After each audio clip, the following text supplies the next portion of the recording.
Good morning.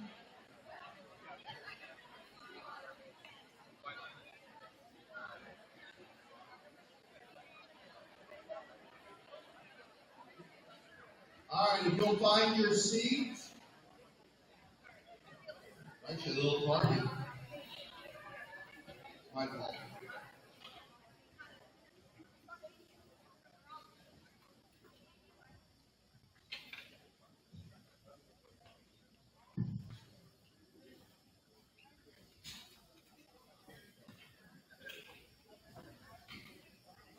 You know, in theology, you don't really have happenstance, right? There's the providence. And this morning, there's a small sign of providence. So our devotion this morning is going to be brought by Andrew Kendall, our creative director. Um, and Andrew comes from a long line of noble Kendalls, literal in that sense of noble, who presided from Kendal Castle in the South Lakeland district of the UK. But that's not the sort of interesting connection from this morning. So I knew that Andrew had done a minor in philosophy, and he's just so fun to talk to. And so when we had invited Todd and Allison to speak today, we were thinking about, who would enjoy interacting with Todd and Allison, and I thought, Andrew would enjoy that, and I think the Beerses would enjoy him as well. And so, anyway, I had gone and asked Andrew to lead our devotion this morning, and then he informed me that he is Todd's cousin-in-law, and I was like, what? So anyway, I just think this is providential that the topic of wisdom was there, and Andrew wanted to do the devotion on that, and that's going to lead us right into what Todd's going to present and what Allison are going to be discussing with us today. So I'm so excited about that. So Andrew is our creative director, and so that means that he brings an eye for beauty and a cohesive brand to our school. We're trying to be intentional about getting some of the district people in front of us here so that you at the three campuses get to know them a little better.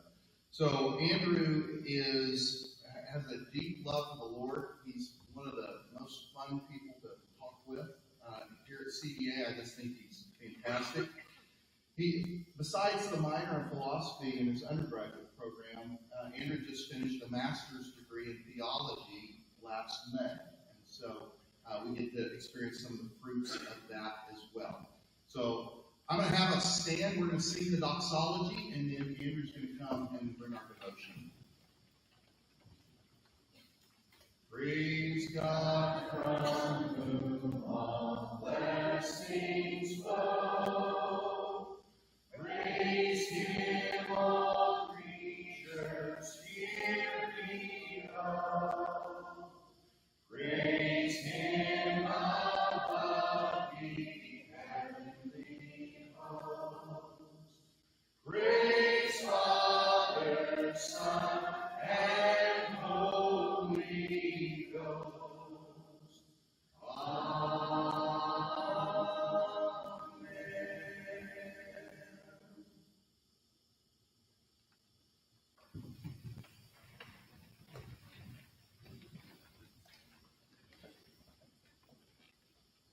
Good morning, everyone. What a pleasure it was to be with all of you yesterday. It's humbling to be asked to talk to all the smart people of the school. I'm going to try to stick to my notes because I'm a notorious overthinker and I'm over-prepared. Along with that, though, it kind of fits with what I'm talking about. The only problem is that I'm going to be looking down, so I'm going to have to make that happen, and on top of my head, and tall, and anyway, so just bear with me. But I was thinking about an exhortation in wisdom. I didn't want to condescend, because I know of your commitment to the faith as a qualification of working here, and because you are on board with the mission of the school. I also thought distinction between excellence, which is called for in the classroom, where you put on your professionalism, you put on your ministry demeanor, and react according to good stewardship of what God has given us. But the distinction between that and our personal lives of living authentically who we are in front of the students. And I'm not talking about airing dirty laundry or being out of control emotionally. I'm just talking about being the real deal so that the students catch who Christ is to you. When I was in my undergraduate program and getting that minor in philosophy, I had a professor named David Arnold. And when he retired, and I went to speak at that event, I recalled that I had been really engaged by the content, his teaching, his warmth. But when I got up to speak that day, I realized that it wasn't just his teaching, it was the fact of who he was, and how there were times when he went from his lecture into passionately proclaiming the gospel on the topic. And that meant so much more to me than just the content, which was challenging me to open my mind for the first time in my life, and that was all beneficial. But this is something that all of you know as instructors at Columbia Academy, that there is this thing where there's the excellence of what you're teaching and the students' need for it, and the modeling of the Christian faith. And I think this is wisdom. And I've already gone off my book, so years ago, I heard Chuck Swindoll give a message to other ministers, and I see you as ministers of the gospel. And he said, we're never more vulnerable than after a victory or before a big task we're going to embark on. And the beginning of the school year might seem to be something that's common. It is certainly routine for many of you, but it's always new. It's always new to the students who are new. It's always new to the students who are a year older. There's so much new involved that it might be easy to take for granted. But the opportunities for the adversary, for the flesh, for the world to have had a different impact just since last year are all present. And so how meaningful it is for us to consider again the essence of what wisdom lived out in the Christian faith is. I'm going to give a little bit of background on the passage that I have today, and then I'll pray for us. We're going to be looking at 1 Corinthians 1, starting verse 26, and then into the beginning of chapter 2, which to me was an uncommon place to go, but I kind of felt like this is where God wanted me to, and after yesterday, I'm like, yeah, this kind of dovetails with some of what we talked about. But the picture of the Corinth that Paul was writing to was a busy and cosmopolitan place of opportunity and success. They were wildly diverse in beliefs, religious and spiritual expressions. Popular culture promoted partying and drunkenness. They were so notoriously sexually perverse that if you said somebody was being or drinking, everybody knew what you were talking about, and kind of with a cultural wink and a nod, like good for you for all of that, whatever. And finally, they were entertainment focused, and what the entertainment was to them was argument. Sophistry reigned in that time, and one of the things that the people loved to do in the marketplace, out of that luxury, out of the free time success was bringing them, was to contend with one another over new concepts. And the thing that was entertaining about that was try to convince me. It was a thrill of getting me on the bandwagon of whatever the prevailing thing was. Not a lot of firm footing, and ready to take on whatever new thought there is. And so when I looked at this passage, I was like, that sounds quite a lot like it's familiar. And so that's where I looked to come from today. The interesting thing about that last bit of argumentation as entertainment is that they called that wisdom. So what a different thing that is for us as believers. And this is the church that Paul was writing to. Let me pray for us and then I'll read the passage. Father, I thank you for this group. I thank you for the fact that we're not a church, but we represent your body in many expressions, and we are a part of your plan in this world. And I just thank you for these. I pray that you'll bless them. I ask your hand on them in peace and wisdom and comfort as they work through so much busyness themselves in preparation for the start of the school year. I thank you for who they are and ask your blessing on them in Jesus' name. So 1 Corinthians 1:26 and following. Brothers, consider the time of your calling. Not many of you were wise by human standards. Not many were powerful. Not many were of noble birth. But God chose the foolish things of the world to shame the wise. The world God chose the weak things of the world to shame the strong. He chose the lowly and despised things of the world, and the things that are not, to nullify the things that are, so that no one may boast in his presence. It is because of him, because of God, that you are in Christ Jesus, who has become for us wisdom from God, our righteousness, holiness, and redemption. Therefore, as it is written, let him who boasts boast in the Lord. And I, when I came to you, brothers, did not come proclaiming to you the testimony of God with lofty speech and wisdom, as was the custom. For I decided to know nothing more among you except Jesus Christ and him crucified. And I was with you in weakness, and fear, and much trembling. My speech and my message were not with plausible words of wisdom, but in demonstrations of the Spirit and of power, so that your faith might not rest in the wisdom of men, but in the power of God. Yet among the mature who do impart wisdom, although it is not a wisdom of this age or the rulers of this age, who are doomed to pass away, but we impart a secret and hidden wisdom of God, which God decreed before the ages for our glory. The word of the Lord.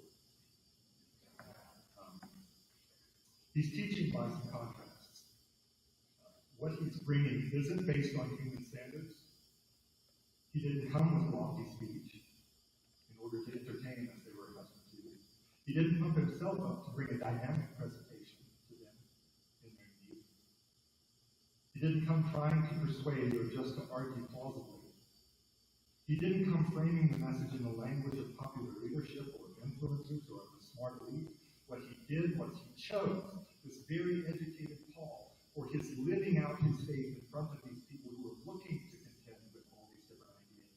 Changed that course so that it wasn't just another thing. Christianity, their church, their new faith, wasn't just another in a line of concepts to consider. He chose to display the power of God in his personal commitment to God, even with his own difficulties and humanness on display.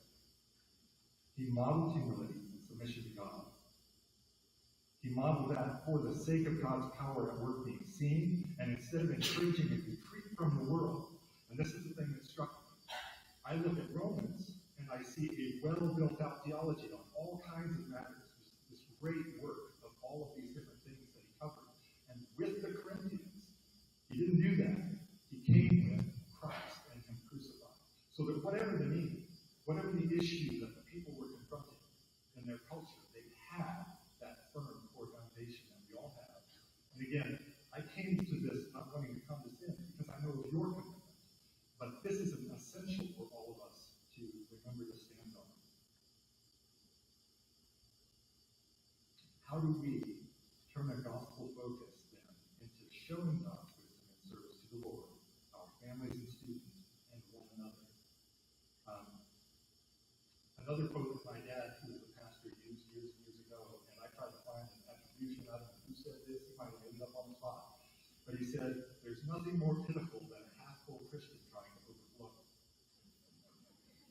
And I thought that might be a little pointed again for this committed group of Christians that I'm speaking to, but a reminder of the need in our own lives to be putting in as much as possible when it comes to our devotion to Christ. And you know this very well, that you take in far more in preparation than you're able to impart during class. It's just a normal thing. It should be from overflow that we are instructing and leading in righteousness as well. When I thought of our mission statement that has training at the beginning and for God's glory at the end, and talks about wisdom in the middle, I started to think about to train. What does to train mean in this context? Of course, instruction, like I said, we put on as teachers who you are with excellence and the stewardship of what God has given you in the students and in the classrooms. But beyond that, it's the thing we know as parents, which is when it comes to what we want our children to do, what we want students to do in living out their faith, more is taught than taught, like I said at the beginning. And so they're looking to you, they appreciate your instruction. As a father of two kids who are graduates of CET, after 12 years of our time there, I can tell you they appreciate you for the instruction. They love you for your love of God. Once more, Paul so that your faith might not rest in the wisdom of men. And like I said, I don't know that our culture would call this exercise that they do on social media or in discourse and private conversations about this argument, that thing, this political thing, this cultural movement, this kind of entertainment. I don't know if they call that wisdom today, but it certainly lived like that for people. Hearing the things quickly, taking them in, adjusting even their faith in the Christian church, adjusting their thinking in order to accommodate some of that. And Paul gives the answer. So that your faith might not rest in the wisdom of men, I came to you with Christ and Him crucified, and nothing more. Not because there isn't more, but because that's the core footing that's needed before moving on. Be secure in that footing before moving on. I'm going to do one more verse and then I'll close. And as I said, I'm grateful already to know yesterday your personal commitment to live by Christ has been encouraged in a number of ways. The Jerusalem church had heard the testimony about the growth of the church in Antioch and sent Barnabas to go see about it. And the scripture in Acts 11:22 says, when he came and saw the grace of God, he was glad, and he exhorted them all to remain faithful to the Lord with a steadfast purpose. This is wisdom. And what an interesting thing. Like I said about you all yesterday, seeing the grace of God. I see the grace of God in our school, in you. I mean, you're where the rubber meets the road, I'm just a guy in the office. I really appreciate what you do for families, and it is a mission, and it is a ministry to the church. So my hope this morning was to do what Barnabas did here, to exhort us to remain in that commitment that we all already have, but remain steadfast. Let's pray. Father, refresh us all by your Spirit so that we may commend the faith in new and deep ways to families, to students, and to one another from our own devotion as a testimony of your true wisdom for Jesus' namesake in the world.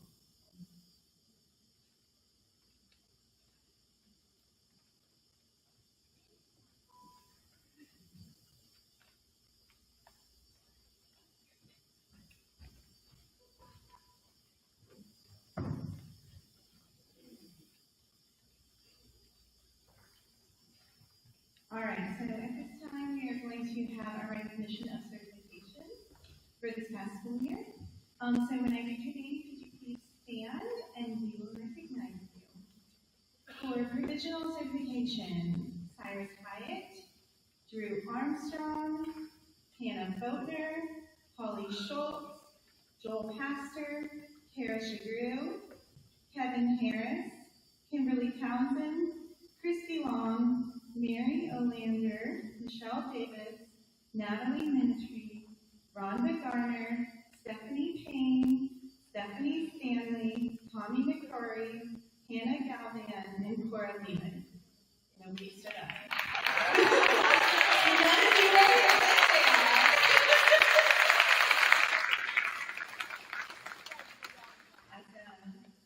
All right, for Level 1 Professional Certification, Allison Crowder, Jennifer King, Matina Maloney, Nicole Powers, Tara Williford, and Teresa Green.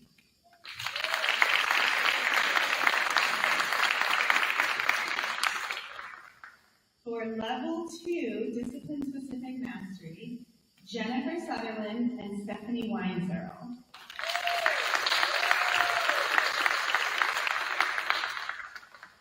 And I'd like to call Robin to come up to the stage. For the first time at CDA, we have had a teacher complete the Level 3 certification to be a master teacher. And Shelley Lesser, would you please come up as well? We have something for you.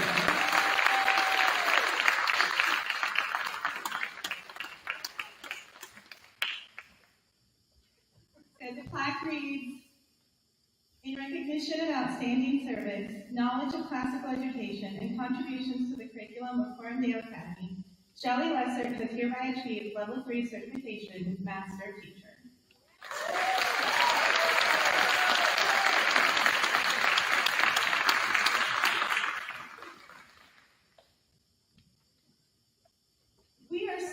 thrilled to welcome to CDA our honored speakers for this event, Todd and Allison Burris. As you can read in your program, both Todd and Allison have contributed to the pursuit of wisdom in classical education for the last 25 years. Besides being brilliant educators, I know that you will find today that Todd and Allison are people of deep faith, rooted in the wisdom of Christ.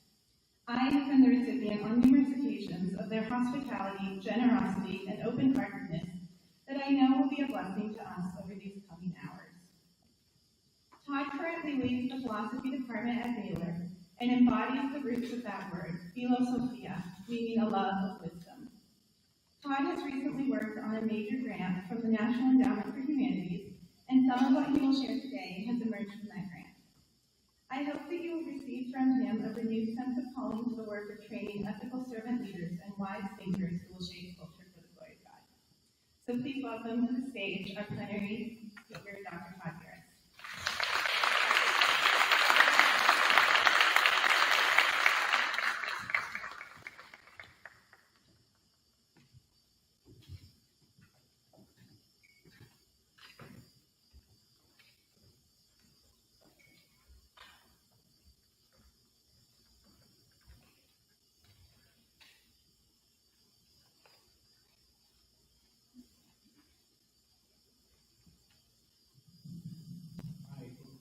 Thank you very much. Thanks all around. Thanks to Andrew for the inspiring word. Thanks to all those who were just honored for their years of service and training in the trenches. Thanks to Andrea and the rest of the leadership team here for inviting me out and letting me spend this day with you. It is a privilege and an honor. I consider what you're doing some of the most important work in the cause of the church today, and am honored to get a chance to try to support and encourage you in that work. And I know Allison shares that gratitude as well, and we'll be expressing it in her own way in the sessions to come. Allison, obviously more than me, but I think for me as well, consider ourselves co-laborers in the vineyard with you all. Allison, as I say, will be introduced separately, but we're both have served as Optimum Fellows in the Society for Classical Learning. I myself have taught moral philosophy at Lido Classical School, which Allison founded along with several of her other friends. I played she had the main character energy on that project. I was a supporting cast member in various ways at times, and consider that the greatest honor was really of my professional career, just to be a support to her in that.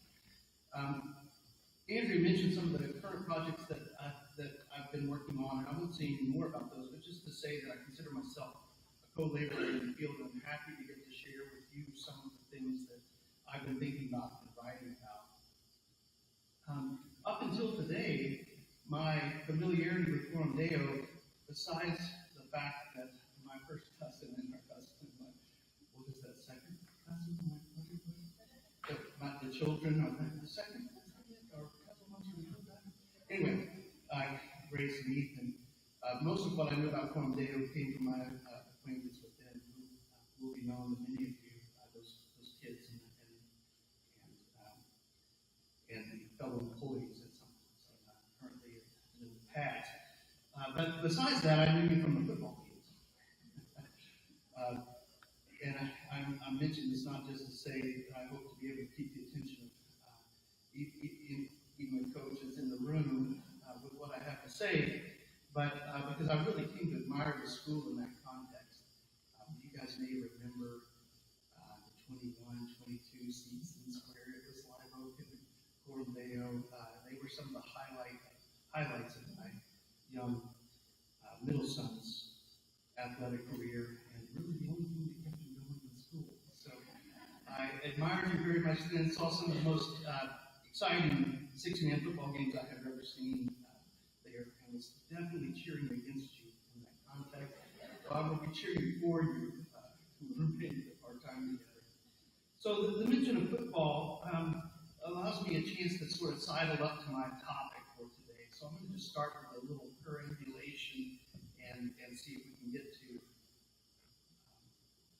a good launching spot.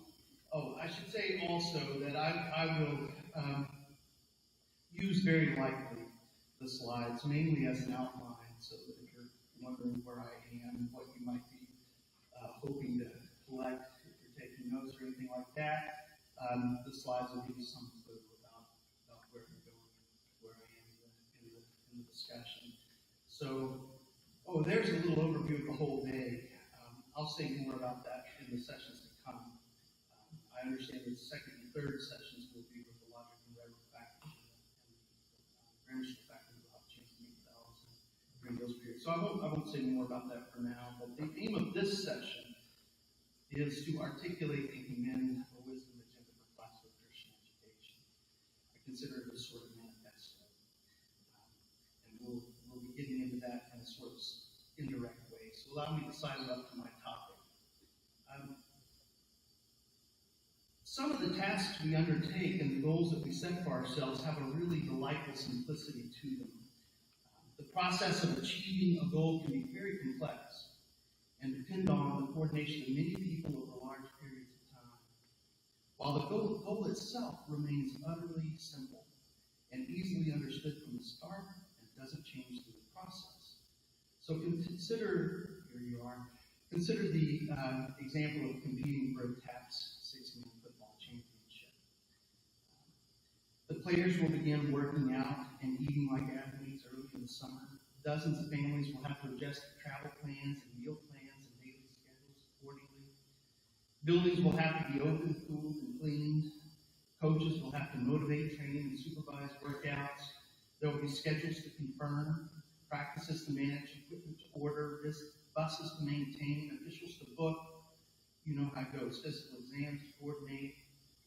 There will be rides to share, team meals to organize, fundraisers, concessions, water bottles to fill. There'll be weekly practices, injury rehab, game day routines, scouting reports, film study, signals to learn, fears to conquer, habits to form, and individual battles to win. And so it will go for weeks and weeks and weeks throughout this process. Thousands of decisions will be made by dozens and dozens of people over the course of many months. The complexity of the undertaking is really quite impressive, and I've not even mentioned the role of the cheer team, the band, parent council, those sorts of things. The pattern of coordinated activity is very complex indeed, but in another respect, the whole undertaking has a delightful simplicity about it. We can describe the point of all of those decisions in just a few words. And the description can stay the same throughout the whole process. The goal, especially if you ask the players, is to win the championship. Amazingly intricate collective action organized around a clearly articulated and easily grasped goal. Now, for the coaches in the room, if there are any, I don't know if there are, I recognize there's more to say about this, but don't mess with the example. We can qualify it later. But for the purposes of contrast, I'd like to compare that to another sort of activity. We often find ourselves engaged in similarly complex patterns of action in the pursuit of goals that are themselves too rich and elusive to grasp fully or describe simply at the outset. Our understanding of the goal develops through the process. We can grasp the goal well enough to be drawn by it. We feel it's full.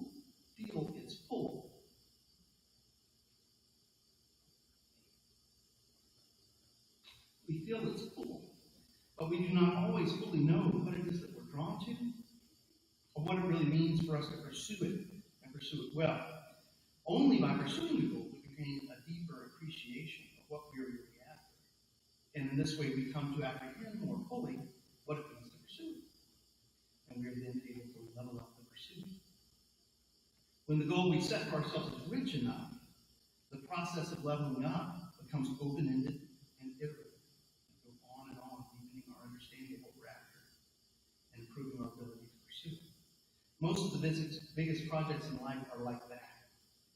Becoming a husband or a wife, for example. Giving oneself and love to one to another fully and completely. It's a good example. Becoming a follower of Christ would be another. We can pursue such a goal before we really grasp what it is we need to do. And only by pursuing the goal can we come to better understand it and pursue it more fully. So if someone had tried to tell my 21-year-old self what I now know after 30 years it means to be a husband. I doubt I could have understood what they were saying, much less embraced it as my goal. So goals like this, what I'm talking about, have a self-unveiling character. We naturally describe the pursuit of these goals not as a matter of going through a checklist, a very complex checklist, but as a matter of giving oneself over to them, following into these things. Some projects we undertake are therefore doubly complex. They involve complicated patterns of coordinated activity across many agents over long periods of time, and they have an elusive second layer of complexity, an elusive self-disclosing end. So where am I going with all this? Set up aside and up to my topic. Right. I begin with this observation because it allows me to offer a sort of apologia in the classical sense of the term for what it is that I would be trying to accomplish with the amount of time you have gracefully trusted in me today. Classical educators, I believe, are engaged in a project with both sorts of complexity. For convenience, let's call these doubly complex projects dialectical activities, in contrast with maybe a checklist activity. We're not only engaged in a marvelously complex pattern of coordinated activity, but we're also pursuing a goal whose depths are difficult to apprehend fully, and our grasp of these goals themselves are deepened by pursuing them and reflecting on what we learn in the process. And this dialectical character of the project, I would say, is a function of at least three factors. So, becoming classical educators is doubly complex dialectical activity. That's where I am. I say that for three reasons. Every educational program is one generation's best effort to equip its young for life, to prepare little human beings to be the kind of big human beings they ought to be. Educational programs therefore encode a working answer to the question, what does it mean to live well? What sort of life is worth living? Coming to appreciate any answer to a question like this is a quintessential example of a dialectical activity. The point is illustrated beautifully in St. Augustine's Confessions. It was only after being educated in rhetoric for the purposes of attaining public honors and enjoying worldly pleasures that St. Augustine came to see his own education as almost a complete failure. He had been educated for a life that did not satisfy his own deepest longings, but it's only in retrospect that he could fully understand his own longings and see that they were really longings for God. So grasping the goal of a classical education is a challenge in part because, like any educational program, the goal is epic.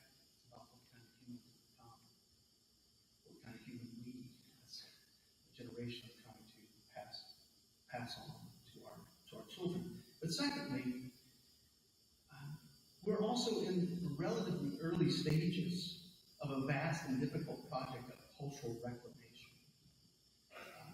As a movement, we're trying simultaneously to recover something that has been all lost, a pattern of education, and to transpose what we recover into a very different historical and social context. Like the 19th century Jewish linguists who set out to revive the Hebrew language, we're engaged in a generational project.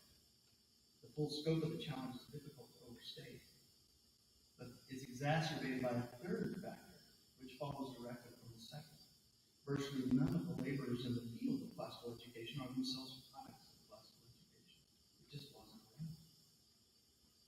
So to continue the comparison to the revival of Hebrew, there basically are no native speakers. Nor is the language we're trying to learn being taught in our universities or professional schools. Classical schools are therefore staffed by educators who, like me, are still trying to learn the language we're trying to teach, to become speakers of it ourselves, become fluent ourselves. So if the movement is to have staying power over the long run, and I trust by God's grace that it will, we could expect some help on this last difficulty. There are positive signs as institutions of higher learning, including my own, are beginning to take notice of the movement. They begin to offer educational programs that might support the movement, but also our own graduates the analogy when we've been at it long enough that our own graduates are beginning to join the ranks as teachers. Live Oak has had its first graduate become a teacher. And that's a delightful thing to see, more of a native speaker there. But for now, we have to proceed as best we can with the sword in one hand and the trowel in the other, as the prophets did. So because the project of classical education, classical Christian schools, is certainly a dialectical activity for us, it's only fitting to pause now and again to reflect on the goals themselves. To ask whether, in light of our experience so far, we can deepen our understanding of what we are pursuing and what it means to pursue it well. Can we clarify the goals and more tightly calibrate the practices that we're employing to accomplish those goals? That is what I shall be inviting you to do with me today by exploring the concept of wisdom. I'll be presenting what I call a wisdom agenda for classical Christian education, but my purpose is not to redirect you to anything new or to ask you to add another ball to the juggling act you're doing already really well. My purpose is rather to reflect on the goals that we've been pursuing all along, the familiar goals we've had from the beginning. And by doing that, take a step in this dialectical activity together if we can. So in this session, in the sessions with logic and rhetoric faculty to follow, I'll try to highlight the way a wisdom agenda foregrounds an ancient pedagogical tool, the disputtatio, or the disputed question. And I think it can also, I'll try to emphasize, unify across the curriculum the aspirations of classical Christian education. But with the remainder of this plenary session, I want to simply articulate and commend a wisdom agenda for classical Christian schools. So, it's a manifesto.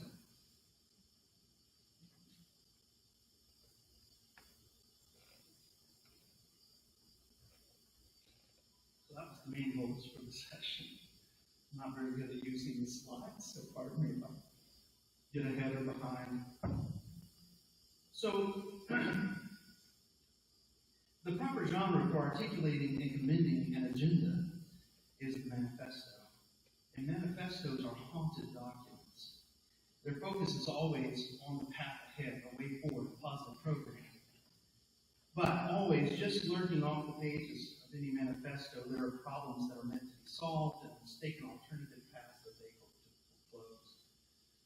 There's opponents that the manifesto is trying to work around.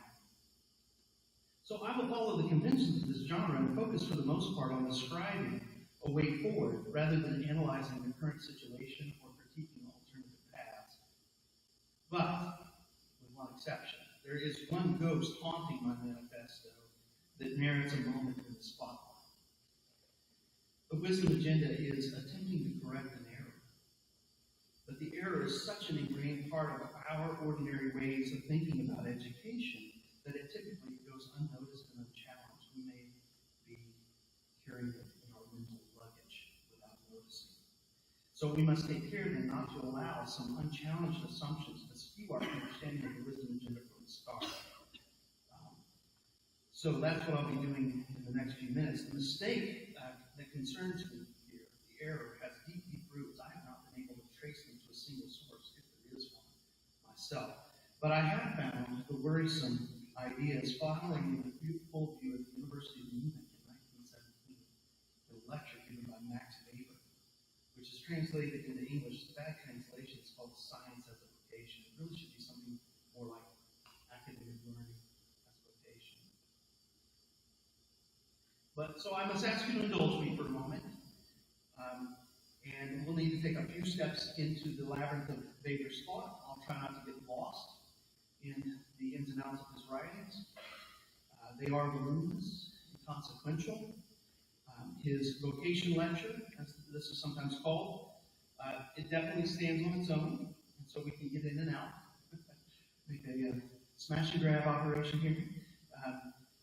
But it is important for us because I think it shapes the air we breathe and the mental leverage we bring to the project of education, as I mentioned a minute ago. It is a charter document for modern thinking about the project of education at all levels. He's addressing university students in this context, but as we shall see, what he says continues to influence even grammar school. So I'm particularly interested in engaging Weber's lecture at a point where he says this: the demagogue and the prophet do not belong on the academic platform. On this claim, let's think about it for a moment. At this moment, I will be suggesting that he's effectively excluding any wisdom agenda from modern educational philosophy thought. He's kicking to the curb what was once the central project of education, the wisdom agenda. But what does he mean? Why did he say it? Wherein is he mistaken? What does it matter? Let me try to go a few steps into that. Before turning directly to those questions, though, I do want to assure you, in case you're wondering, I'm not going to be speaking up for demagogues and prophets.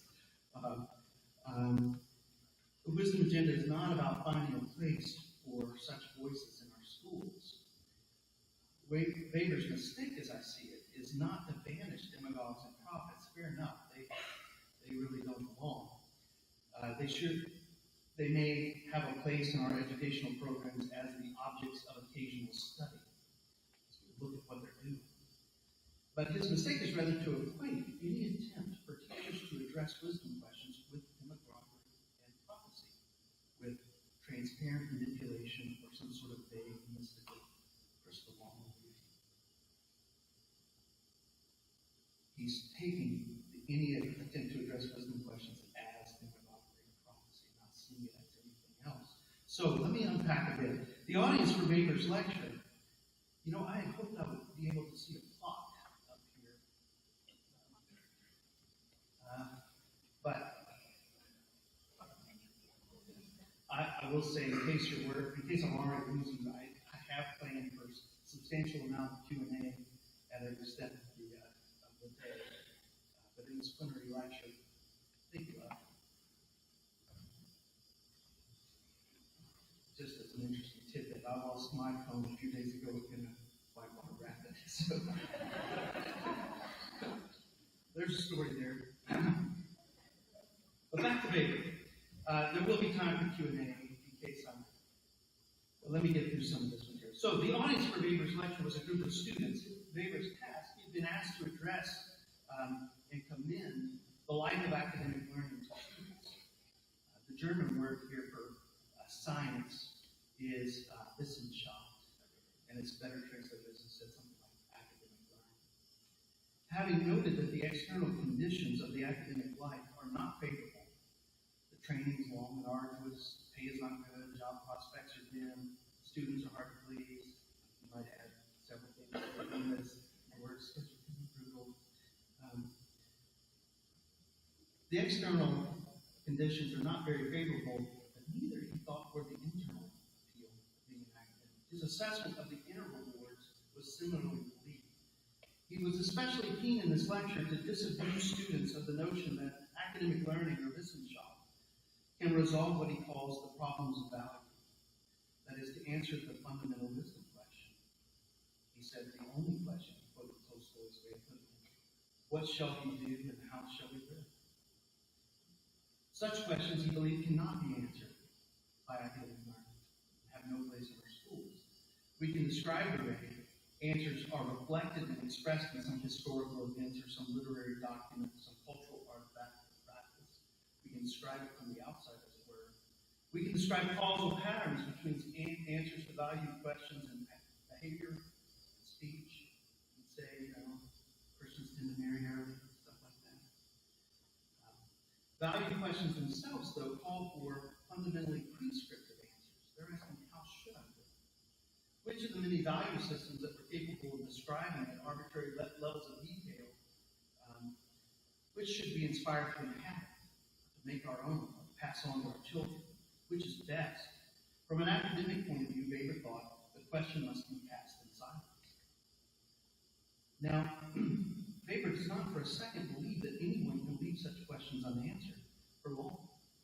It is impossible to take one step in life with sense or judgment without some working answer to the question, how should I live?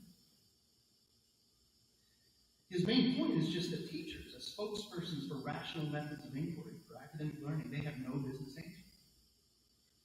And to the extent that they do answer, they're abandoning their role as teachers. They're becoming demagogues or prophets. So how then are the questions to be answered? Well, he says simply that forces outside the academy must have their say. Just hands it over. The implication, confirmed in many other places in his writings, is that the choice is not subject to any sort of rational evaluation. It can only be made on the basis of some sort of private preference. So, Weber is also aware that the principles governing various modes of academic inquiry, think biology or mathematics, they themselves encode answers to value questions. They suppose that some object is worth being studied.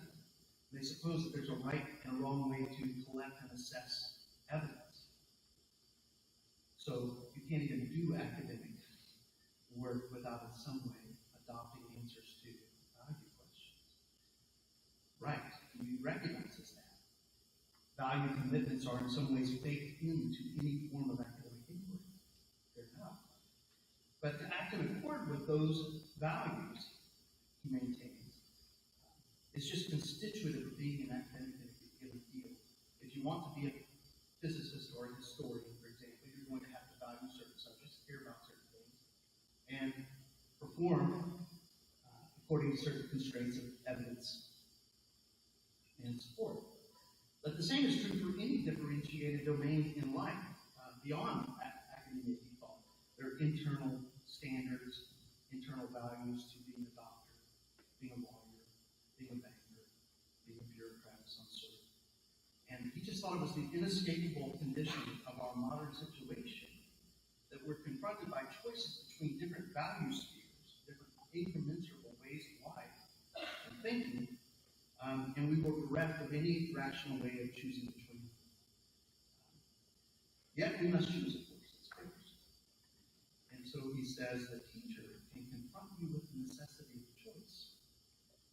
Quoting, he cannot do more so long as he wishes to remain a teacher and not a demagogue.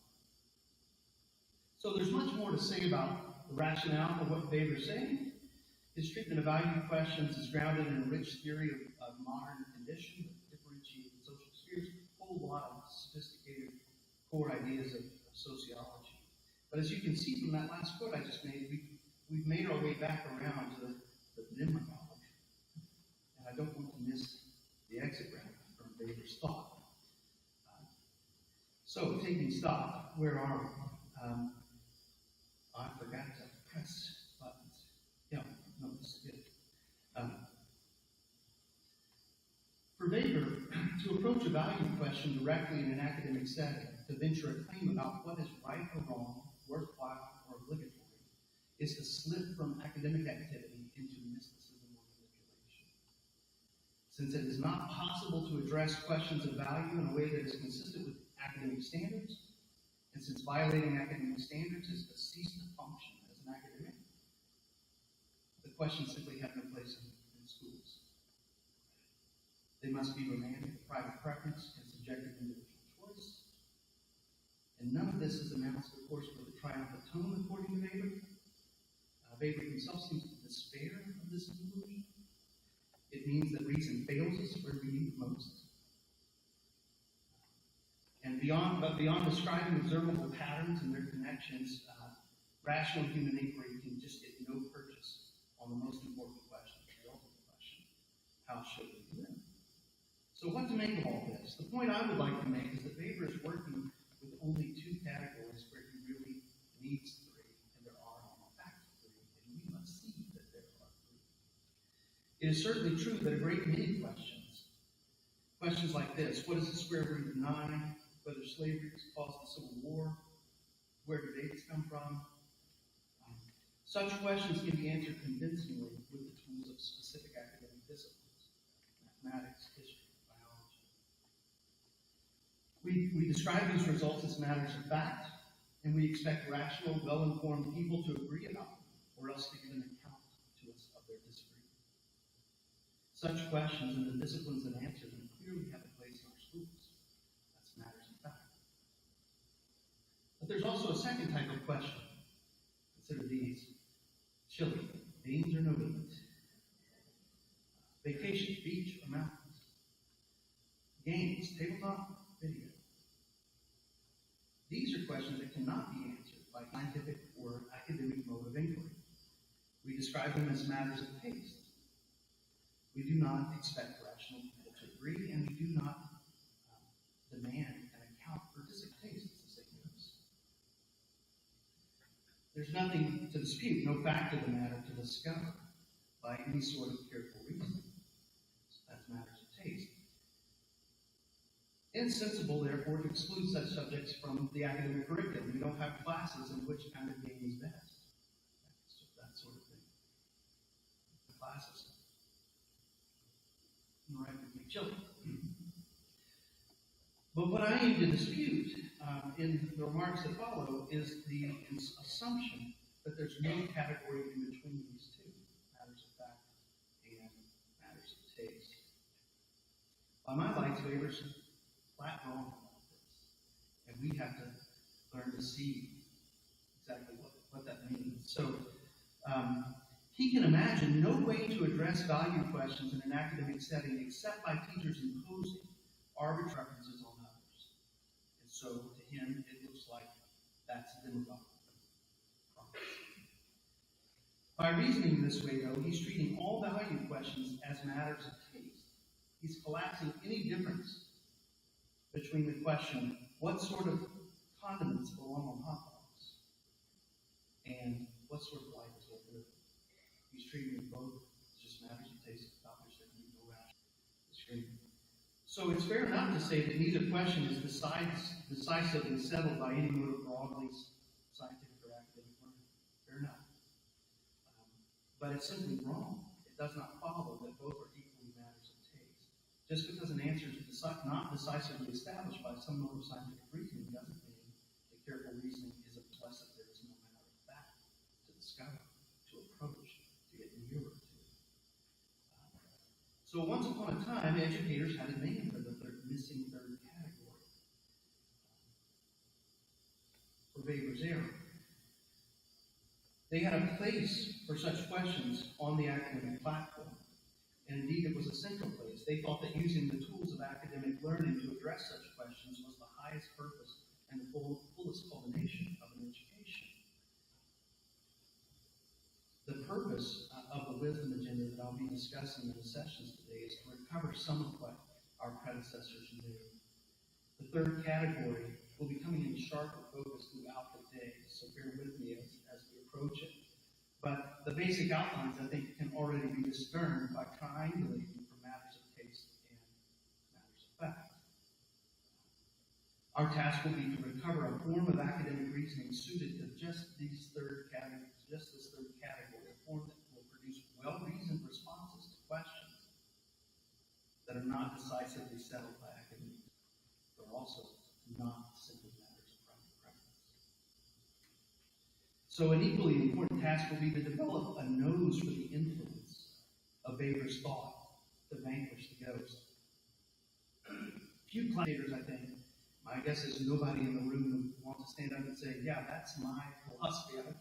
So few of us are going to explicitly champion Weber's thought. But my suspicion is that all of us are to some degree influenced by it. It's rather that his thought is seeped into the academic groundwater. It shapes the curriculum and pedagogy in ways that may be difficult for us to discern. I'll quickly give you one example here. There's a direct through line from Munich 1917 to the Common Core standards used by a strong majority of kids today. This connection was made by a fellow philosopher, Justin McGrayer, in 2015. He wrote about this in the New York Times. During his son's open house, Justin was greeted by prominently placed posters which displayed Common Core definitions of facts and opinions. You may know these posters, you may have seen these posters. Facts, one poster announced, something that is true about the subject and can be tested or proved. Opinions, by contrast, on the poster were what someone thinks, feels, or believes. Upon further scrutiny, Justin discovered that students are given quizzes that require them to phrase as logically exhaustive and exclusive is a mistake, but let's set that aside. They're not logically exhaustive categories. One thing could be in both. But never mind, students are to sort the list of statements into one category or the other and none in both. But where do you think that students are required to place value statements, such as all human beings are created equal, it is wrong to cheat on schoolwork, drug dealers deserve prison? Where do you think those go? They're taught that such claims are, one and all, opinions. Value statements are not the sort of claims that can be settled by rational methods of proof and study, tests. Statements are, by the operative definition, not facts. There's no fact about whether all humans are created. That's the direct implication of what's taught in the vast majority of public schools.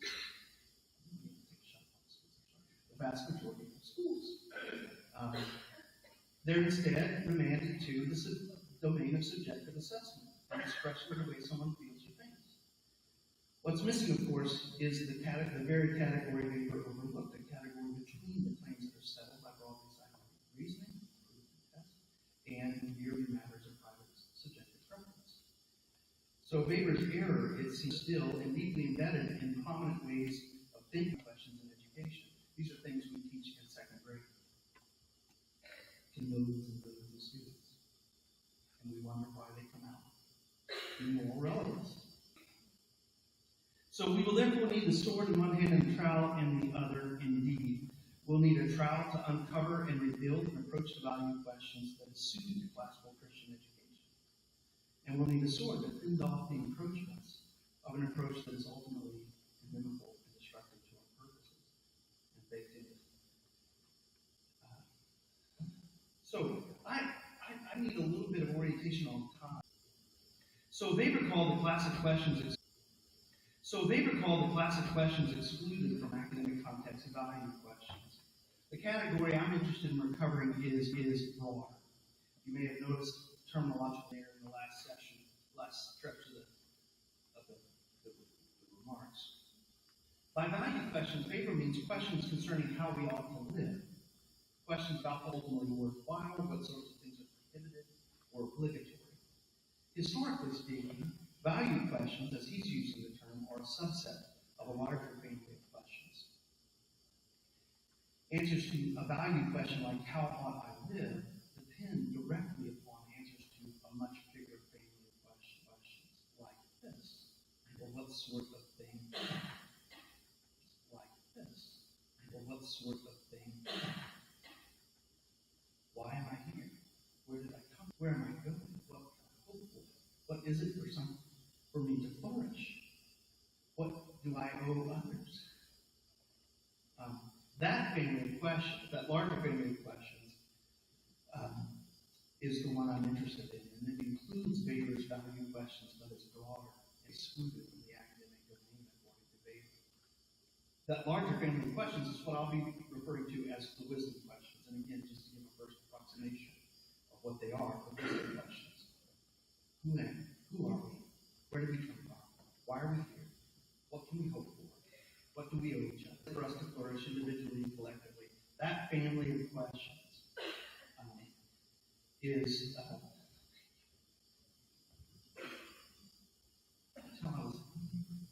now that I have some backup.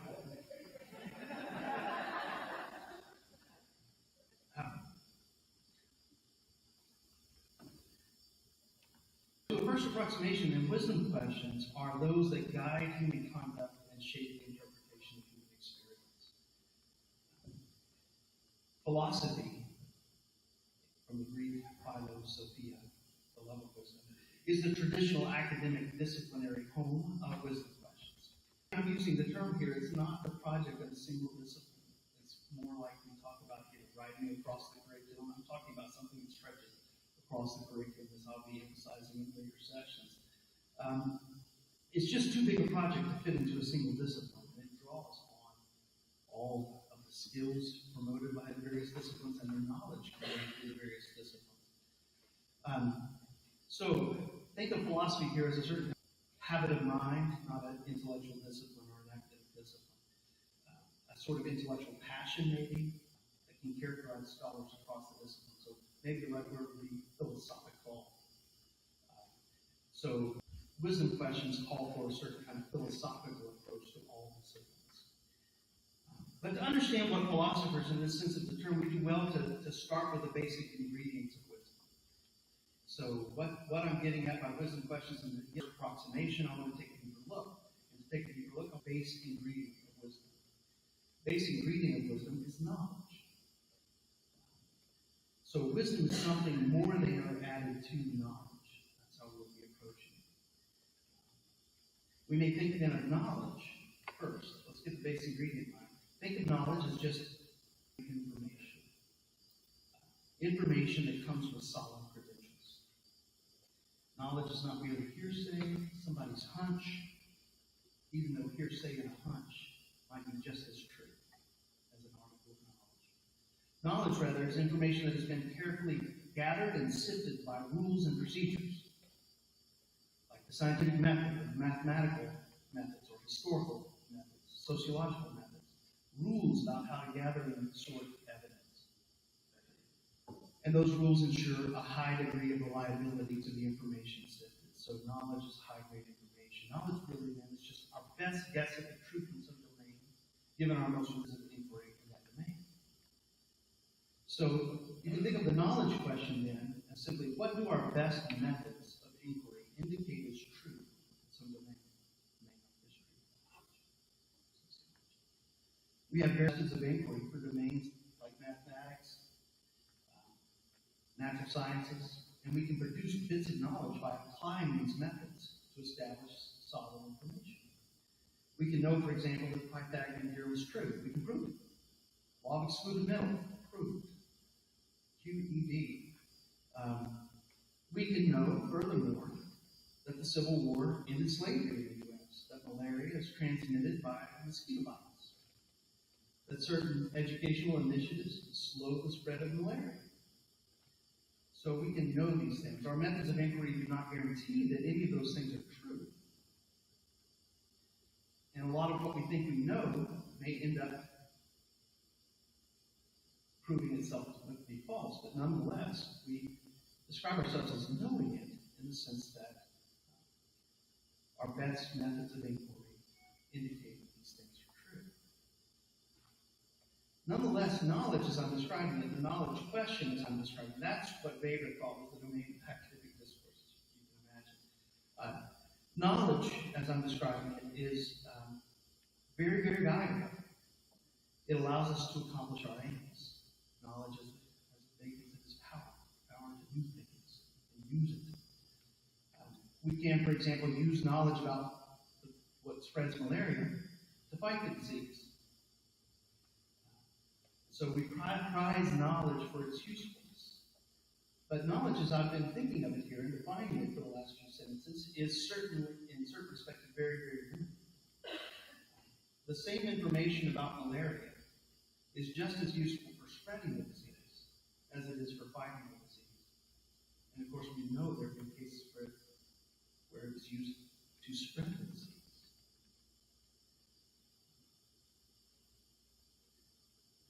Actually, the smallpox, blankets.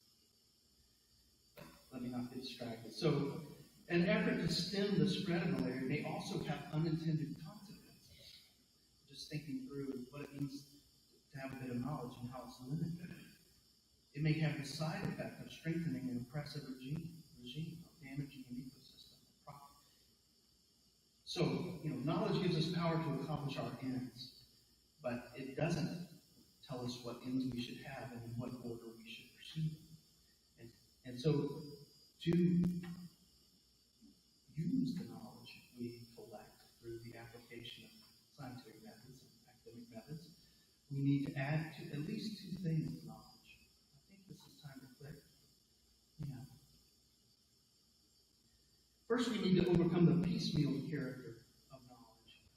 Knowledge accrues by the application of rigorous methods of inquiry, as I said, in some domain. We produce bits of knowledge one by one and in isolation from any other bits. We can establish, for instance, that the cause of malaria without knowing anything about public health, about international relations or environmental science, anything that might bear on how we should use the knowledge, much less how all these domains of knowledge interact. So to use our knowledge well, we must consider how knowledge in one domain relates to others. We must have knowledge in those other domains. We need, in other words, to integrate all the information we have into a coherent whole. And putting the puzzle pieces together is a very different intellectual activity than generating puzzle pieces. To see how all our knowledge fits together, we will need something more than just another bit of knowledge. We need to integrate the knowledge we have as a different level of thinking, different intellectual tasks. So even integrating the vast quantities of information, knowledge, is still not enough to enable us to use our knowledge well. It's not enough simply to know how the truths in one domain, like public health, relate to those in another, like environmental science. We need to integrate all the knowledge we have in a way that illumines those big questions. In order to use our knowledge well, we need to understand what goals we should have in the first place, in what order we should pursue them, and at what costs. Should our goal be to stem the spread of malaria? Should we first try to stabilize an ecosystem? Should we should we agree to fight the disease, even if it means strengthening a corrupt regime? Any answer to questions about the goals we should pursue with our knowledge inevitably depends upon an answer to those wisdom questions. Who are we? Where do we come from? Why are we here? What do we owe each other? What is it for us to flourish individually and collectively? And answering such questions is like setting the corner pieces in a puzzle, the edge pieces in a puzzle. It's in reference to those that everything else is put together. You can put lots of middle pieces together without knowing how to integrate them in the brain of the whole. And so to use our knowledge well, bless rather than to curse, we need to integrate all that we know, like putting a puzzle together, but we need to do so in a way that illumines those big issues. The most useful information on math is how to orient it toward true knowledge. You can have it all put together and still not be able to make any use of it. So the quest for wisdom is an attempt to overcome those deficiencies I was just describing about knowledge. The wisdom question is, how do all the things we know fit together in a way that illumines the proper equity of life? The big questions. Answering this question is both an intellectual and a practical undertaking. So I want to distinguish two aspects of the pursuit of wisdom. There's a theoretical project that has to do with putting all the things we know into a coherent whole. Of course, that requires us to know some things. So just acquiring knowledge through the disciplines is fueling the pursuit of wisdom. If you see what I mean together, it's giving you the pieces that you have to use together. So the theoretical project is about coherence of all the things we know. The practical project has to do with setting our reference points in light of all that we know. The most useful bit of information, I say, is about how to orient ourselves in light of what we know. Everything else follows from this. So as valuable as mere knowledge is, an answer to wisdom questions would be more valuable still. It's because of the way that wisdom builds on and adds to knowledge, both practically and theoretically, that it's more valuable. Wisdom is more than just information, it's understanding. More deeply still, it's understanding of the most important things in light of all that we know. It's for this reason, no doubt, I love the passage Andrew quoted from 1 Corinthians this morning, that Paul describes Christ as the wisdom of God manifest to the church. But it's also not just the New Testament, St. Paul that describes Christ that way. But the book of Proverbs describes wisdom as, you better remember, more precious than rubies. Seek knowledge, yeah, but in all your knowledge, don't forsake wisdom. Get wisdom too. Socrates, similarly, completely different culture, completely different voice than the New Testament or the Old, gives deep and profound testimony to the value of wisdom. He famously said at his trial, where he was condemned to death for the practice of philosophy, he said this, and I'm quoting, "So long as I draw my breath and have my faculties, I shall never stop practicing the love of wisdom and exhorting others and elucidating the truth for everyone I meet. I shall go on saying in my usual way, my very good friend, you are an Athenian and belong to a city which is the greatest and most famous in the world for its wisdom and strength. Why are you not ashamed that you give your attention to acquiring as much money as possible, and similarly with reputation and honor, and give no thought to truth and understanding?" Wisdom is in fact such a lofty aspiration, though, I think we have to grant that it's not only valuable because of the points I was just making, it's also valuable in the sense that rubies are rare. It's a rare commodity and all the more precious for that reason. The human family has attained lots of knowledge generated by the journal articles that you could build when we build those of that stuff. But wisdom is considerably more rare. The wisdom we do have also is always contested. There's more than one way to put pieces together. So where knowledge is characterized by agreement, produced by the application of rigorous methods, answers to wisdom questions are always contested.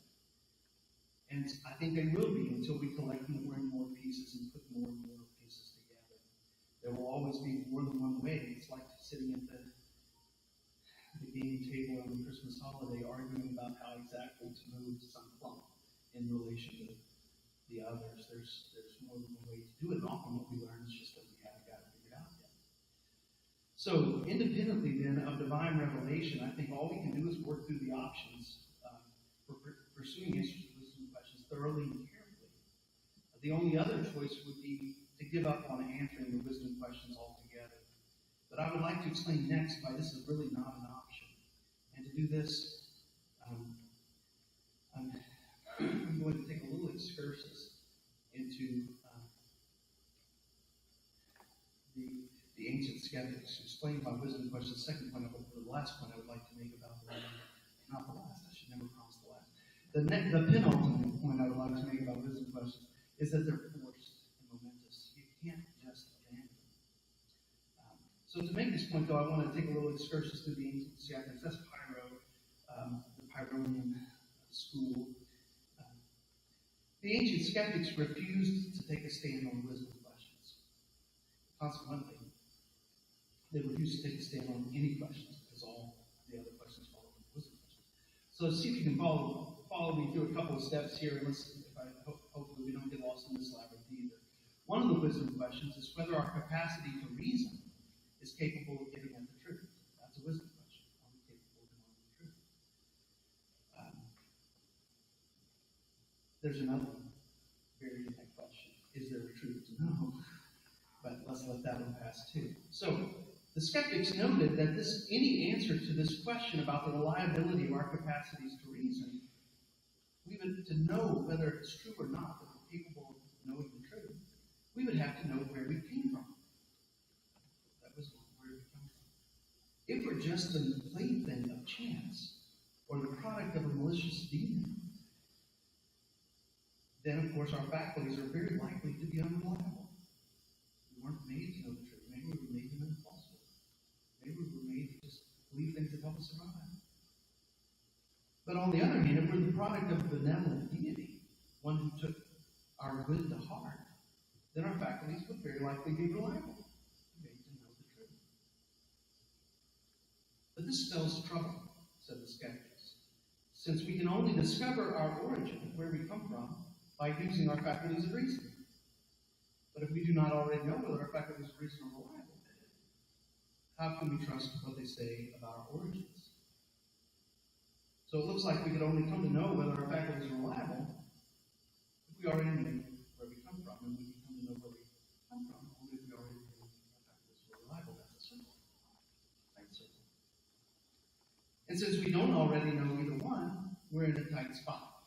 We're in a box. It appears that we're stuck there. And any reasoning that could resolve the problem for us would ultimately be circular and therefore useless, said the skeptics. Now, look, the skeptics have a good point here, and we will revisit their reasoning. Well, maybe we won't. There's a lot to do today. I had a hope of revisiting their reasoning, but just for now, just take in the glory of ancient skepticism. Ignorance about wisdom questions ramifies through ordinary life. We already know the connection between practical life and our answer to wisdom questions. If we do not know whether our capacity to reason is reliable, then we can't know even something like that the sun will rise tomorrow or that bread will nourish, because these are things we've discovered by reason. So it certainly seems to us that bread will nourish and that the sun will rise tomorrow. And many times in the past it seems to us that we perceived ourselves eating bread and subsequently being nourished. And we recorded those things in our memory banks, but our memory banks and our perception in the past is just the sort of reasoning that the skeptics are about. So some of the skeptics actually tried to live on the basis of their skepticism, and it did not go well for them. Their students, so the rumor goes, followed them around to keep them from starving to death and from getting run over by chariots. Other skeptics would take a more sensible path. They refused to believe that bread would nourish, but they would go ahead and eat bread anyway, since it appeared that it would. They would conform to ordinary reasoning about bread, without thinking that ordinary reasoning about bread was true. So each camp of skepticism here illustrates an important point about the connections between our response to wisdom questions and our actions. What we believe impacts how we live.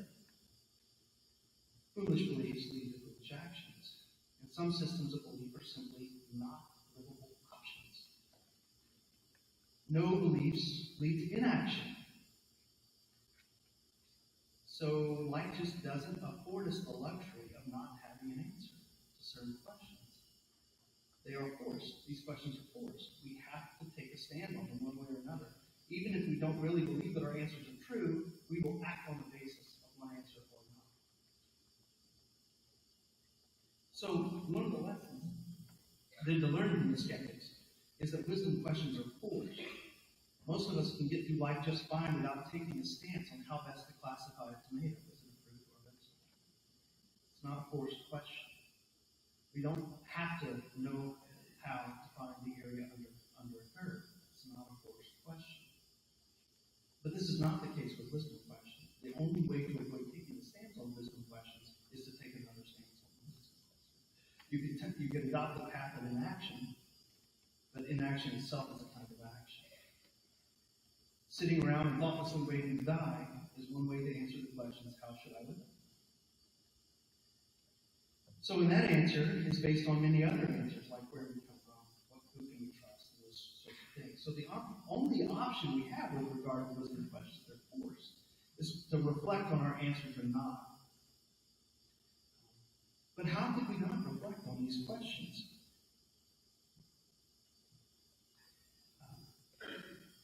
Wisdom questions are not only forced, they have another trait that I would like to emphasize. They are momentous. How can we not reflect on them? How can we thoughtlessly just go about living on the basis of answers to these questions that affect everything we do without giving them a single thought? Pascal said that questions like these, I'm quoting, touch us so profoundly that we must have lost all feeling to be indifferent to the fact of the matter. All our actions and thoughts must take different paths according to whether one answer will be is true. That it is impossible to take one step with sincere judgment unless we regulate our path in light of this point, which ought to be our chief object. So think about for a second. If there is no hope after death, if there's no possibility of life after death, if you are the plaything of chance, if there is no God, almost every decision you make would be different in light of your response to those questions. And it would be monstrously different to not care about it. Impossible to take one step with sincere judgment in life. And your chief object ought to be to pursue answers, he says. So it is worthwhile to know the truth about these things that touch our lives so profoundly. It is right to pursue the truth about such things as best we can. Monstrous, he says, to be careless or indifferent. The issue when it comes to wisdom questions is not whether we can decisively prove a working answer, as I've already suggested, We know no way to establish these things once and for all outside of divine revelation.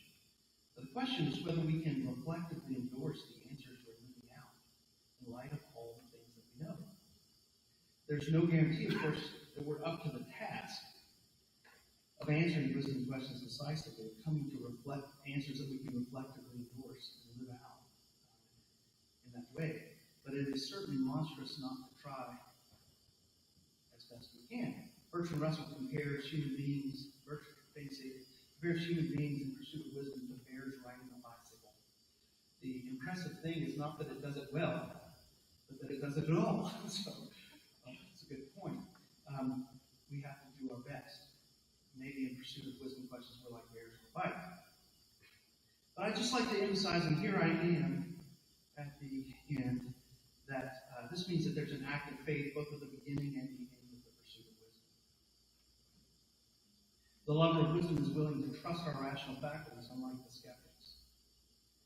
Trust that they do not abandon us entirely when we need them most, with respect to the biggest questions. The lover of wisdom will trust that our faculties afford us at least enough light to pursue wisdom and to keep us moving forward in that pursuit.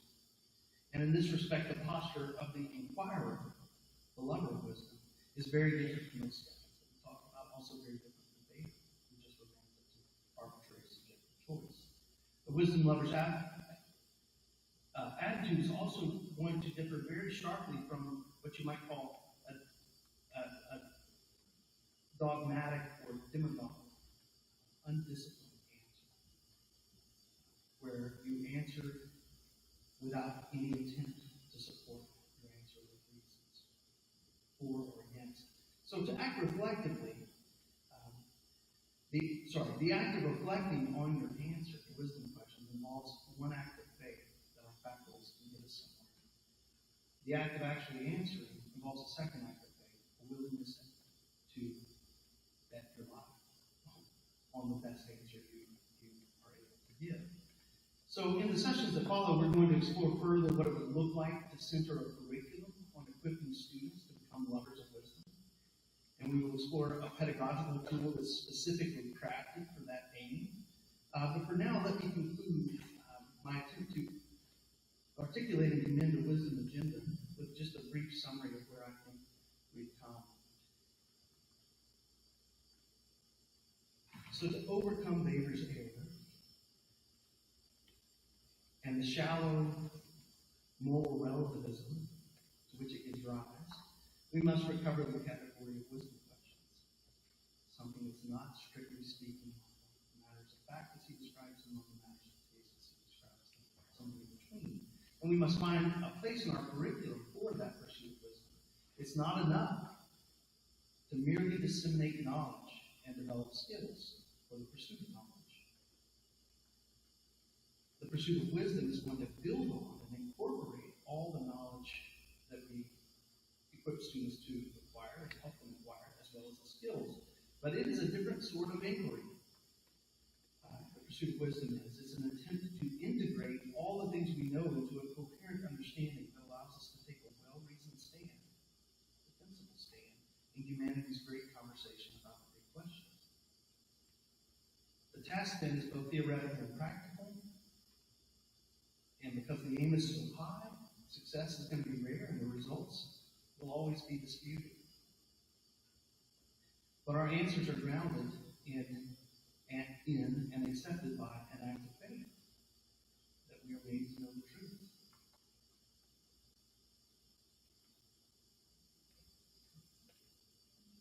And in any case, there's no avoiding these questions because they're forced in the middle.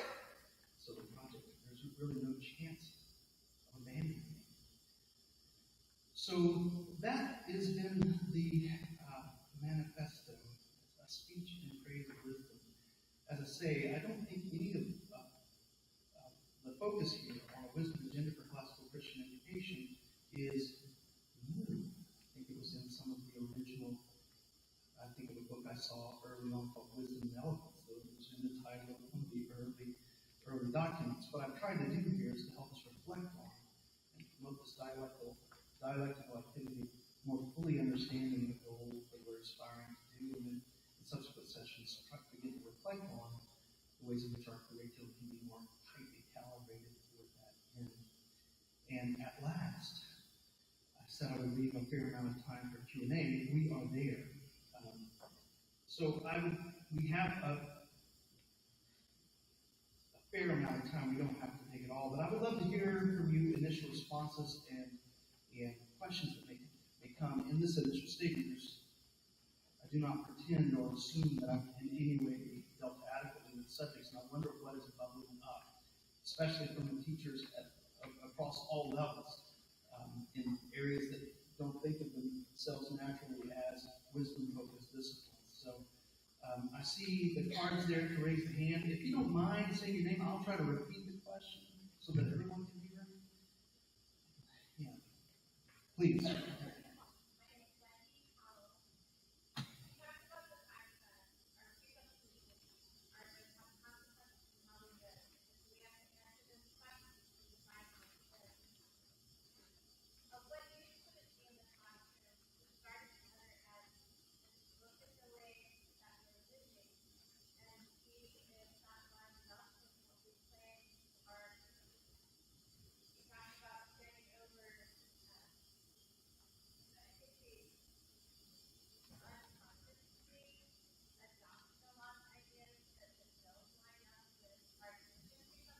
Yeah.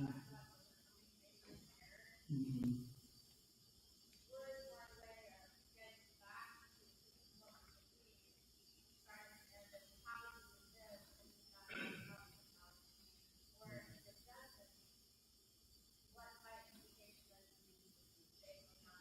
Yeah.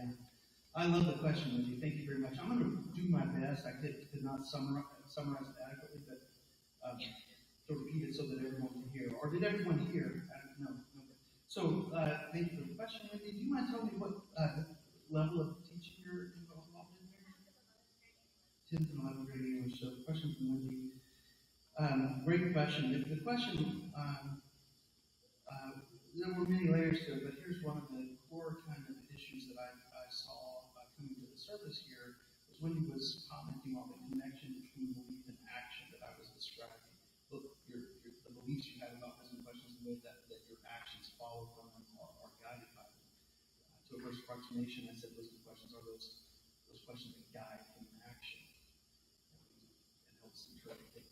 And was wondering about starting at the other end of the issue and looking at the actions and asking what beliefs are reflected by those actions, and could we critique, maybe, if I can summarize it this way, critique the patterns of belief in reference to the way you act, or actually learn what's in our beliefs about wisdom questions by seeing how they're acting. I think all that's exactly right, and very deep and important. So the connection between beliefs and actions here is the fundamental thing that's making the connection, and it is a two-way street. Oftentimes, and the ancient skeptics were prodded on this, like, you're going to eat bread, right? What is that? Did you know? No, I'm not believing that it's going to nourish. But really? I mean, doesn't that count as believing that it's going to nourish? So that kind of pressure about what you really believe can in fact be effectively applied. And if I may just, so very nice, and I'm agreeing that your basic answer is yes, but I would like to make one follow-up about where I would go with this, especially for what I would think might be lower down in the grammar logic stages. Consequently, I think studying the lives of great saints, they are paragons of wisdom. And even before you are addressing wisdom questions, you are inculcating and helping students learn to admire lives that reflect the answers you want them to see. So that connection between belief and action, and that what he was asking about, to me, highlights one of the reasons why even at the grammar school level, you want to be reading stories of great, faithful, wise people. And even that activity, which you might not have thought about as a part of the project of cultivating wisdom, is helping students come to learn and and admire the answers that are behind those ways of life. Other thoughts provoke or comments. There's a lot to say that we have not touched on. Let me go to the back there, and I'm going to need you to shout. Sure. My name's Travis. My question was thinking about the role of faith in the pursuit of wisdom. I agree with you that the pursuit of wisdom is ultimately completed in an act of faith. Things like Proverbs 2 says that the pursuit of wisdom ultimately ends in superior glory. If we say that it begins in faith, is that not to some degree to give it up to the skeptic? To say they're actually right, that we have no ultimate justification, but instead we have to make kind of like Kierkegaard's choice, right? Yeah. Seems like that, to me, that seems like that could be interesting into it for favor, like that ethical choices are ultimately just preference. If we say that it begins with an act of faith. Yeah, very good. So Travis, what are you teaching? What's your gig? Math and philosophy? Terrific. We'll leave it to the philosopher. Call me up like that. Great question, Travis. I'm going to repeat it as best I can again. If I don't get it quite right, just give me some signal.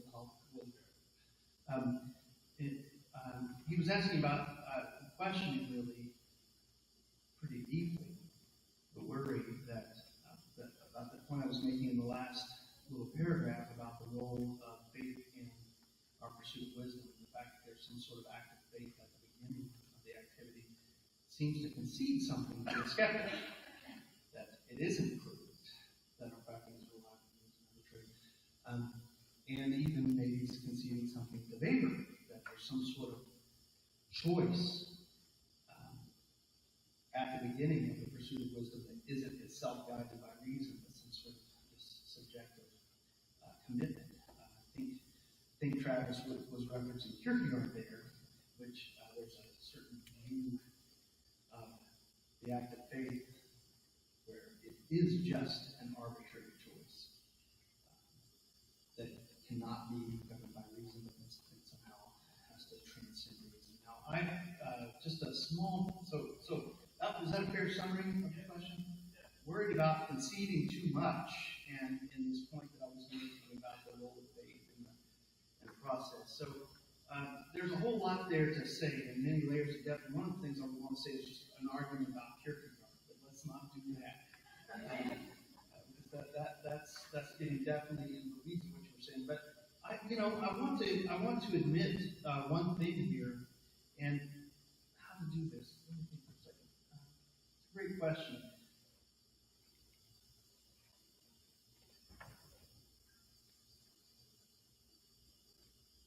So, I think I'm with Pascal here in saying that the skeptics have a great point in this regard. There's no non-circular justification for the reliability of our reasoning faculties. And so, trusting our reasoning faculties, we are in some sense putting faith in. And so, you say, well, why have that faith? Christians have a very simple answer, which is that we believe we were made by God in God's image, which means, in part, be rational creatures who are able to know the truth about God, discern the goodness of things, and love them accordingly. Right. Very good. So, one response to what you're saying, I think, and the deep question you raised, is partly concessive, that means that what we're doing in pursuing wisdom is faith seeking understanding.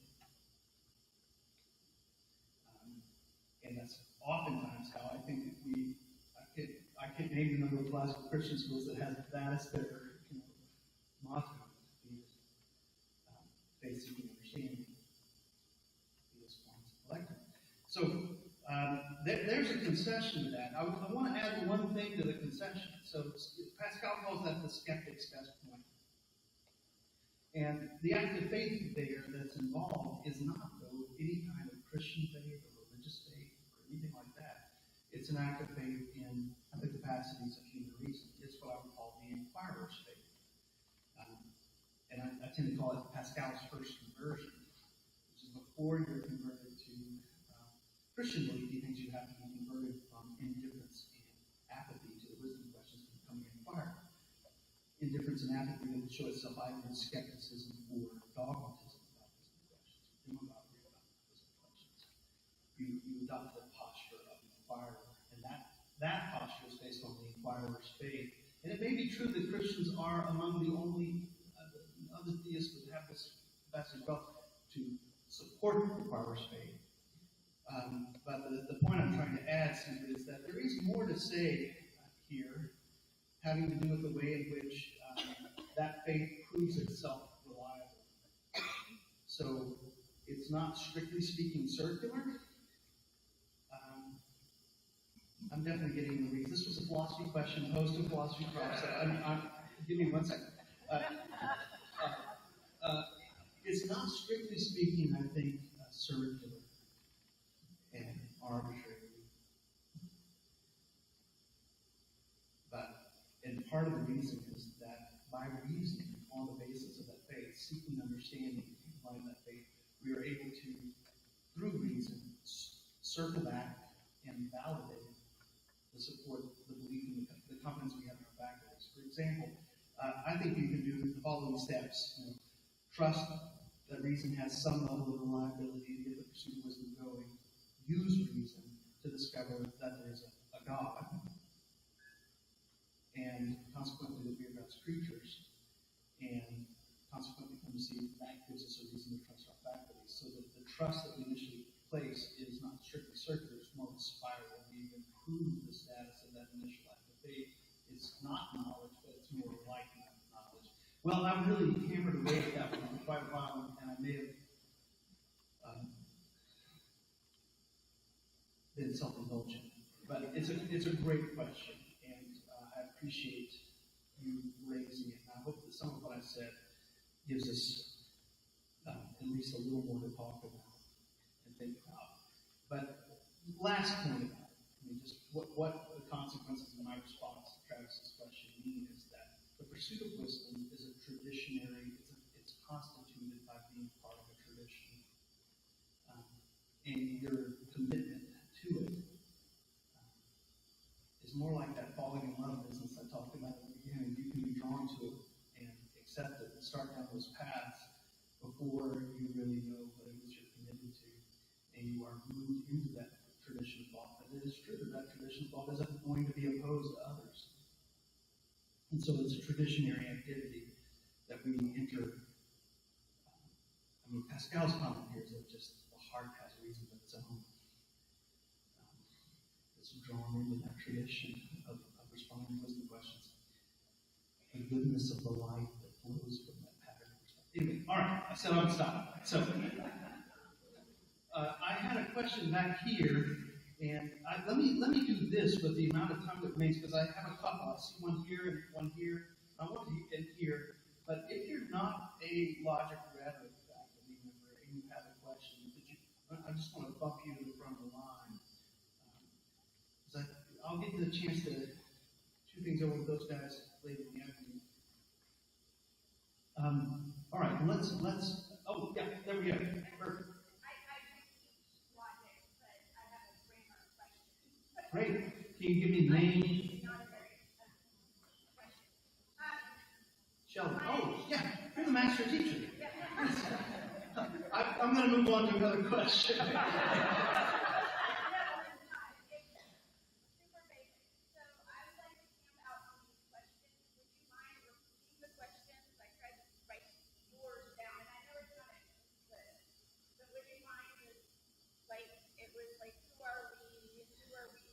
Yeah. What do we owe each other? Where do we come from? Yeah. I came on that later, and I don't feel like I got that whole list. Yeah, it's hard to get a settled list. But let me do it. Thank you. Easy question.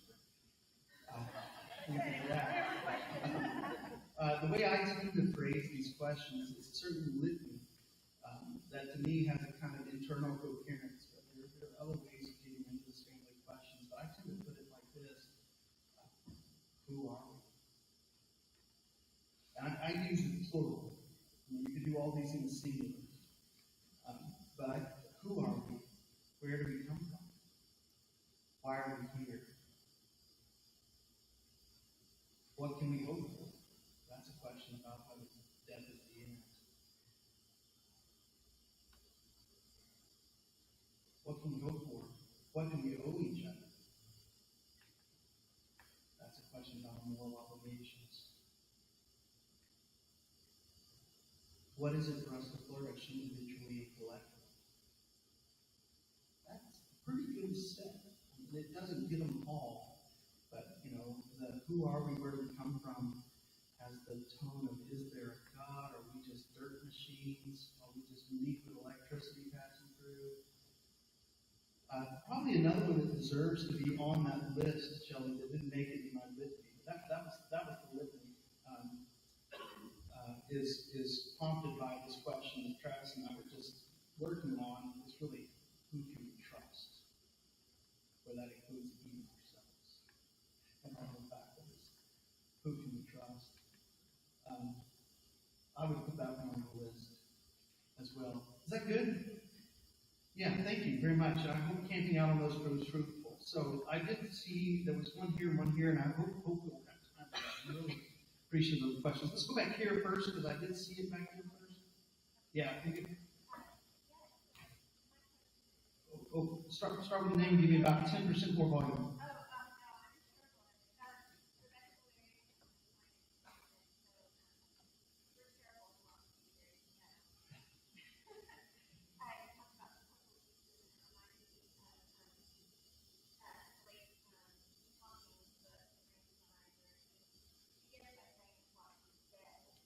Mhm. Yeah.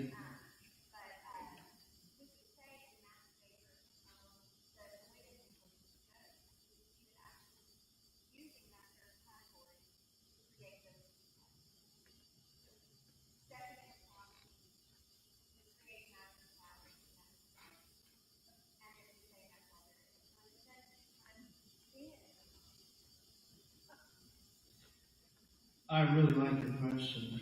It was Rebecca.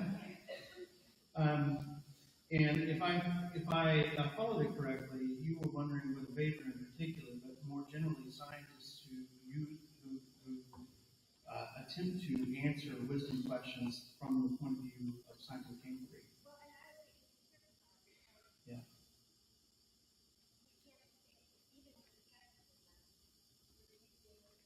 Yeah. Yeah. Yeah. So, part of the, yeah, I think I just want to say flat out, yes. I think you're definitely on the right track there, that in articulating and describing only two categories, Gabriel was working in the third. Yeah, no. Yeah. Yeah.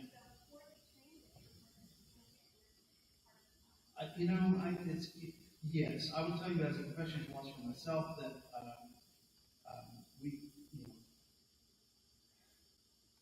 it's a party foul to cross the boundary between the production and dissemination of bits of knowledge based upon the application of the scientific method to this other activity, integrating all the things we know into a coherent whole that eliminates big questions that we were just asking. And when someone does that latter thing, they are not functioning as a scientist. They're functioning as a scientifically informed philosopher. And typically, their philosophy is about as good as my science. And there are people who are really good at both, but I have it's a short list. And just give you one example to follow the pattern of thought there. So when Hawking, for example, goes down that path, I think he's being a philosopher, not a very good one. For reasons I hope will become clear later this afternoon. For one thing, he's just mistaking that the wisdom questions call for and can be answered by the process of scientific inquiry. My point is, so far has just been, look, there's no lab that's going to produce an answer to the question, are we dirt machines? Or do we really have free will? Is there a God? There's a lab that can produce some interesting information that might bear on those questions, but interpreting that information is not a science question. You cannot find an answer in a science textbook. It's a wisdom question. It has to do with how we integrate all the things we know, and it will be contested, and it will be traditionary in its constitution. But just to name names, I mean, I review a book a number of years ago by a very prominent cognitive psychologist named Zanaga on the question of whether we have free will. And I abandoned the project because the errors it made as a philosophy as a philosophical contribution were, to call it sophomoric would be an insult to sophomores. It was literally moving from this pattern of inference. We can document that we sometimes behave reflexively to the conclusion that we always do. Now, that is a fallacy that your seventh graders should know. And so, yeah, when we cross that boundary, but here's the only other thing I'd like to say with it is, one of the things I tried to articulate is a bit of a subtext here in this plenary address, was the way in which philosophy and science, philosophy really theology, pair those, and science broadly construed, work together. I mean, look, it's about putting puzzle pieces together. Where are we getting the puzzle pieces? That's scientific inquiry. And every time we get a new puzzle piece, it reanimates and dislodges the answers we have to wisdom questions. And so there's this kind of back and forth process where new discoveries. I mean, just let me give you one example on this last point. I mean, for many, many hundreds of years, I don't know how many years, the understanding of the history of the universe from cosmologists was a steady state model. And we discovered something that indicated it was redshift data that all the galaxies in the distant sky had light that was skewed red. And this indicated that they were moving away from us, which meant if you rolled back the time frame, they were closer. If you rolled back, they were at some point infinitely closer. And that suggested that there wasn't a steady state of the universe before that it existed in that way eternally. Now that discovery, that's big news. It seems to really strongly support one kind of answer to wisdom question, that there was a beginning. And there was. And we can ask, how did that happen? And so the same thing would be true coming out of science labs in other areas, like the Zanaga's case, where you can find scientific experiments that show, these are called the Leavitt experiments, that show that the brain will light up with electrical activity moments before the patient is able to report making a decision. And so, that's a piece of data. And that does not, the next question is how to interpret it. Is that mean we're not free? Does that mean we're not responsible for ours? That's a philosophical question. And so just learn, but the main point is learning the difference and seeing when we've shifted from what we're trained in our disciplines for, in your case as a scientist, and what is the philosophical domain, and but also to recognize this kind of fruitful back and forth. As the quest for wisdom lumbers forward and is provoked forward by the approval of scientific wisdom and information. So anyway, there's another question. Is that good, Rebecca?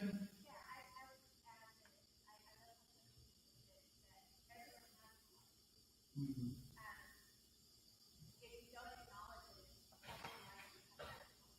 Right. Right. Mm-hmm. Exactly. Yeah. Yeah. Yeah. Very good. Yeah. So I had another one up here. Let's see. Where was it? Was it right here? Well enough. Well, that's great. So over here, yes. Oh. Yes, start. Shannon? Okay? And the question is about the big picture that he's bringing, wherein this kind of false modern way of looking at things that we were kind of epitomizes, but also shape of what we discussed, right? This idea that there is separate categories of knowledge, Yeah. and that wisdom really cannot figure out that this is kind of what we're trying to express, right? And people are trying to reclaim wisdom Yeah. and a cohesive and coherent worldview for our Yeah. students. Yeah. And I think one of the real great distinctions that I encounter with grade schoolers is they are about to enter a world in which increasing specialization and expertise is more and more just a fundamental demand, no matter whether they're going into the medical field or going into the technological field. And I guess, do you have strategies for reconciling the truth of this highly and increasingly highly specialized modern connotation Mhm. they will be emerging, and the ancient wisdom, which is much more integrated, Yeah. coherent, life? Yeah, such a great question, Jan. Thank you very much. I'm going to do it again, follow the pattern. I'm trying to repeat it for the audience, and if I do injustice to it, let me know. So I think Shannon was worried about or asking about the way in which the modern educational system is going to push students further and further towards specialization, whereas the kinds of questions we're talking about here and encouraging, trying to find a place for in our curriculum are very, very broad. They're about integrating all the things we know. And that seems to be at some degree at loggerheads, that we need to equip students for this knowledge economy outside of our schools that are going to be razor thin niches and silos. I think that's exactly right, and a big worry. So let me say a couple of things. Is that a fair summary? So the couple of things about it.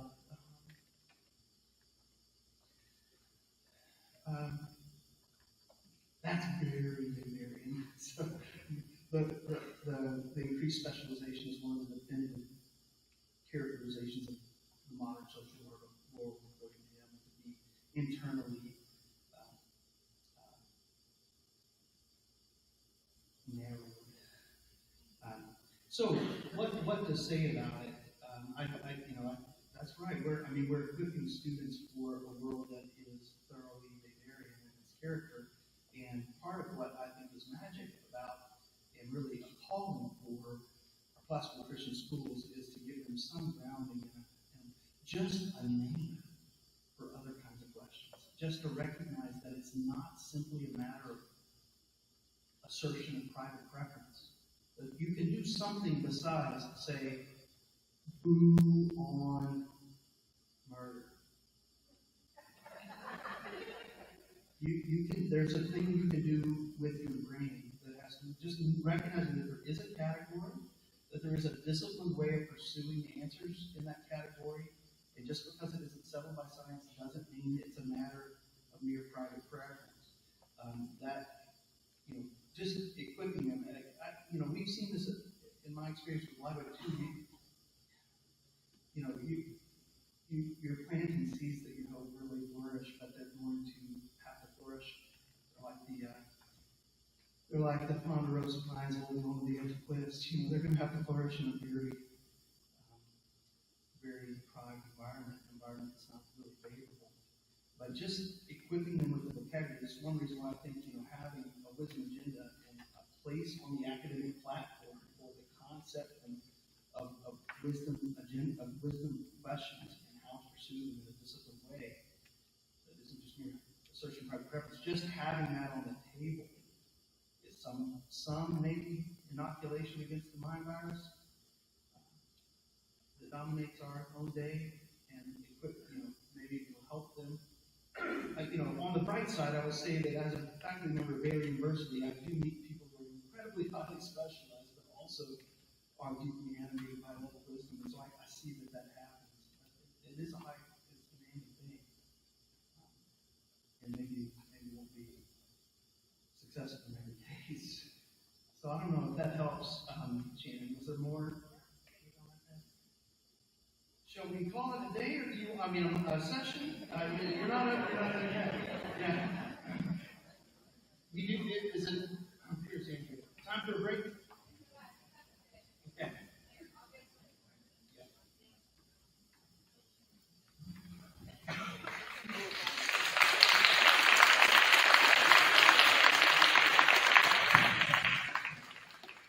Okay, so it is 10:30. At 10:45, we'll start the next session. The grammar school will be moving across the hall to rooms 403 and 404 over there, which means that I would like tables 11 to 14 to come fill in these front 4 tables. So if you're a grammar school leaving, please take your stuff because we're going to fill in these tables so that we can be closer to each other as we continue to talk about this. All right, have a good break. Come back at 10:45. 10:45.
All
right, Jen, find your seats, please. If your seats have moved, find your new spot, please.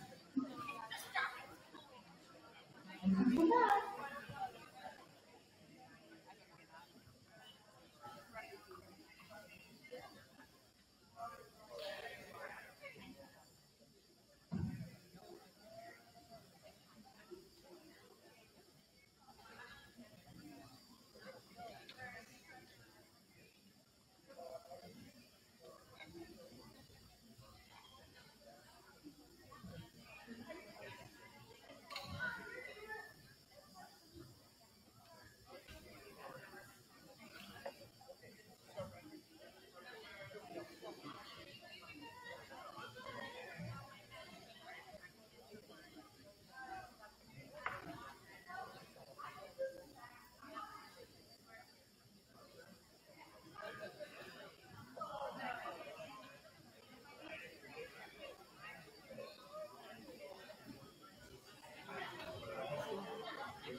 just to start up? Can someone remind me what time we are to start up?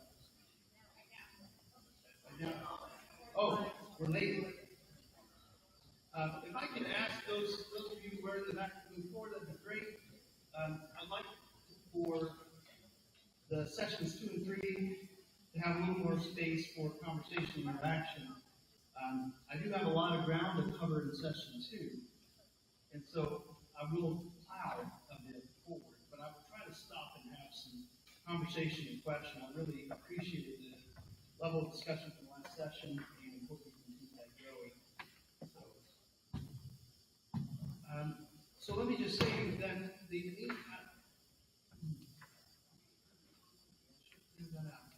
yeah, 45. Oh, right. Glad you handed me this, Shelley, because I am taking some liberty with Andrew's permission to switch what she originally listed in sessions 2 and 3. So I'm doing what's listed here as session 3 in place 2, and I'll do what's listed there as session 2 in place 3. It's just because I found as I was preparing the subject to unfold itself more naturally that way and allow one to get through light on the others.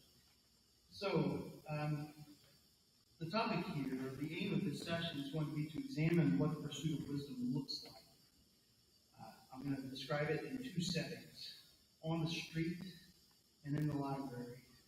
What it looks like to pursue wisdom on the streets and in the libraries. And the outcome of the session, I hope, will be to recover a key pedagogical tool for the pursuit of wisdom, for implementing the wisdom agenda for possible Christian schools. So there will be, if you're swimming, if you're in the water so far and wondering, what is it I'm supposed to take from all this? I just say by the end of session 2, there will be a clear pedagogical tool. I'm going to give you a handout with stuff on it, and hopefully we'll begin to talk about how to use it in your own classroom context.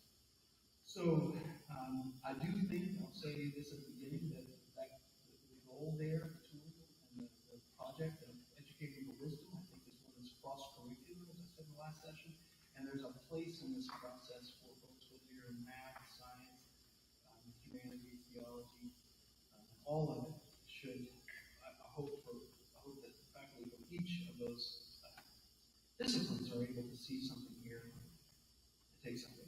I think it's there. Maybe you can help find it if we're not seeing it clearly. So, one way to get a handle on that's the aim. Any questions or comments about that? Aim section 2. One way to get a handle on an educational program, any educational program, is to contemplate the sort of ideal product of that program. Ask yourself, what do we envision our ideal pupil doing with the education we are providing, offering? So we can have a little bit of fun here and a little bit more interactive stuff. So I'll say a certain kind of model for education. You tell me what it's aiming to produce. Okay. So a college prep school. What's the ideal student? That was meant to be an easy one, nice one. Not just any college. Right. College prep school is aiming to get you into the most elite college you can. Well, I've got hovering in the back. I think you guys are join in, please, if you hear. I'll try to see you if you're. So a college. What about a tech school? Trades. You're trying to produce the trades. The founders of my university hired to provide for an educated ministry. That's the goal. So what does the ideal student look like to you? What pops in your head when you picture the ideal student? Pastor? Did I hear pastor? Pastor. Yes, they hope to equip students to rightly divide the word of truth and proclaim its message in a powerful, effective way. I think they would have envisioned, man with Bible in hand. To the sky. What about our modern public educational system? What is it ostensibly preparing its products to do? Get a good job, make a good salary, compete in the market economy. Pretty good follower, I like that one. One more thing we're missing, though, I think so far. What about the civic life? Ideally, the program is designed to prepare you for self-government, contribute to a society based on principles of self-government.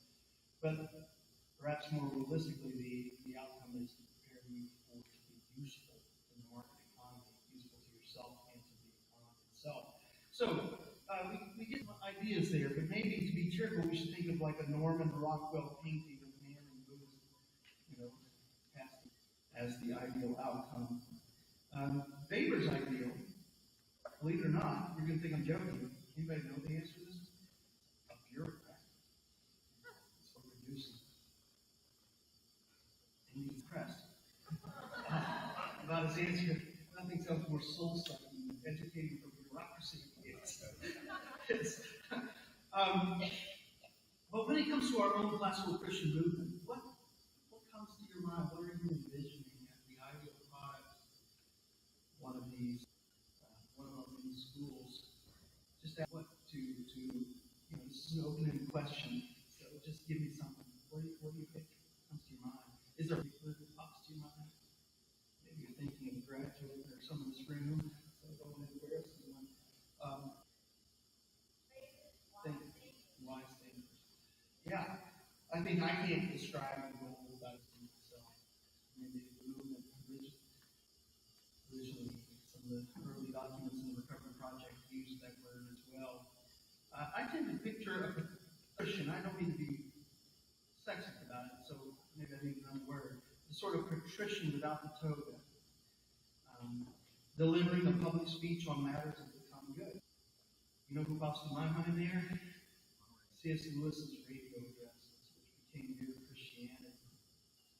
And he actually might have been among people to have received this sort of education, or completely drowned out. He got smothered with a pillow. My duty there. It was meant to be funny, but okay. I'll work on my humor.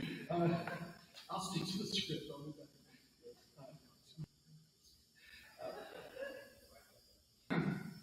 So in this session, I would like to explore two models associated with the wisdom agenda for classical Christian schools, the one is non-Christian.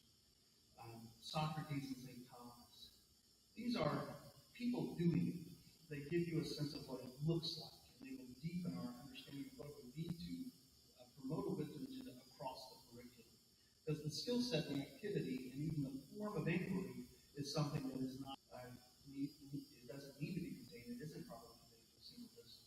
So the habits and minds we're looking for these examples, as well as the form of their inquiry. So in this session, I'm going to explore these two models associated with wisdom agenda and deepen our grasp of what it means to educate with wisdom. So throughout the session, though, I want to highlight emphasizing the difference between merely equipping students. All right, so this is a little bit of an internal debate or an internal critique, a soft critique of what happens in our classical Christian schools. So Weber's not the target here in this next level of remark, but our own practices, which I admire and love very much. So gentle word. Throughout the session, I want to be emphasizing the difference between equipping students to listen in to humanity's great conversation about wisdom questions. Compare that to equipping students to take a well-reasoned stand. Oftentimes, I think we undersold ourselves. We equip the students to listen in to the great conversation, as opposed to take a stand. And it's definitely one thing to be able to recognize the themes that connect various contributions of classical literature, to appreciate how one author is developing those themes in conversation. Key points you can see, for example, Augustine clearly building on the insights of Platonists. You can listen in and see how he's doing that, admire how he's doing that, recognize how he's but from the wisdom agenda, point of view of a wisdom agenda, that sort of appreciation and recognition is very admirable, but it's not enough. It's not reaching high enough. It's a very different activity to equip someone to take a stand in the conversation that Augustine was involved in. And from the point of view then of the wisdom agenda, the goal for our graduates would be just that, to equip students to take a stand, a well-reasoned, well-informed standing. So how to... where am I here? Yeah. So we're going to start with Socrates' example.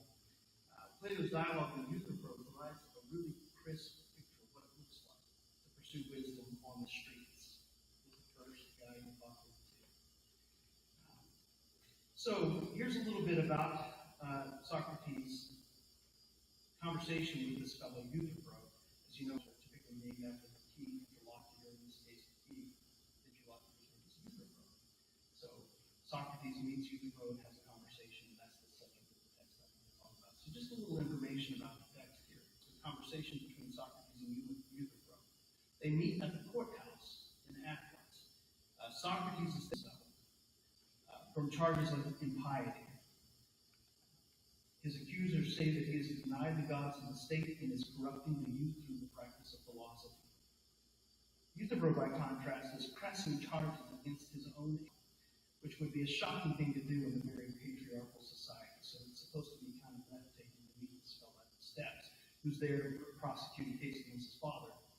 Euthyphro is pressing charges against his aged father for, more surprising, for negligent treatment of a wicked person who has no social status in ancient Greece.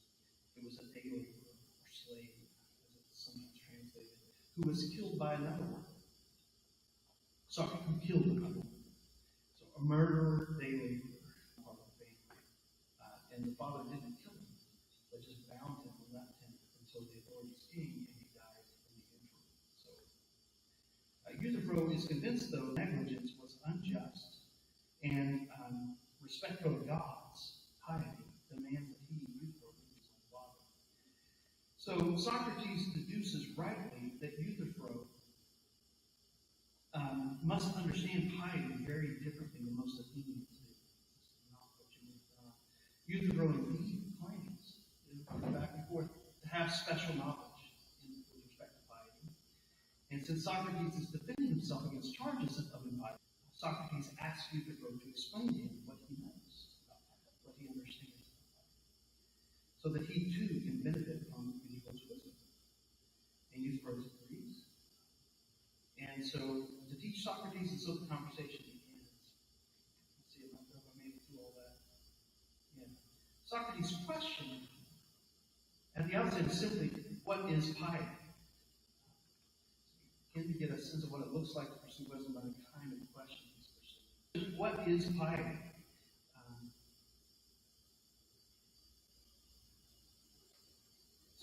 Euthyphro's first answer is really shouting. He says, oh, well, easy peasy. It's what I'm doing now, prosecuting my father, even when others would be shocked by it. And Socrates says something that tells us what kind of inquiry he's conducting here. Socrates doesn't know an example of piety, something that falls under the concept of piety. He wants to know what traits make something an example. How can we tell that something belongs in the category of piety as opposed to impiety? And what philosophers are looking for here in this kind of inquiry is a sort of normative theory of piety. It looks like it's a definition he's asking for. But if it's a definition, it's definitely not a lexical definition, something you can find in a dictionary. I prefer to call it a philosophical definition or a normative theory of piety. He wants to know what all the normally pious actions have in common. What conditions or traits are sufficient to make a thing pious all on their own? What conditions are necessary for an act to count as pious? So everyone involved, just take note, everyone involved in the two legal proceedings here has a working definition in their head. They have an answer to the wisdom question. And, Euthyphro's father presumably thinks his actions show due regard to the gods. And Euthyphro's action in bringing charges against his father thinks his actions shows due regard to the gods.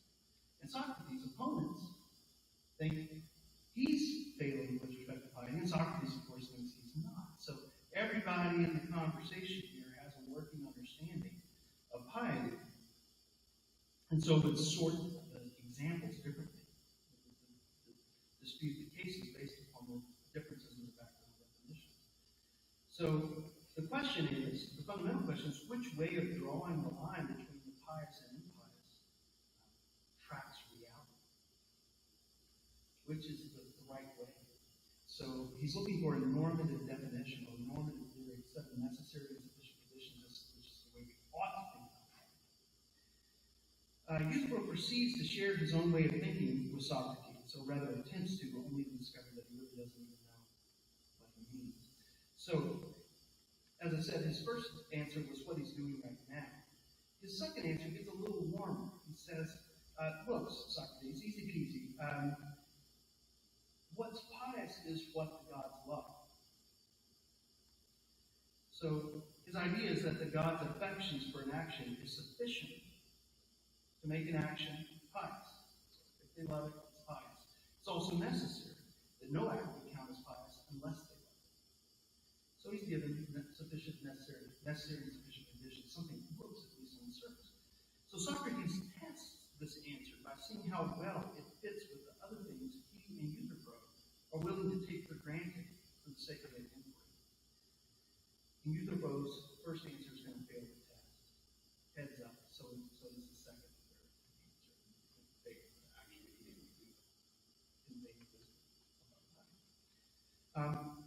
All right, so why does this one fail? Well, they both agree, but Socrates actually doubts it. And this is what gets him in trouble with his accusers. He doubts that the gods sometimes disagree about what they love. He opposes the popular polytheism of the Greek culture, but never mind that for a second. He's willing to grant it for the sake of the argument. So as a result, Euthyphro agrees, yeah, sometimes the gods disagree about what they love. And as a result, Euthyphro's first definition of piety does not draw a sharp line between the pious and impious actions. For Euthyphro's account of piety here leaves some cases of human action in limbo. They're either pious and impious at the same time, or neither pious and impious at the same time. So, one and the same action could be loved by one God and hated by another God. But what would Euthyphro say? Well, he'd have to say that action is both pious and impious, which is a contradiction, or it's neither pious nor impious, in which case the definition is incomplete, and he hasn't got a proper sorting of cases, which is what we're after. So to correct this defect, Euthyphro amends his definition. He says that piety is what all the gods love. Note the difference between the first and second definition. What do you see as the difference? Here I'm just trying to lead a conversation, so I'm looking for a response. Boil me down a bit. I heard something back here. It's literally one word. All. All right, so just take them. All right, so we're now considering a different theory, a different Norman philosophical definition of piety, and its differences with one word. But on the basis of this new theory, what all the gods love, we can draw a sharp line between the pious and impious actions. And the line would be no acts unclassified. Acts that the gods disagree about falls on the impious side of the line. Any understanding of piety, sorry. I think I got through that paragraph all right. Let me just keep it going. But this understanding of piety runs into a different problem. It's not that it's incomplete, leaving some acts neither classified or doubly classified. The problem is more deeply philosophical, sometimes just called the Euthyphro problem. And here you'll have to bear with me for a moment, a fairly heavy sled of philosophical reasoning. But I think we can get through it. The problem he articulates here is called the Euthyphro problem, the Euthyphro dilemma. It's still talked about by philosophers today. I think by journal articles, 2024 publication date addressing this issue. But here's the problem. Socrates and Euthyphro will take for granted for the purposes of inquiry that the line between piety and impiety is not merely arbitrary. But if the gods simply decide to love some act for no reason at all, that would make the difference between piety and impiety strictly arbitrary. So that's no good. The gods could make anything pious simply by attaching their affection to it. On the other hand, if the gods don't simply arbitrarily attach their affection to some kind of action, if they have a reason to love some kinds of acts rather than others, then their affections are not the real standard of piety. Their love for an act would be a response to something else, something the acts have on their own independently, their love for. So being loved by the gods then would not be the true ground of piety. The gods' love might act as a sign of the piety. But it's what we really want to know is what is it that compels the gods to love us in that case. And so either way is bad news for youth pro. Either the gods have a reason to love some acts or they don't. If they don't have a reason to love some acts, what they love is arbitrary. That makes the difference between pious and impious arbitrary. If they do have a reason for loving some action, then the definition we throws offered is incomplete. It hasn't gotten us to the real thing that is accounting for and explaining the difference between piety and pious actions. So euthyphro is second theory is wrong in that it is either incomplete or contradictory. At this point in the dialogue, there's devils. At this point in the dialogue, euthyphro, you can imagine, is fairly flustered. He starts by saying, sure, I know a lot more about this. I know a lot more about piety than my fellow Athenians. Let me explain it to you, Socrates. I can help. And he's given three passes at it, and Socrates has said, strike one, strike two, strike three. And Euthyphro at this point confesses that he just doesn't know how to say what he means. And this moment in a Platonic dialogue is called the aporia confession, which is Greek for no way. He can't find a way to say what he means. And he compares Socrates, but he blames it on Socrates. He says, look, Socrates, you're more crafty than that great craftsman Delos, who is reputed for being able to make statues move around to such an extent that people would nail the statues down so that they could find their statues. You're making my words move around. You're making my thoughts not stand still. Socrates' riposte is to attempt to redirect the conversation toward a fourth definition, which I won't spend any time on, that appears to be a more promising category. But the conversation comes directly and abruptly to an end when Euthyphro, now in the position of the pupil, refuses to continue. He just says, hey, look, I gotta keep going. Time's up, Socrates. I really gotta go. The end is almost that funny. Like, I gotta go see a guy about things. It's transparently no excuse to abruptly end the conversation. And that's where it ends, the dialogue does. So that's what it looks like on the streets. And again, I didn't give you the reading assignment to read for yourself, but I highly recommend that you can find a great place to start getting acquainted with. What I want to do now is really have a second layer of conversation about what kind of conversation Socrates and Euthyphro had, and what we can discern about what it looks like to pursue responses to wisdom questions. And the first thing to notice here, and here I want to try to keep the conversation going, so I'll ask you some questions. The first thing to notice here is that the entire conversation was framed around an explicitly formulated wisdom question. Technically speaking, the words on the page would look like, what is piety? You literally ask that question, like, what is piety? But immediately after asking that question, and Euthyphro gives some examples, the conversation gets a little more precise. The question isn't that open-ended question, what is piety? It's whether piety is what all the gods love.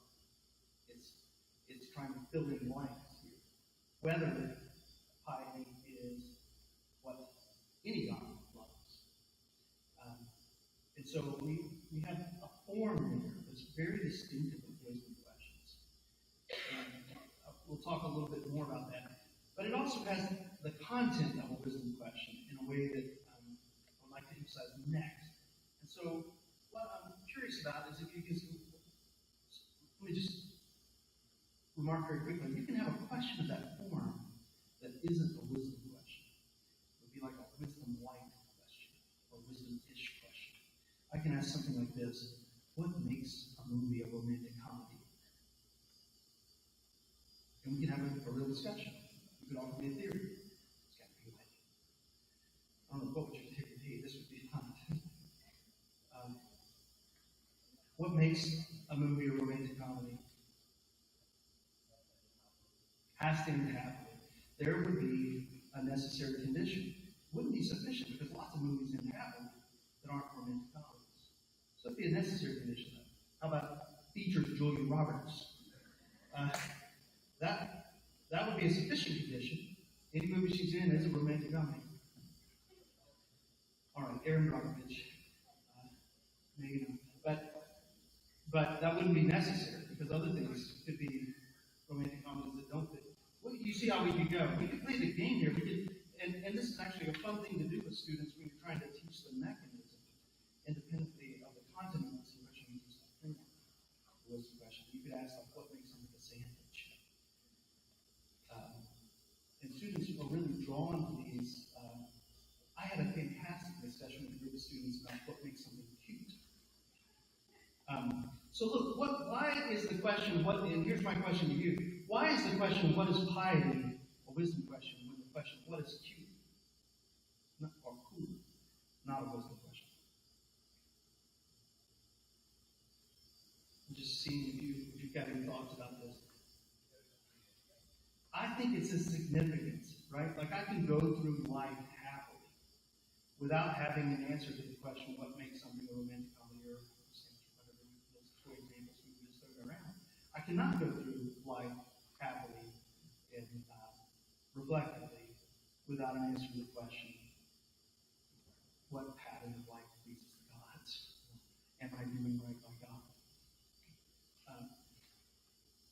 So I think what makes this question have the content of a wisdom question is that the issue at hand is both forced and momentous. It's significant in a way that was mentioned here, but it's also forced. But enough about that. I've gone on too long. As soon as we start trying to talk, I'll just be quick with this one. The conversation is not only framed by explicitly formulated wisdom question, it has both the form and the content. It's aimed at a philosophical definition or philosophical theory of piety. That is a set of necessary and sufficient conditions for the application of the concept. What a philosophical definition allows you to do is to sort cases. You can show me anything in the universe. If I have a good philosophical definition, I can tell you whether the concept applies or doesn't apply. That's what a theory does, is it allows you to sort those kinds of cases. So that's the kind of understanding it's aimed at. Again, it's a normative view, it's how you should think about piety. And the inquiry required, another thing to note, it required explicitness on the part of Euthyphro about precise responses. Like Euthyphro probably never has tried to say what exactly he thinks piety is, even though he himself presents himself to the world as a man who's an expert in piety. So a lot of what happens in the conversation is drawing out things that typically, making explicit things that we typically just take for granted or don't bother saying. And note that every word matters. The kind in the definition, it's like a good poem in that regard. That a single word can make all the difference here. I am kind of summarizing several paragraphs, so let me just find where I am in this, trying to have room for conversation. Yeah.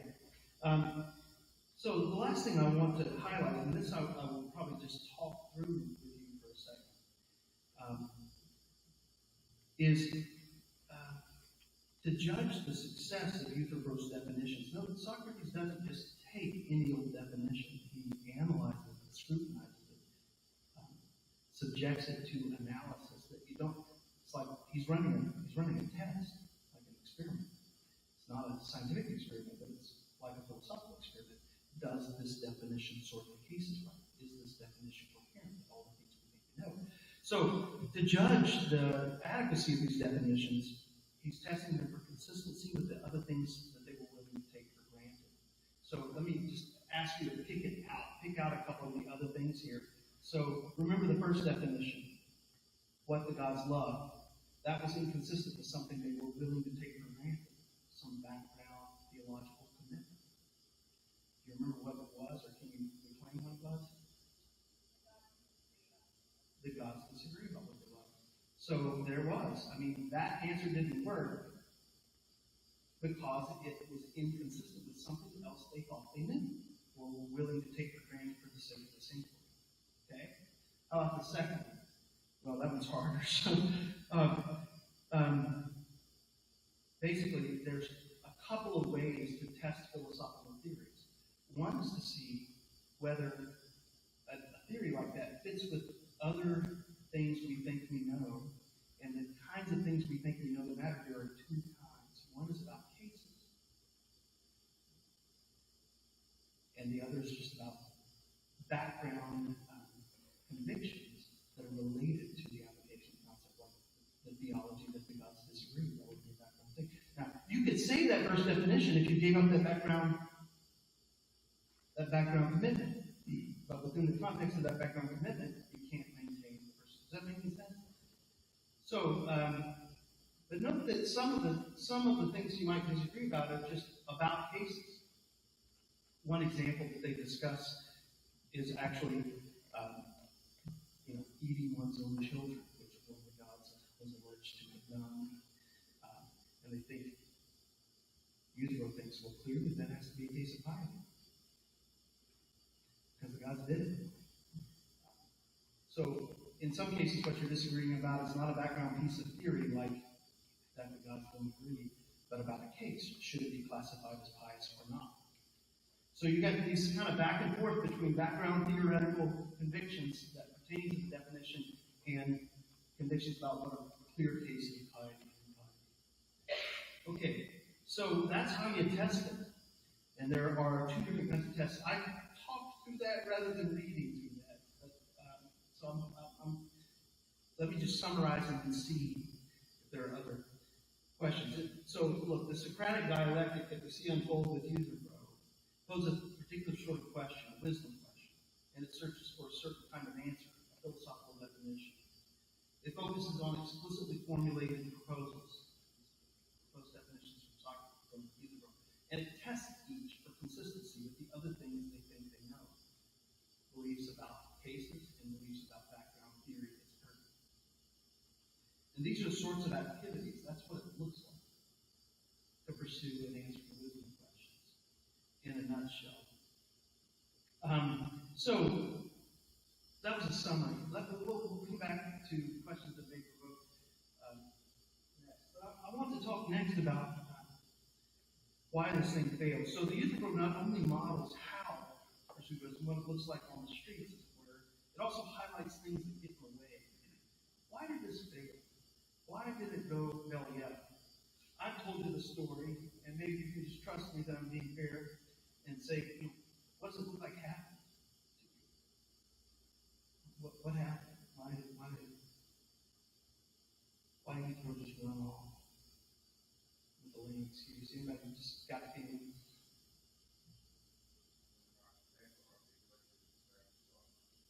He wasn't able to articulate, and maybe he's embarrassed by that because he said at the front end that he could. That's very good. He knew he was losing. Maybe he was just in it to win. Socrates, yeah, so you want to put some blame on Socrates here for failing to lose. That's a good point, too. I think all of these are getting on, yeah. I love that one, too. If he's wrong about this, more embarrassment than just not being able to express himself after claiming he could, he looks like a fool in everybody's eyes, and his relationships are on the line. His familiar relationships and his status in the community as a wise man about piety. So there's a lot going on here. Let me try to summarize what I appreciate the answers. Those were exactly right. So the first impediment, I think, here is an inflated self-assessment of what Euthyphro understands. I think it's intellectual pride. He begins the dialogue asserting that he is uniquely wise in matters of piety, and he initially claimed to understand piety better than others, and was able to teach others about piety, which is why he was willing to act so differently than everybody else would have in that case. But by the end of the dialogue, he's not so high on himself. He ends up admitting that he doesn't understand piety, at least not well enough to put his thoughts into words. And he suggests that his inability to explain himself is somehow Socrates' fault. So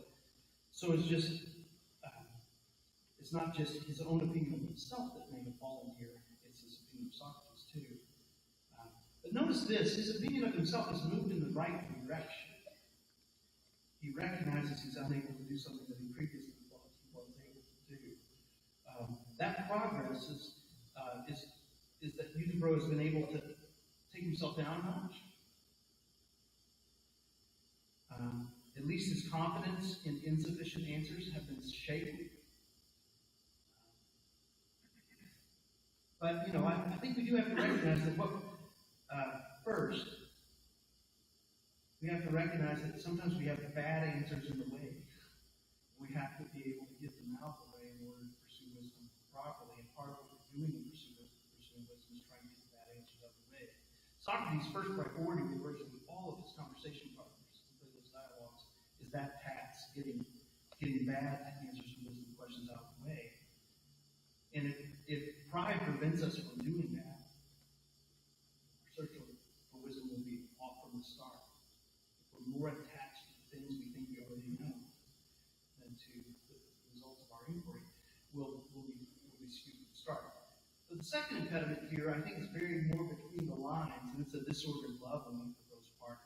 He's been humbled, and he just can't stand it. I mean, this happens often in Plato's dialogues, and he always leaves us to wonder why. But the answer is not too hard to imagine. Any answer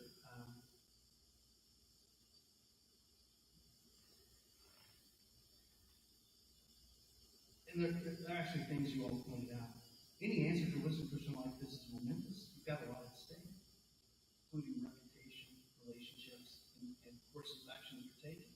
That pattern of life can only withstand so much change in the underlying answers to the wisdom questions. So if your stance changes enough on the wisdom questions, the pattern of life is not likely to be the same. The course of action needs to change as well. So even just pausing to consider whether our stance on the wisdom questions is wrong can be very disconcerting. It can be very relationally disruptive, emotionally upsetting. A lot of things we care about are on the line.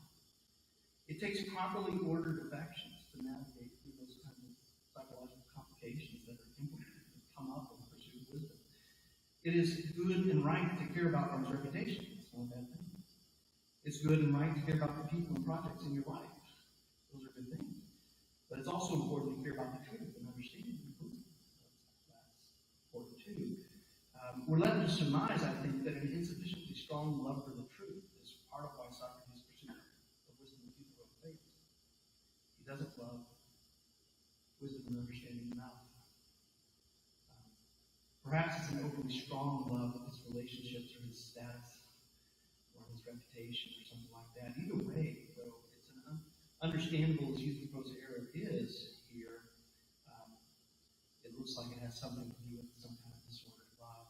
So that was an opening salvo of what it looks like, a lesson from Socrates. Some of the things that I hope you take from it were in that summary. There's an explicitly formulated wisdom question, has both form and content. It's looking for a certain kind of philosophical definition, characterized by necessary and sufficient conditions. Don't have to be overly ambitious about that, but just have one of the conditions. That would be a step toward wisdom. Getting bad answers out of the way is part of the process, and it challenges us with respect to the love of the truth, and requires a certain degree of intellectual humility, maybe courage. But that process of testing the theories, formulating and testing theories, to me, that's key for teachers across the disciplines, and that it's back to that question that I heard from Rebecca, of just recognizing when a wisdom question is on the table. And I hope that little bit of discussion helps you recognize it. Maybe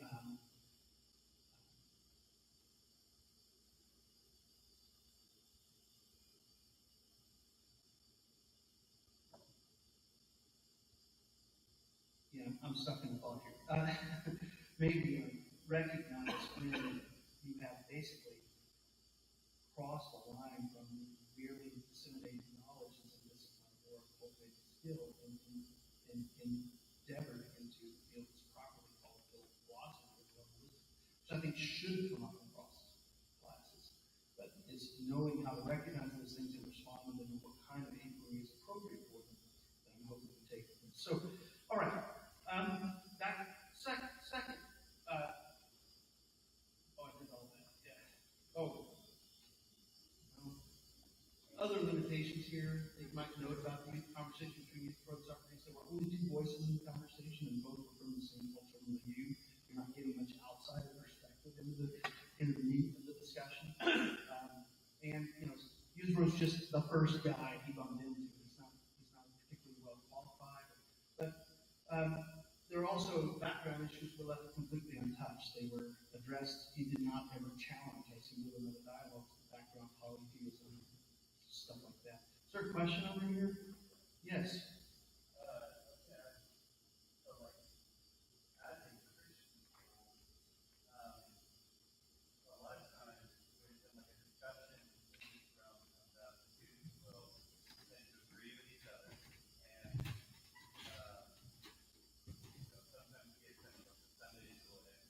Yeah. Yeah. So my question is, what are your thoughts on how we can protect them in that, but without demoralizing them or Yeah. having them question the authority of scripture? Yeah, I really like that question. Did everybody hear it? Is it clear over here? Yeah, very good, very good. Yeah, I just kind of want to cop out from that and just say, I'll be trying to add some flesh to that. I ultimately think the answer to that is going to be in disputatio, which is where we're going. But there's basically just a philosophical habit of mind. I mean, the worry is that, and Faber's word here is not far off the mark, that we fall into demagoguery here, and we just manipulate and push students and control their response by peer pressure or by what we know is the answer we're supposed to give. So, modeling the habit of mind to question and challenge and to see, with the project of wisdom, how does this answer we think we have been given in Scripture fit with all the other things we know? That's ultimately the goal, but obviously it takes, you guys know better than I do, it takes a certain kind of dynamic in a classroom for that to go well and not be demoralizing. I wouldn't, for example, on the first day in a class, be cross-examining like Socrates is here, a 10th grader. But, coming to recognize the pattern, teaching the pattern, that's why I say I think the disputatio is ultimately the answer in a way in which it can be cultivated across the disciplines. I say that about 10th grade because I once had one cry. And I felt really bad. Oh gosh. So there's some judgment about it. So I'm copying out on that. Go ahead.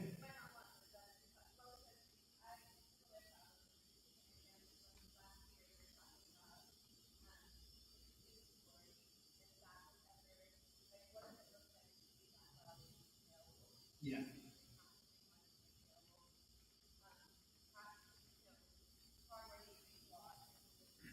Yeah.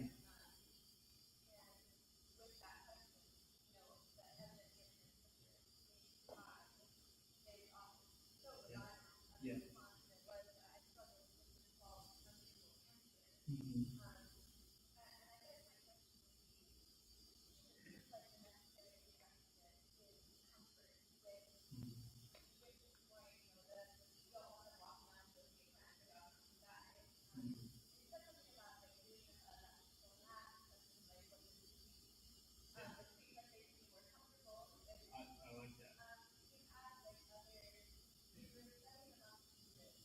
I like that. Yeah.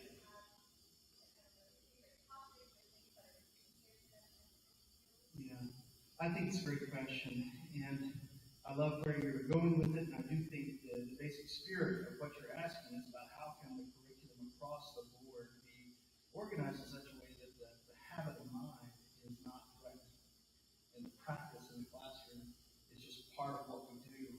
And I think I do have some ideas, like the toy case of cuteness, and that's actually quite fun. But also just as, and this is why I said I think the disputatio is really the answer, is what it does, as we'll see in just a second, is put Scripture in conversation with the great conversation. That's exactly what Aquinas is going to do repeatedly, time and again. And so, seeing the voice of Scripture not as a way of stopping the great conversation, but as a contribution to the great conversation that we as Christians want to understand and defend.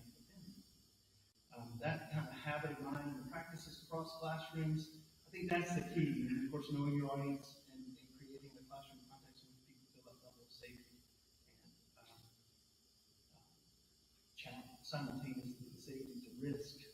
But I'll be coming back to some of this. So I appreciate the question. I'm glad you guys are already running there. But let me get to St. Thomas, if that's all right. So by the High Middle Ages, well, let me just start here. I don't know. I'm not really getting used to the slides, so I'm distracted by my own slides. Let me come to this. So Socrates and Euthyphro had a good conversation about a wisdom question: what is piety? But their conversation was in many ways not that good. It was not a great conversation. There were only two voices, as I mentioned, and one of the voices was compromised by character issues of the sort we just talked about: intellectual human pride and a lack of love for the truth. Nor did the conversation really touch on any of those background issues that were allowed in to their discussion. Their conversation, in fact, did not get beyond simply challenging the shallow understanding of piety that stood in Euthyphro's way to any real progress or wisdom on that. So if Socrates and Euthyphro had been putting puzzle pieces together on a table at a family holiday, they would have gotten no further than just seeing that one way of putting the two pieces together isn't going to work. Okay, that's not going. So the great conversation about wisdom question aims much higher. And to see what an even better conversation is going to look like, I'm going to jump several centuries from Athens to the University of Paris in the 1270s, and a master craftsman of this certain form I want to look at, the disputatio. Aquinas mastered the written form of the pursuit of wisdom. This is what it looks like on paper in the library. He mastered a certain form of the pursuit of wisdom that both incorporates Socrates' dialectic and overcomes some of its built-in limitations. He was a truly prolific philosophical author. Almost everything he wrote took the form of a disputed question, which is the genre we're going to be looking at. It was also used throughout the universities of medieval Europe to organize and facilitate the pursuit of wisdom. Aquinas neither invented the genre of the disputed question, nor was his use of it very unique. His name is associated with it simply because of how widely and effectively he employed it.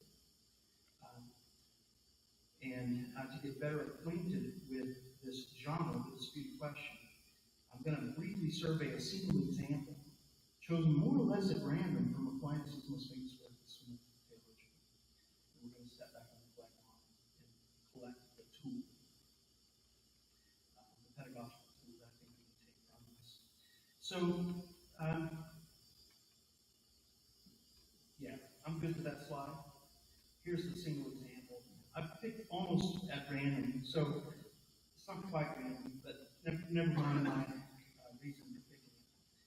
Aquinas' Summa Theologica is composed of hundreds of disputed questions. I haven't counted the total number, but everything in it is a disputed question. It's pages and pages of this. And they fit together in a really sort of, what's the Russian doll thing? Yeah. They fit together like the Babushka dolls. One set of questions inside of other sets of questions, inside of larger other sets of questions. a masterful arrangement. His response to the later questions will build on the response he gives to earlier questions.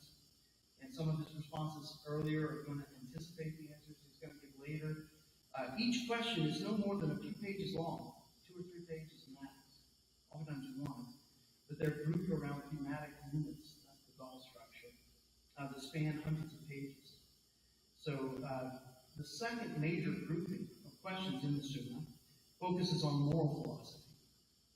And it includes a series of questions about specific virtues, including the one I want to talk about, the virtue of faith. And Aquinas poses dozens of questions about just that virtue, so you get the structure. It's one topic nested inside all these other topics organized around these questions.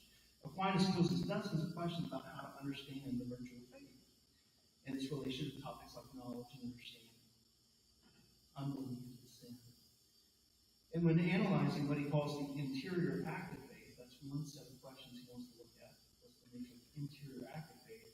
He poses the central question, in my mind, about the nature of faith. He says this: whether to the act of faith is the same as the act of thinking something through with sin. Aquinas' question should have a familiar ring to you. It doesn't have exactly the same form of Socrates' question to use for what is blank, but it's definitely got that second form. The question at hand is really more fine-grained. He's asking whether faith should be understood a certain way, whether certain philosophical definition is adequate. So it's whether faith is thinking something through with sin. So like Socrates' conversation with Euthyphro, Aquinas already is invested in the topic. He certainly comes to the question with a working understanding of faith. He is, after all, a man of faith. He's a Christian, a Dominican friar, and nor is the definition he discusses pulled out of the blue. It's not the first idea of some guy he meets on the street that he's considering. It's a definition that he extracted from his reading of the great texts, a library full of them. In this case, on the predestination of the saints by St. Augustine. And of course, Aquinas regarded Augustine as a source of creditable opinions. He also takes pains in a subsequent question to say that this is the same as the definition St. Paul gives of faith. He thought it was St. Paul, I'm not sure who it is now, in Hebrews 11:1. He says, he gently corrects the apostle for not phrasing the definition in a manner of a philosophical theory. But he says, yeah, he's on the right path. But so that's your point. I mean, that Scripture is part of the conversation here, and the definition in Scripture, he thinks, is also lined up with this kind of faith. So to explore the theory here, or the definition of faith, Aquinas tests the definition against the other things he's willing to take for granted for the sake of inquiry, just as Socrates had done. In some cases, he was able to establish results elsewhere in his larger work in disputed questions. And in other cases, the challenges are going to come from the judgments of other creditable authors in his library of reading. Aquinas is going to comb through his own answers to previous questions, as well as the library of reliable sources, to find the strongest reasons to reject this definition that he found in Augustine. And he's going to put each of these no answers, rejection, in the best possible light, framing them as logically valid syllogisms. Next.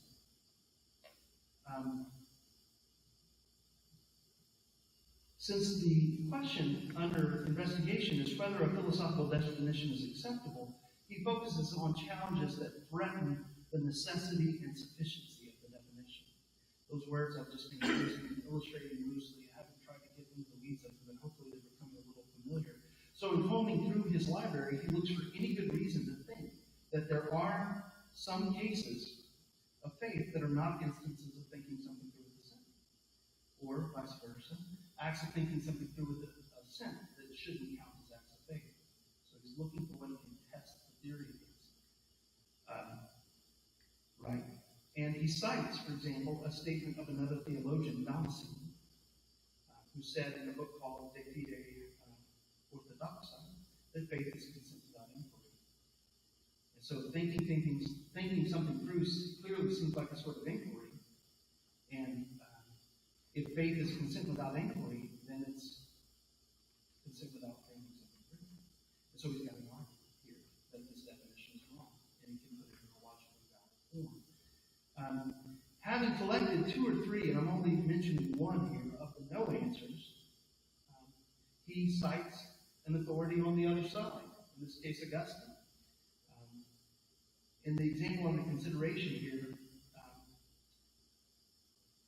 Augustine is the source, but most often he cites the authors of Scripture.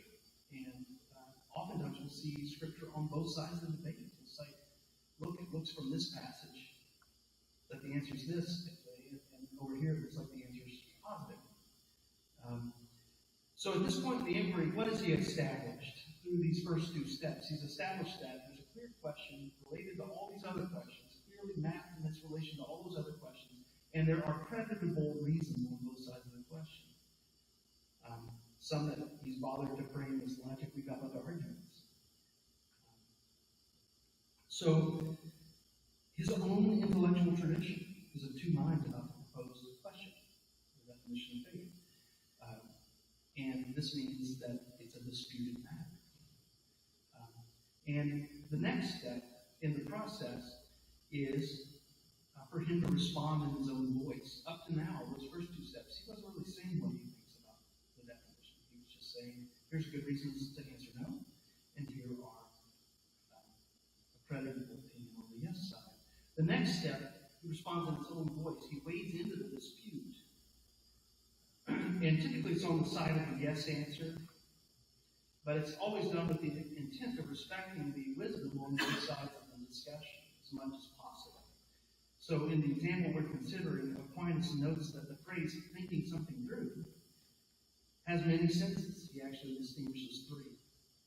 And he then argues that it's right to identify faith with thinking something through with the sin, but only in one sense. Here's the sense. So this is just getting the least bit of the text. The phrase can be used to designate a sort of intellectual consideration, a mulling things over, that takes place on the way to achieving some fervent stance on the issue.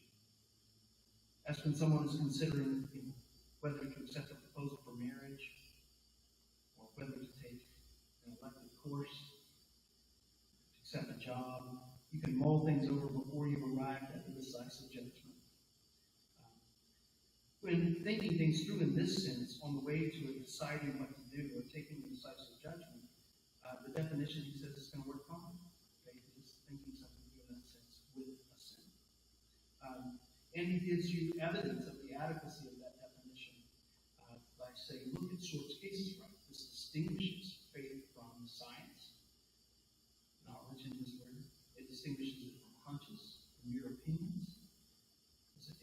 None of those things will satisfy the definition. So he's the definition under consideration then looks pretty good when you understand a key term in the right way. And so having answered the question in his own voice, Aquinas then concludes the disputed question by responding one by one to the authorities on the other side, the credited opinions on the other side. In each case, he identifies exactly where he thinks these thinkers have gone wrong, while acknowledging any of the points they made that he can still accept. So he's respecting the other side of faith, even while he's disagreeing with them. So in the case of Damascene, for example, who claimed that faith was consent without inquiry, he knows that Damascene is right, that one sort of inquiry is not involved in faith. And that's the sort that produces certain knowledge. When we have certain knowledge, we don't involve in faith. So if by thinking something through, you meant producing certain knowledge, it wouldn't be appropriate to define faith. So while faith does not involve inquiry that produces certain knowledge, it can still involve inquiry that leads to a form of sin, firm sin on one side. So, all right. So that was just walking through a single example of what a disputed question looks like. I want to say a few things, and then there's a slide. Oh, I have a handout for you. if you're worried about bad form, I gotta run in the back of the room and get it. Oh, thank you. Because,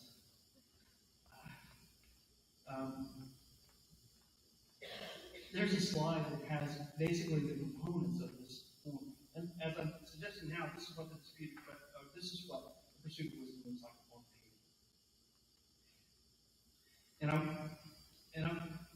It's a little blue bag. Yeah.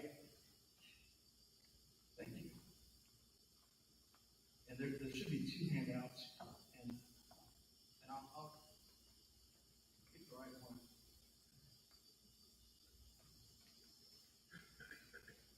I should just say the components of the disputatio at the top.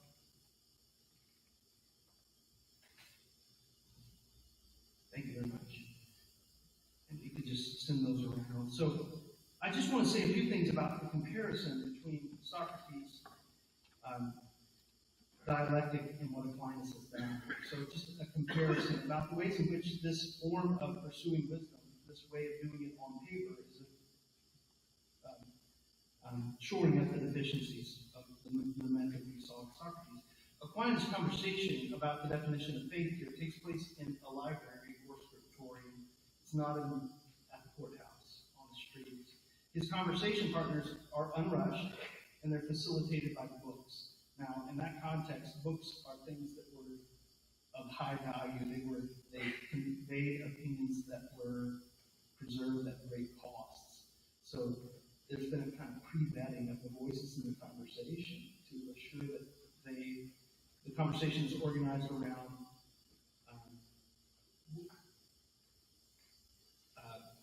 the opinions and the input of thinkers whose reputations as lovers of wisdom are well established. And so his conversation moves faster and it goes further. He spends no time leading his conversation partners to acknowledge that they don't understand what they don't understand, getting bad definitions out of the way. And his conversations actually achieve some resolution, unlike Socrates, who left the conversation unfinished. Even though the resolution they've achieved is only provisional. I don't think Aquinas thinks his answer to any of these questions is the final word on any of them. Just the best he can do to balance the wisdom on both sides of any question that's confounded. So pursuing wisdom in the company of books in this way also ensures that there are more than 2 voices in the conversation. And through the aid of books, Aquinas was not only heard voices of many different thinkers about wisdom questions like Damascene and Augustine, but he heard the voices of thinkers whose approach to the questions were entirely different and outside of his own cultural view. Next to the Bible was Augustine. The most frequently cited author was the pagan philosopher Aristotle, who never heard of the name Christ. And he wrestled at length with the contributions of Islamic and Jewish thinkers as well. Ibn Sina, for example, and Maimonides show up frequently in the Summa. So all of these authors contributed credible opinions that shaped the discussion. So the format of the disputed question is built on the recognition that wisdom questions are inevitably disputed, both by those inside one's own intellectual tradition and outside, and entering the great conversation about the disputed matter, therefore requires the capacity to take opposing points of view seriously and to treat them respectfully. The format then requires the lover of wisdom to put the answers on both sides of the question in the best light possible, and to preserve as much of the insight as possible on both sides, and to answer and address the other side respectfully. So in these ways, the format helps guard lovers of wisdom against intellectual pride, and so easily impedes the love of wisdom. We just got all the right answers. And why do we need to bother thinking it through? It also requires each lover of wisdom to recognize the way in which one's own approach to wisdom is mediated by a tradition of inquiry that has been handed down. Lovers of wisdom are always joining the conversation that has began before they arrived on the scene and will continue when they are gone from the scene. So these are some of the ways in which the format improves upon the Socratic example. I want to say just a couple more things about this. The format also requires one to respond in one's own voice, and thus acknowledges the forced character of wisdom questions. It can be disorienting and confusing for a lover of wisdom to initially see both sides of the case. And students are often stymied by that. The first thing you want me to do is argue the other side? Yes, 3 times over is the kind of. But the method does not let the lover of wisdom languish in a sea of opposed appearances. It requires the student to answer in his or her own voice. The answer is the man-body format, but it's, of course, no one's assuming it's going to be the final word. It's just the best the author can do at the time to balance both opposed considerations. New considerations will undoubtedly come to light. This is what we're talking about the way science propels the discussion forward. As new information is improved, new authors are studied, you may come to see the questions differently. And as they do, you would want to go back and rewrite your disputatio on a given question. But it does require you to answer, and that has a virtue all its own. So those are some of the things that I think commend the genre. So let me pause with that and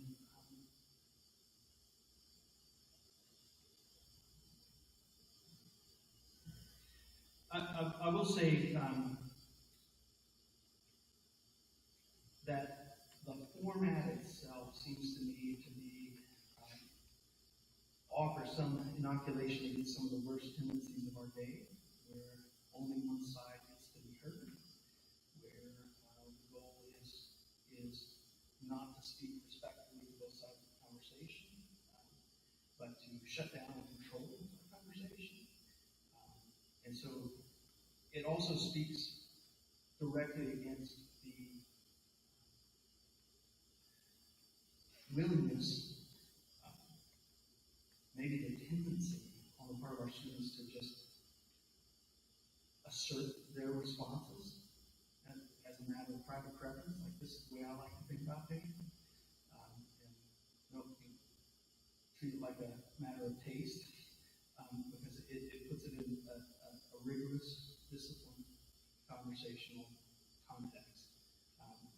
There is something you can do to answer this question besides merely asserting your private preference, booing and hissing,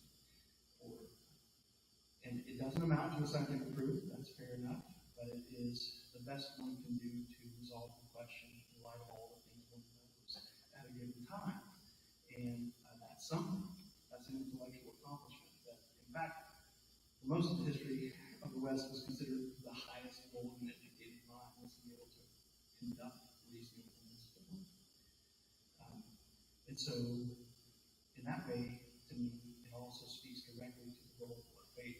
Because what's happening here is you're answering it, as I emphasized in the last session. You're giving an answer that you can reflectively endorse and risk living on the basis of it. And that is certainly not faith. So that's enough for me. Let me talk for a second, hear from you. I have several more slides, but I kind of lost control of the slide deck.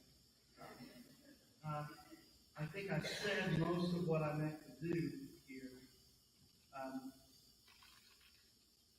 Yeah, so there's just another outline on the board, and I've handed out an outline of it. So look, what I'm suggesting is, let me just wrap it up maybe with this slide. So what pursuit of wisdom looks like on paper, with worthy conversation partners. That is to say, not just the first guy you meet on the street who's got maybe compromised in certain ways. So it's the written form of the thought process that is seeking the truth and willing to accept it by faith. I can put that on there. But seeking the truth and willing to accept it by faith through the resolution of opposed appearances.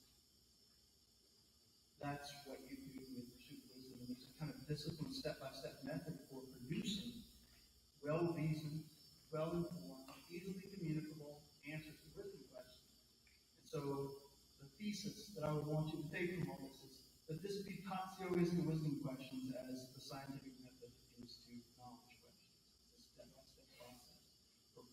producing well-meaning, disciplined answers. It's not the final word in either case, nobody thinks that. But it is a disciplined, well-reasoned, easily communicated response to a wisdom question. And that activity, I want to suggest, should have a place on the academic platform. It's not demagoguery, and it's not prophecy. I think they meant something like, I'm getting sick of my or crystal ball gazing or Ouija board consulting. It's not that. But so let me stop there and see what kinds of thoughts or questions. And if you don't have a question for me, I'm going to ask you. Whether you think I'm right, that it's not demagoguery or prophecy of the sort. Yeah. Let's go. Good. Thank you. One step of preparation. Yeah. Mary?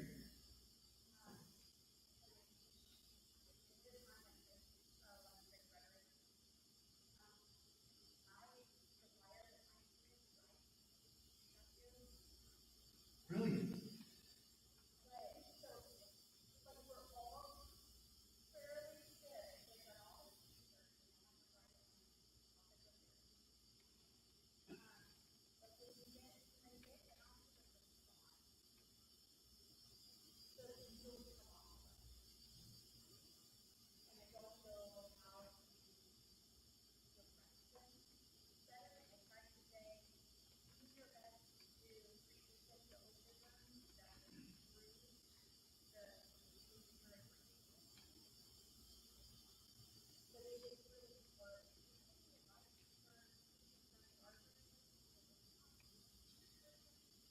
Well, I feel really excited by the question that you're already using it, and pardon me then for encouraging you to use it. But I hope it's of some value, though, that even others that may not be using it in classes where it's not necessarily to get a vision of it and what it can do for the curriculum. Tell me, well, we can talk afterwards about what all you're doing with it. But so you're getting stuck on the respondio step. Yeah, the students are getting stuck there.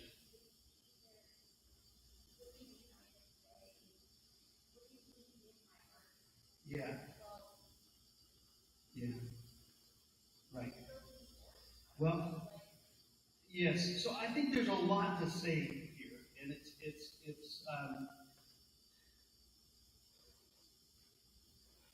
questions just how to say it makes it seem. So let me try. Um,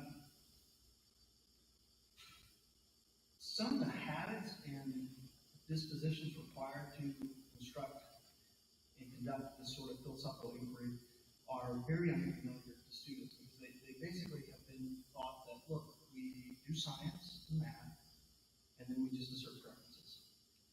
And that's it. Those are the two categories we have. And you're asking them to do something else with that. And it is going to require a mindset that you could see in user circle was really quite difficult to come to. On the one hand, it's requiring you to say things that typically go unnoted.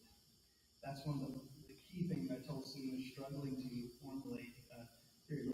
Look, almost nobody would bother to say that wanton murder is morally wrong. You take it for granted. But sometimes you need to say that to connect a premise with a conclusion. And so part of what you have to do is learn to say things that you're taking for granted or that you're allowing to go unstated. And people will make just an assertion like, well, clearly that's a wanton killing. Okay? But what's happening there is you're not over time.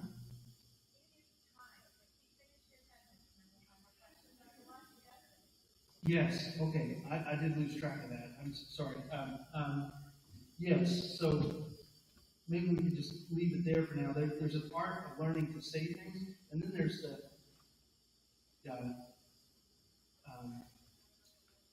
yes. maybe we should just take it up again, if that's okay. I believe it. And I apologize for going, I must have gone long. Maybe.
I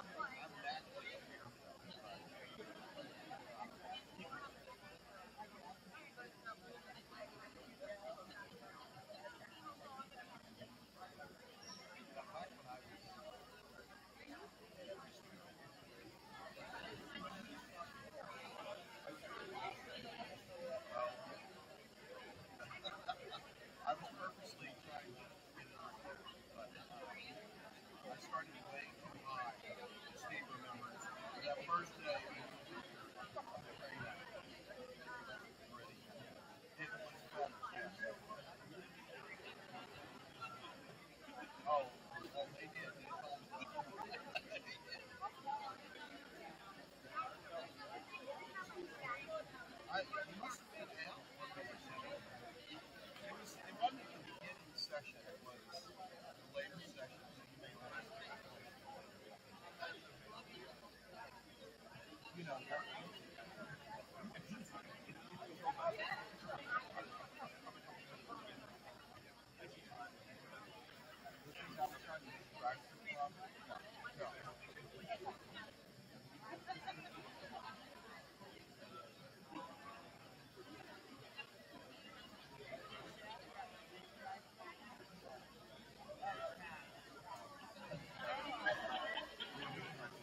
All right, I'm going to make an attempt at some levity between our great depthful sessions before lunch and after lunch, but I'm just going to leave this up here for a minute or two so if people are straggling outside and they want to be here. So just carry on with your conversations.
All right.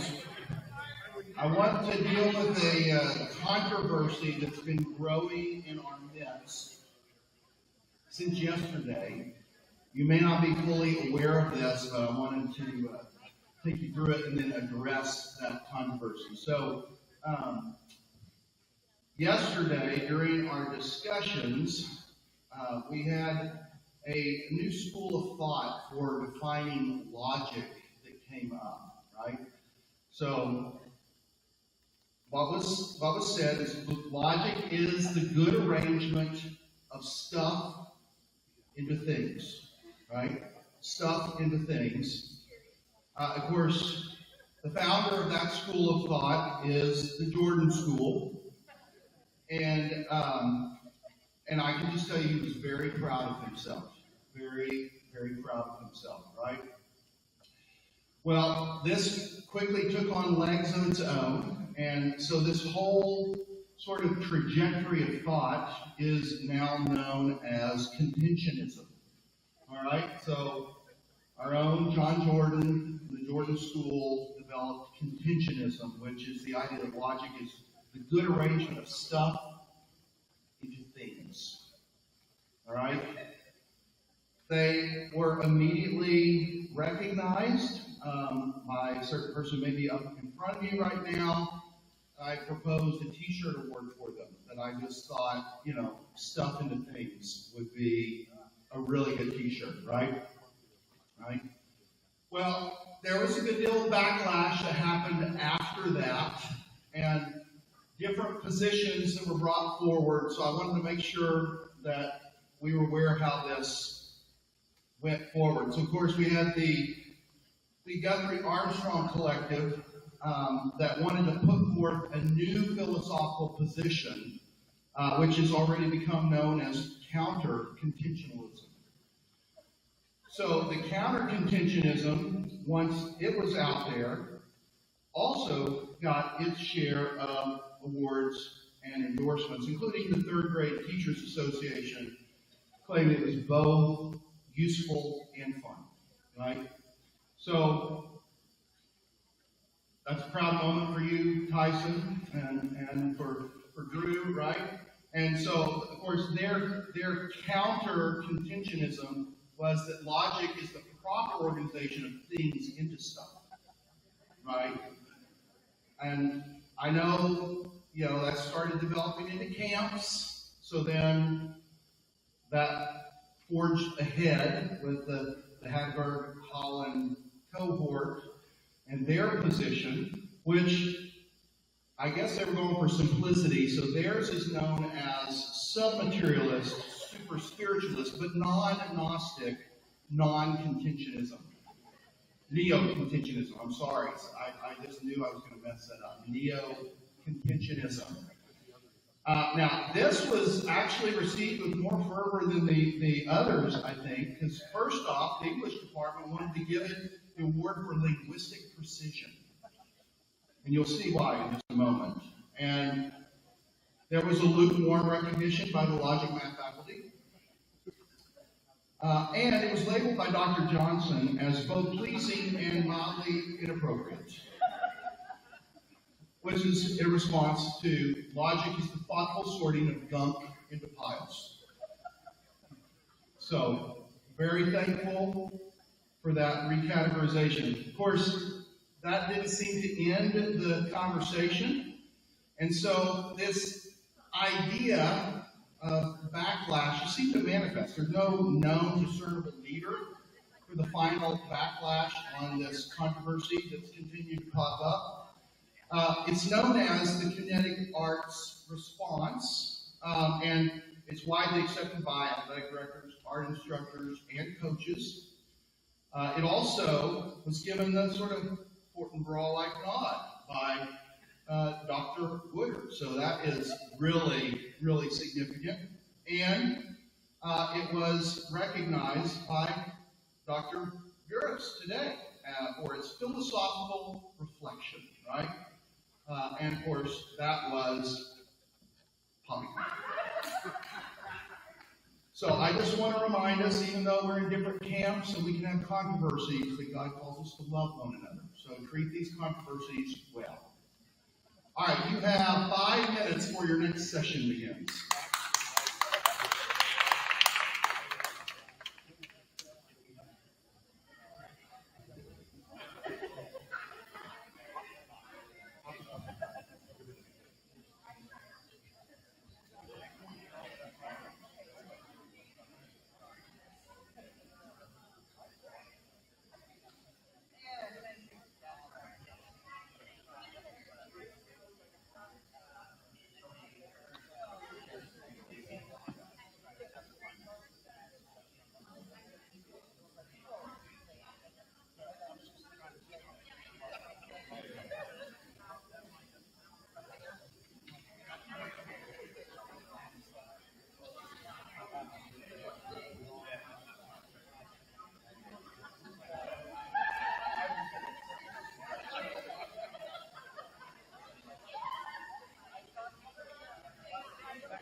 All right, guys, just take your seats. We are going to get started. Check our time.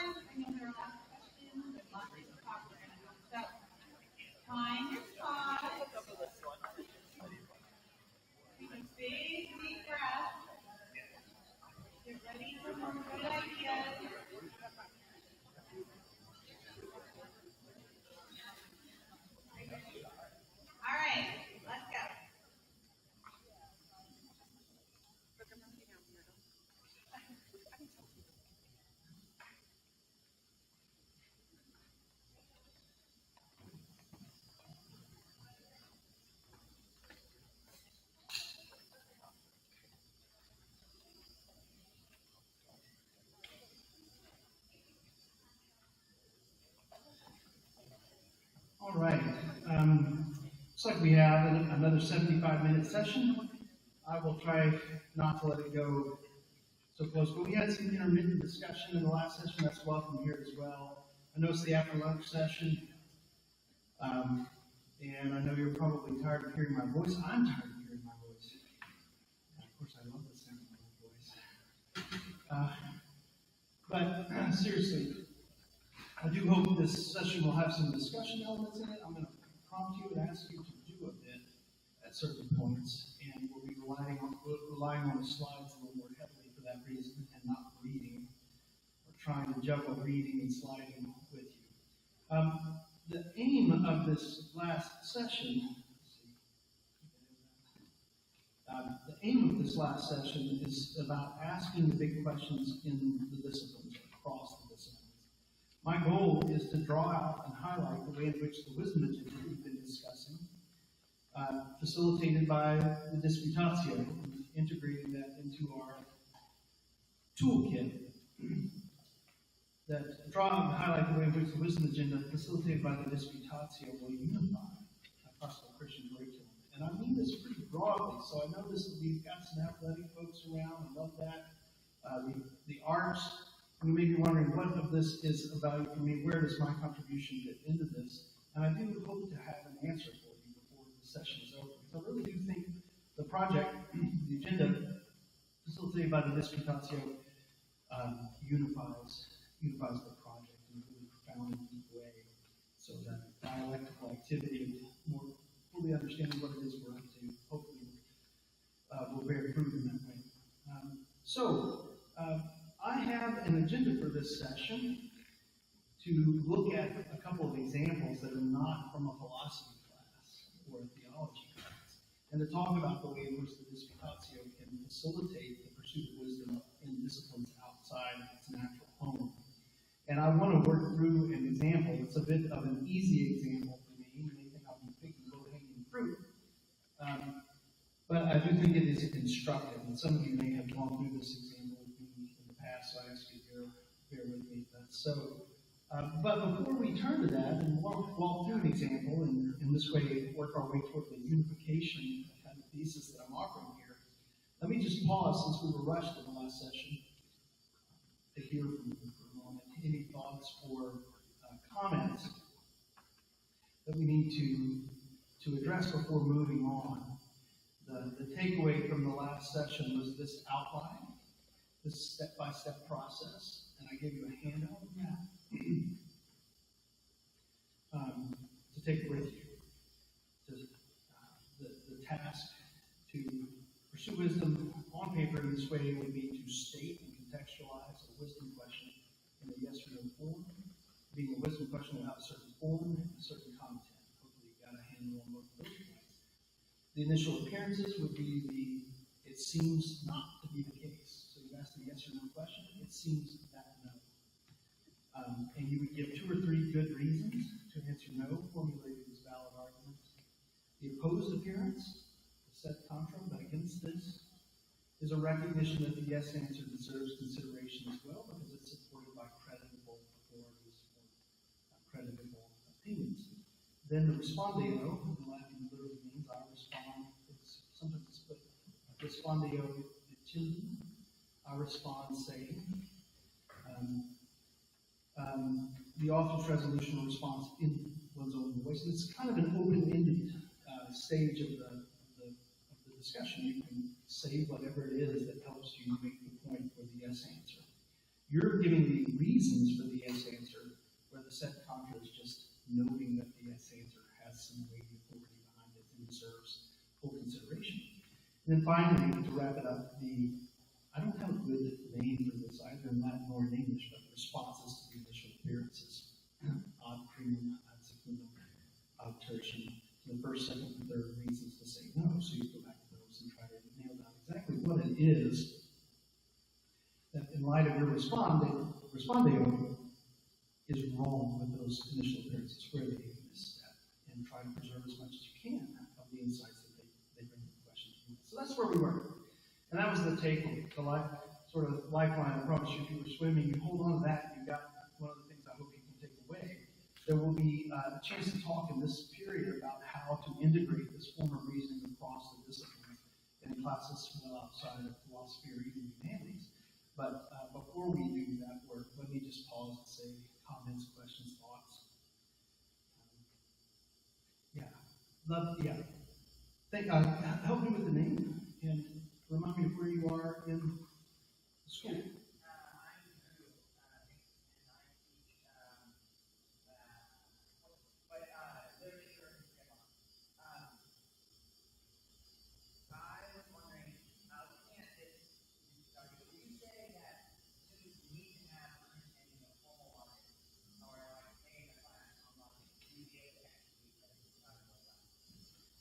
Great question, dude. And what did you say you were teaching?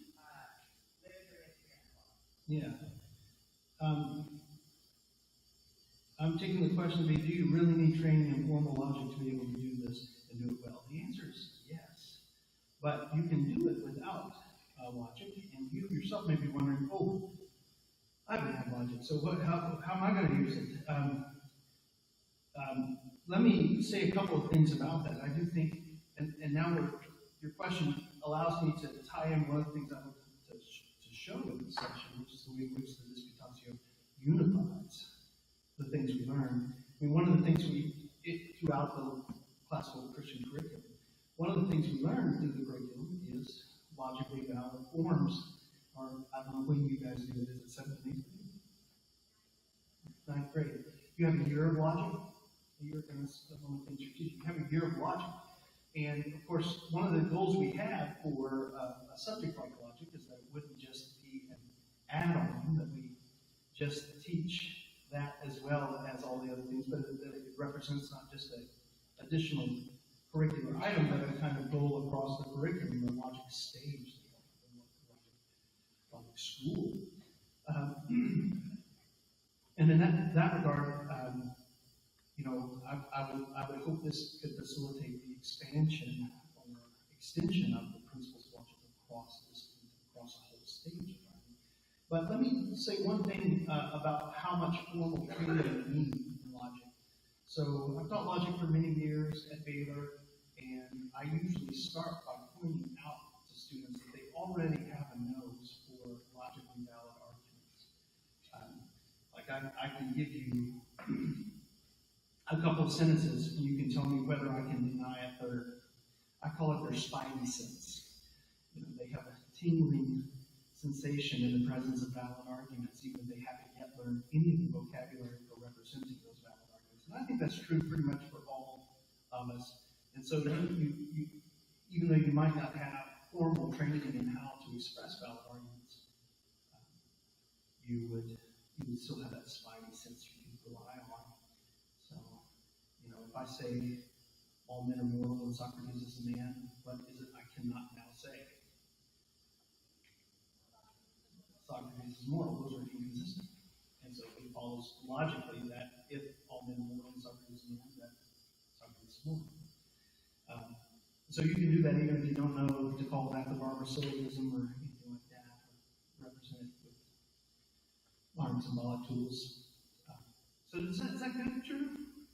Yeah, so it's a qualified yes answer. Yes, to really do this at the full level, you really need to know logic. And that means this is an opportunity for us across the disciplines to employ the logic that the students are learning and extend it across the curriculum. But you can still do quite a lot without just relying on your spidey sense. Other questions? Thank you for that one. Just growing out of the last session and where we are in the flow.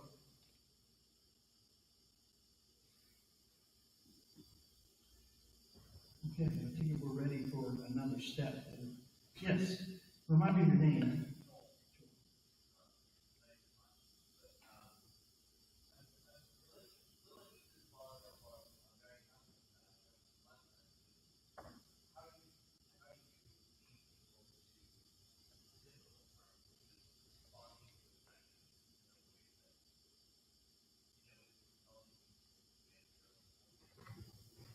Yeah. And so the question was just about preparing students for really doing the difficult work here. And at various times you convinced me that getting one given stage of the process is the difficult work, whether it's responding to the objections or the phrasing of your own opinion in the form that's reasonable, or just stating the logically valid arguments for the no answer. All of those present a challenge of a certain sort. And, one of the things, so that question's now, I guess, come up here a second time, is what can we do to equip students to do this sort of thing? And it's just the kind of question I would like you to be discussing with one another. But let me not completely duck the question and just say that it should come in stages, and you can break the task down and develop facility with the parts of it. So even just the very activity of testing a philosophical definition or theory with necessary and sufficient conditions, just that activity, which can be done, for example, in a science class where you're asking a question of whether some rock is igneous. You're learning to use the definition to sort cases and to see whether something is an exception to the case. Whether, I'm thinking off the top of my head, so I'm probably coming up with terrible examples, but whether or not having seeds internal to a fruit makes it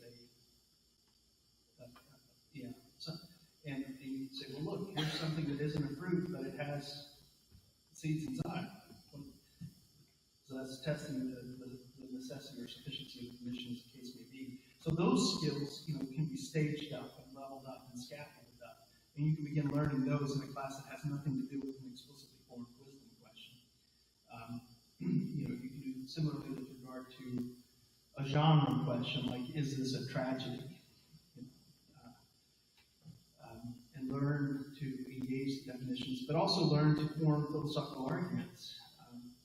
Hopefully logic will facilitate that, but the more the faculty is familiar with what's happening in that logic class, the more they can draw on those tools in other contexts. So there's some scaffolding that I would highlight and then the other things I already mentioned is about building the classroom environment where this kind of testing is well received and understood, not to be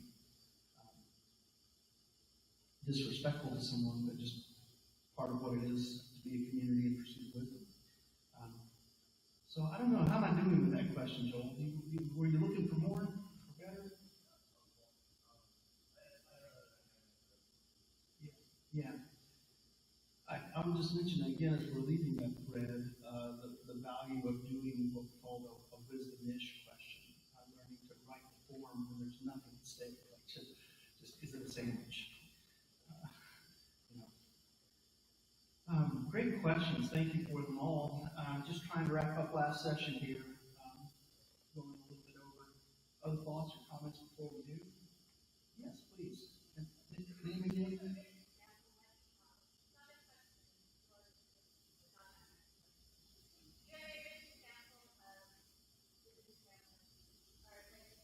Yes.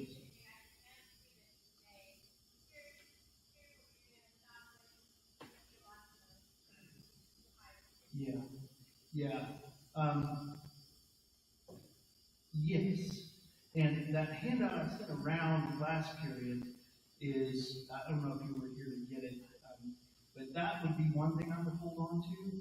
But better still would be just fun examples. Like I have one I can send you on, which I wrote for students when all right, I'm going down a rabbit hole, so just stay with me for a second. I claimed as a joke that it was a question from the missing third part of Aquinas' Summa, and the question was whether toasties are proof of divine love. Toasties are these little sandwiches we would eat, and I just go through the sequence on something light and fun like that. I could share that for sure, and we can do the cuteness or romantic comedy example pretty easily. And I have many other examples from that are serious that I'd be happy to share as well.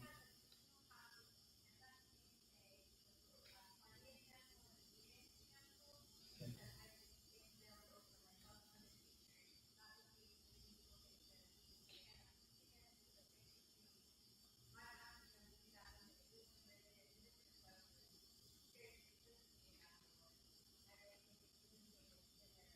Yeah, yeah. I like that a lot. So, and I guess I will try to communicate that through Andrea, because I can send you some digital follow-up files in that way. Is that the right way to handle that? Yeah, very good. Thank you for the question, and I will do that. Okay, let's take a turn then and move into um, the project for the third session, which is really to put ourselves in a position to see the extent to which you might be able to use this across disciplines. And obviously, I can't do or not wouldn't have time to try to demonstrate the proof of concept here in more than one. So I have had to make a hard choice, and I've made what you might think is an easy choice for myself, but low-hanging fruit, as they say. But I want to look at the Antigone as a text that I assume would be on most classical curricula in the literature stage or literature side at some point, and to demonstrate how to construct a reading of a text with the tools of the disputatio, and then just make some distinctions and step back and look at what's unified and how it's unified. And I will have some of this that I'll make you do for us, so you'll have the exercise to do. The kind of exercise you can do with students. This will also address that scaffolding question, because the way I will walk through it, I think, would work with students. So I hope the demonstration here, the example, will be a proof of a kind of concept that we'll reflect on. So I want to contrast a historically situated rhetorical poetic reading of some text with what I'm going to call a philosophical reading of the text. By a text here, I don't mean necessarily a literary art, a piece of written text. It could be a visual, hence the word text as opposed to a book. It could be an object of art. It could be historical events or a historical document. A historically situated rhetorical poetic reading of text like this, this subject is treated terrifically by my colleague on my NEH grant, Philip Donnelly, Dr. Donnelly, in the Great Text Program at Baylor. In his book, The Lost Seeds of Learning, he has a chapter that discusses the principles of historically situated rhetorical poetic reading of the great text. And what he's after there, and walks readers through there, is how to discern the persuasive purposes of the characters and the author at various stages, various scenes, various components of text, and how the materials of the text are arranged to accomplish those purposes. So you can sort of see the rhetorical impact of a text and what it's trying to convince you of and how it's trying to get you to see it. That's how we normally read, though with Phil's help, I think we can level up how we normally read historical texts like the Antigone, or for that matter, the Declaration of Independence or something like that, or Chagall painting. What I want to contrast with is a philosophical reading of the text. And I promise to use that word philosophical not as the name of discipline, but as a certain kind of habit of mind that, as it were, I guess as the athletes say, take it to the next level, where you're trying to see the way in which a text is addressing and contributing to humanity's great conversation about the big questions. So the goal of the philosophical reading is to discern what wisdom question is the text addressing. How does the text dramatize some resolution of conflicting appearances to the question? And what contribution does the text make to humanity's great conversation about those questions?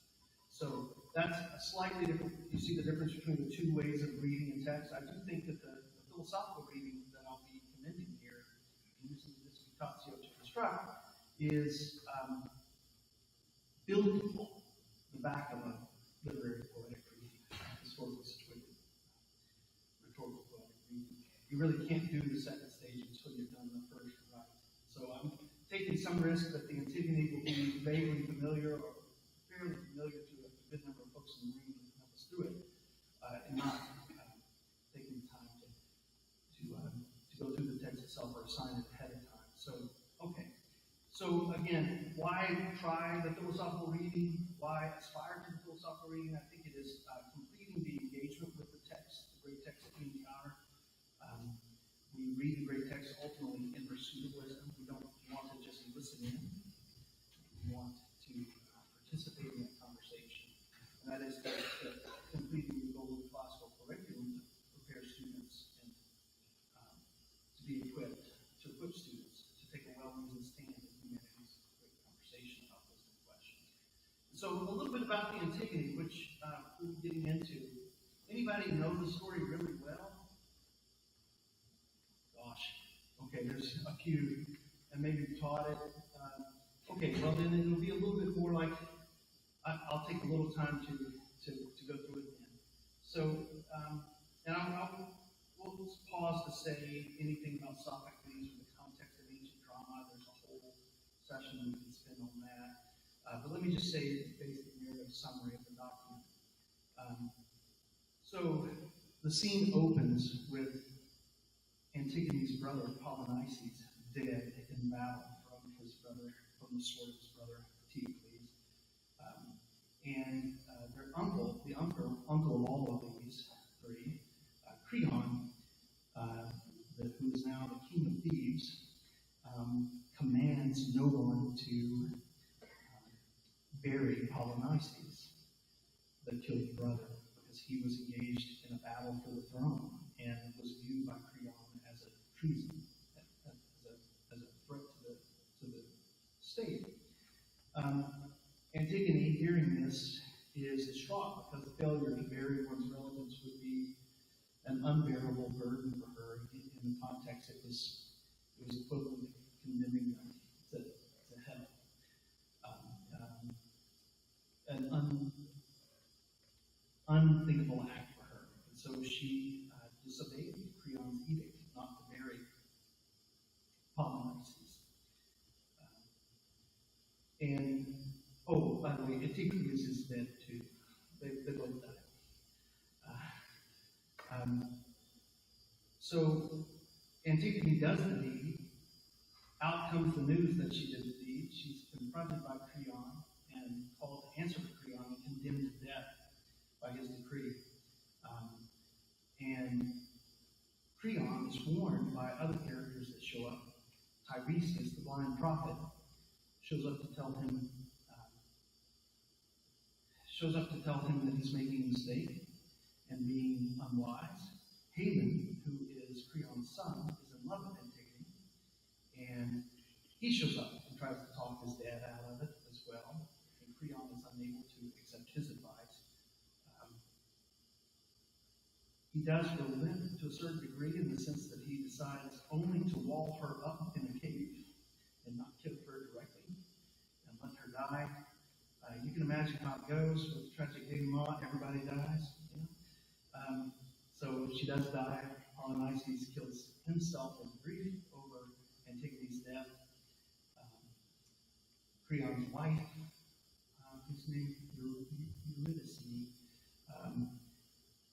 she didn't make it on the list here of characters. She kills herself too in grief. And so the whole thing is, and Creon is undone by his rashness and his foolishness and his lack of wisdom.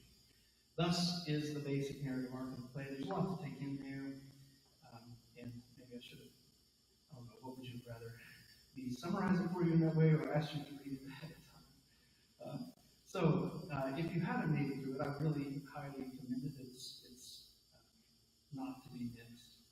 What I would like to talk about, though, is the ways in which you can see through the lens of the disputatio a pursuit of wisdom unfolding through this story through opposed appearances and even replies to the appearances on the other side. So take this as a proof of concept of how this can be used across the disciplines. So, and here's where I'm going to make you do a little work. I have up there some of the reasoning of a character named Ismene, who is Antigone's sister. Now, the decree comes down not to bury the brother. Antigone says, I'm doing it. Ismene says, don't be a fool. You'll just die. And Ismene reasons with her sister in the following passage. I'll read it out loud. It's up there. Now look at the two of us. This is Ismene speaking. Left so alone, Think what a death will die, and worst of all, if we violated the laws and override the fixed decrees of the throne. Its power. We must be sensible. Remember, we are women. We are not born to contend with men. Then too, we're underlings, ruled by much stronger hands. So we must submit to this, in this, and in things worse still. I can one. I'll beg the dead to forgive me. I'm forced. I have no choice. I must obey the ones who stand in power. Why rush to the strings? It's madness, madness. It's madness. It's meaning. It's Antigone's decision to bury her brother, despite the decree that she'll have to die. So what I would like to ask you to do there is, if you can see in that passage some reasoning, and try to construct some reasoning for the conclusion that Antigone ought not bury her brother. So take that to be the wisdom question of the whole play, whether Antigone should bury her brother Polynices. It's got form.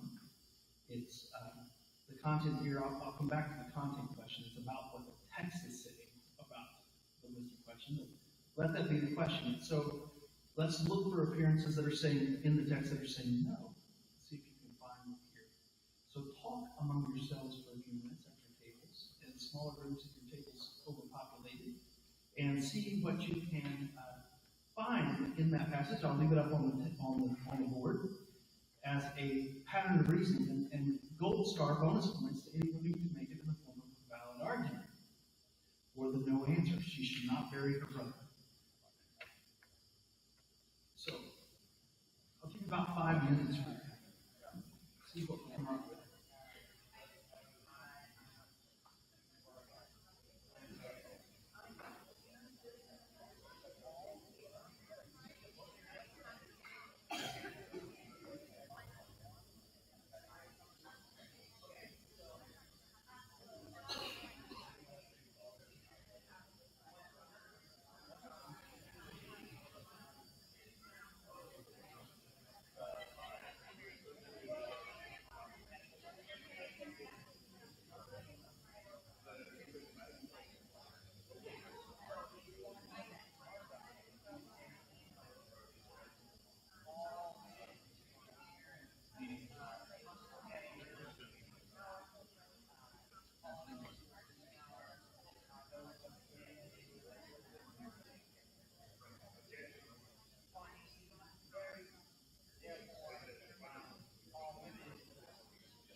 Try to wrap it up in 60 seconds.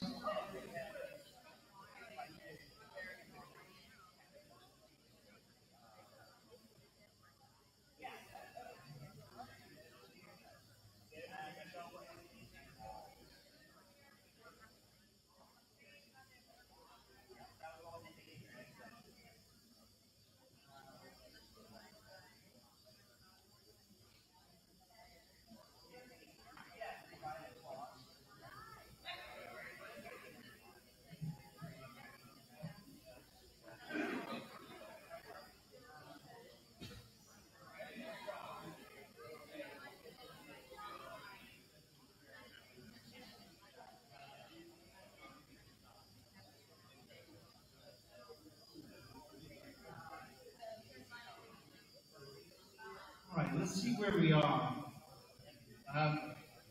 See what we were able to do in 5 minutes. You probably need more. Does anyone have an idea here from this passage that you might want to share? We're looking for initial appearances.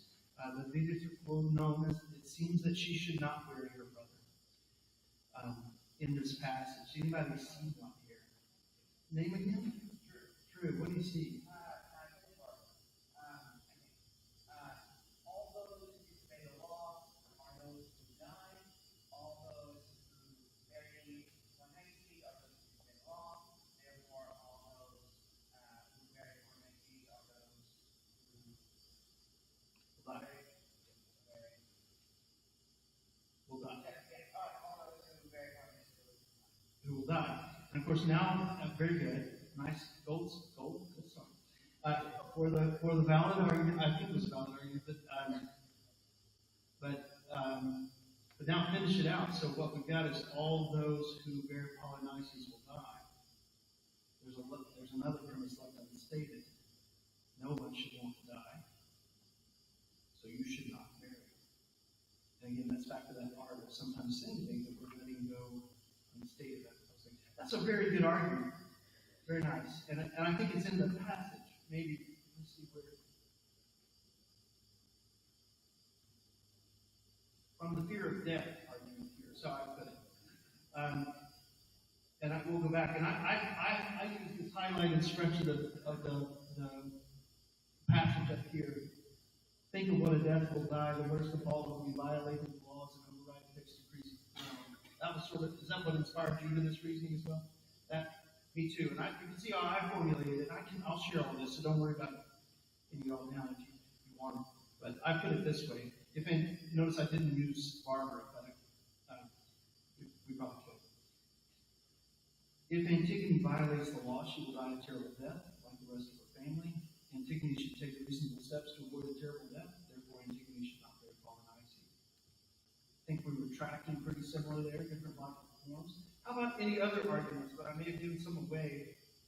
Let's go back to this passage. What did you see up at this table? And I take it you guys worked on that together back there, so I don't. Yeah, excellent. Drew's table. Thank you. And what's your name? Nicoletta.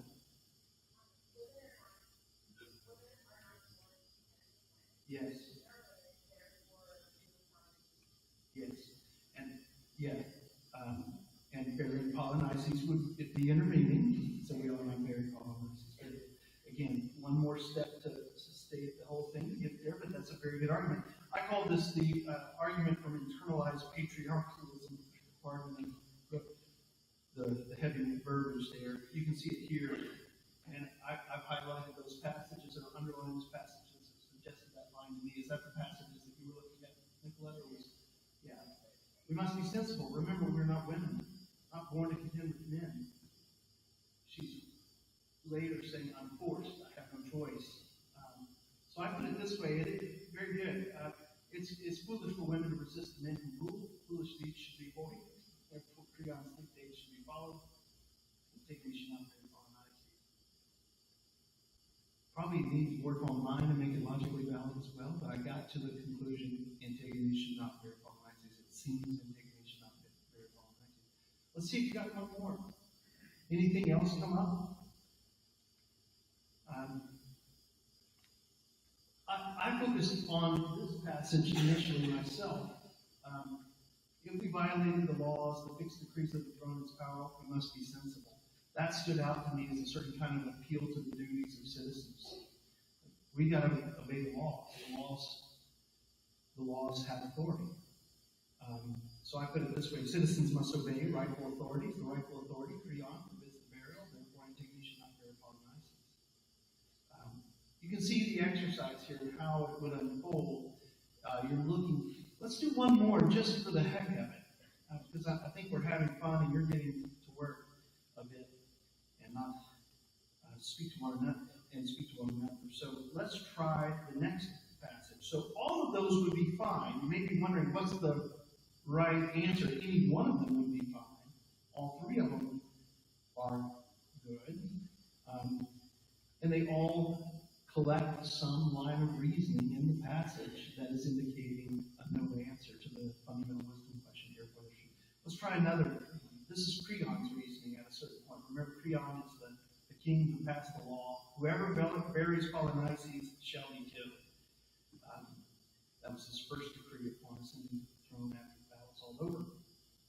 And here's Creon talking, lines 194 through 235 is what it's taken. I could never stand by silent watching destruction march against our city, nor could I ever make that man a friend of mine who menaces our country. Remember this, our country is our safety. Such are my standards. Never at my hands will the traitor be honored above the patriot. But whoever proves his loyalty to the state, I'll prize that man in death as well as life. So do the same exercise. Just spend a minute seeing what you might see in there as the basis of reasoning for the no answer. Antigone should not have married her brother. Yeah. Was 5 minutes too short? Let's try 5. 5.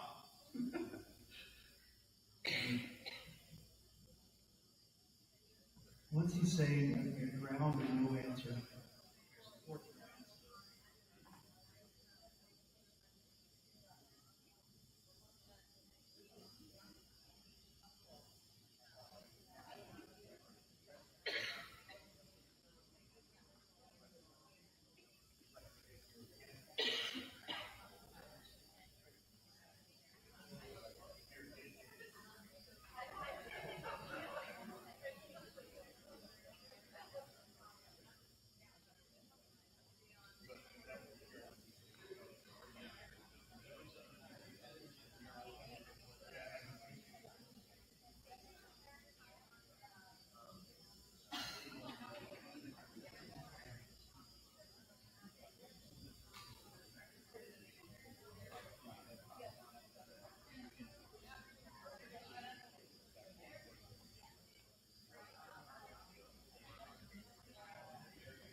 Let's wrap it up in 1 minute.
where we are and see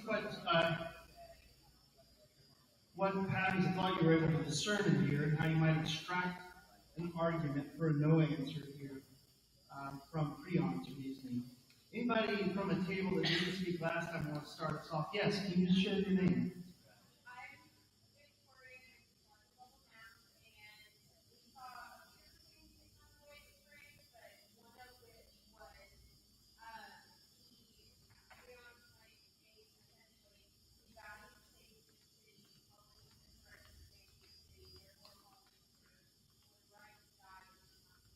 Should not be honored. Yeah. So from sort of the priority of safety, yeah, really, that's in there for sure, and I agree and appreciate that very much. You'd have to supply some things that are unsafe here. Maybe it would be, and this is back to this art that we've been discussing about how to equip students to do it, this back and forth here. One of the things to see is that kind of reasoning would be like a king's responsibility is to guard the safety of the city. Publicly honoring traitors endangers the city. So a king's responsibility is not to publicly honor traitors. You'd have to supply a few things and maybe phrasing it from the point of view of a king's duty would help with that. But I think you're exactly right. I didn't list that one as one of the patterns of reasoning myself in the slides to come, but it's there. So terrific. What else stood out in the room? 25, yes. Oh, you're all 25, aren't you? It's not like an auction.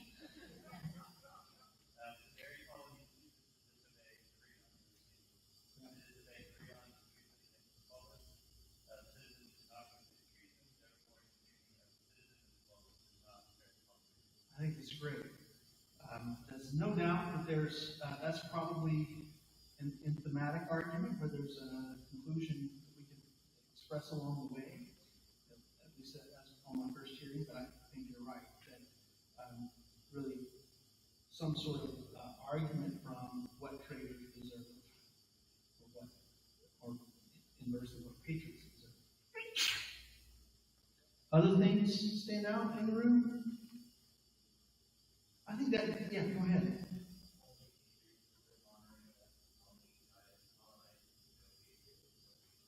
Right. Only patriots deserve honor and death, probably nice. So it's just the inverted version. I think you guys, that doesn't sound right. What was yours again? Yeah, true, because yeah. Yeah, traitors are not to be honored as patriots. You can put this up, either as what traitors deserve or what patriots deserve. In both ways, it's just a conclusion that she should not be buried in Polynices. There's some sort of public honor implied in the burial. All right, so I'm not going to take the time to walk through ways I formulated those ahead of time. There is another pattern of reasoning we could extract from the chorus's early reasoning, but I'll skip that one for fun. But let me read the passage just because it's so magnificent. The chorus always gets the best lines. So we'll just read this one for fun. The chorus after the first stage, and she's basically condemned to death, says this: man, the master, ingenious past all measure, past all dreams. The skills within his grasp, he forges on, now to destruction, now again to greatness. When he weaves in the laws of the land, and the justice of the gods that binds his oaths together, he and his city rise high, but the city casts out the man who weds himself to inhumanity, thanks to reckless daring. It's unclear who is responsible for reckless daring here, whether it's Creon's reckless decree, whether it's Polynices' reckless attack, whether it's Antigone's reckless burial, but they all look reckless to the chorus and a cause for, let's say, what do they call it? Psychologists, anticipatory reading. You know what's coming. So, looking in the text for things that are opposed to these lines of reasoning that we attempted, or at least made a passing gesture of formulating invalid arguments. Again, at the set contra stage, you're looking for just creditable opinions or reasons to take seriously the other side of the argument. You don't need to. It's just built into the form that you don't need to give explicit reasoning for the yes answer because that's what's going to happen in the responding. And I collected a few here, and we'll direct you to them pretty quickly.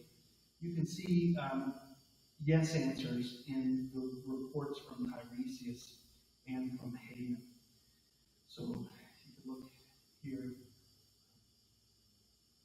Haman reports murmurs in the streets of Thebes. He's reporting to his dad. You don't understand what everybody's saying in the streets. They don't appreciate what you're doing here.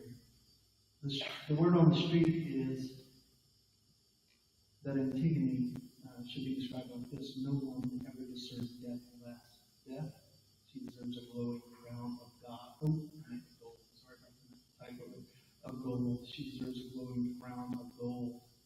So really, against the no reasoning, you can see here the word on the street, what the people are saying about it as conveyed through Haman. You can also see Tiresias as speaking on that side as well.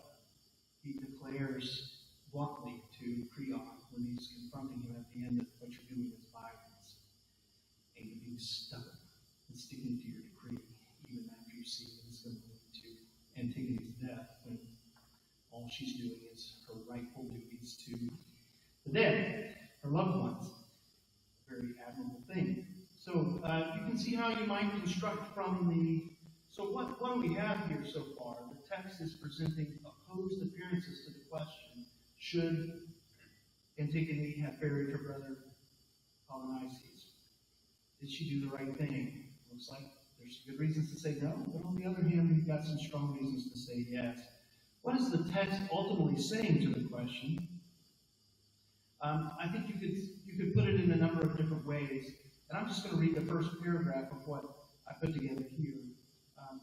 And obviously, the speeches Antigone gives are going to be key here. She's explaining in the end and speaking, presumably,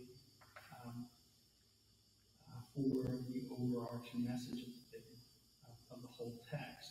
And I think what she says at one point here, 503 through 505 are the line numbers, is that the edict of a human ruler cannot override the law of the gods. She calls them the great, unwritten, unshakable traditions.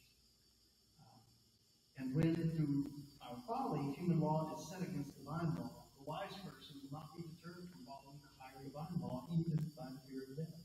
And thus she says from the outset, he has no right to keep me from my own.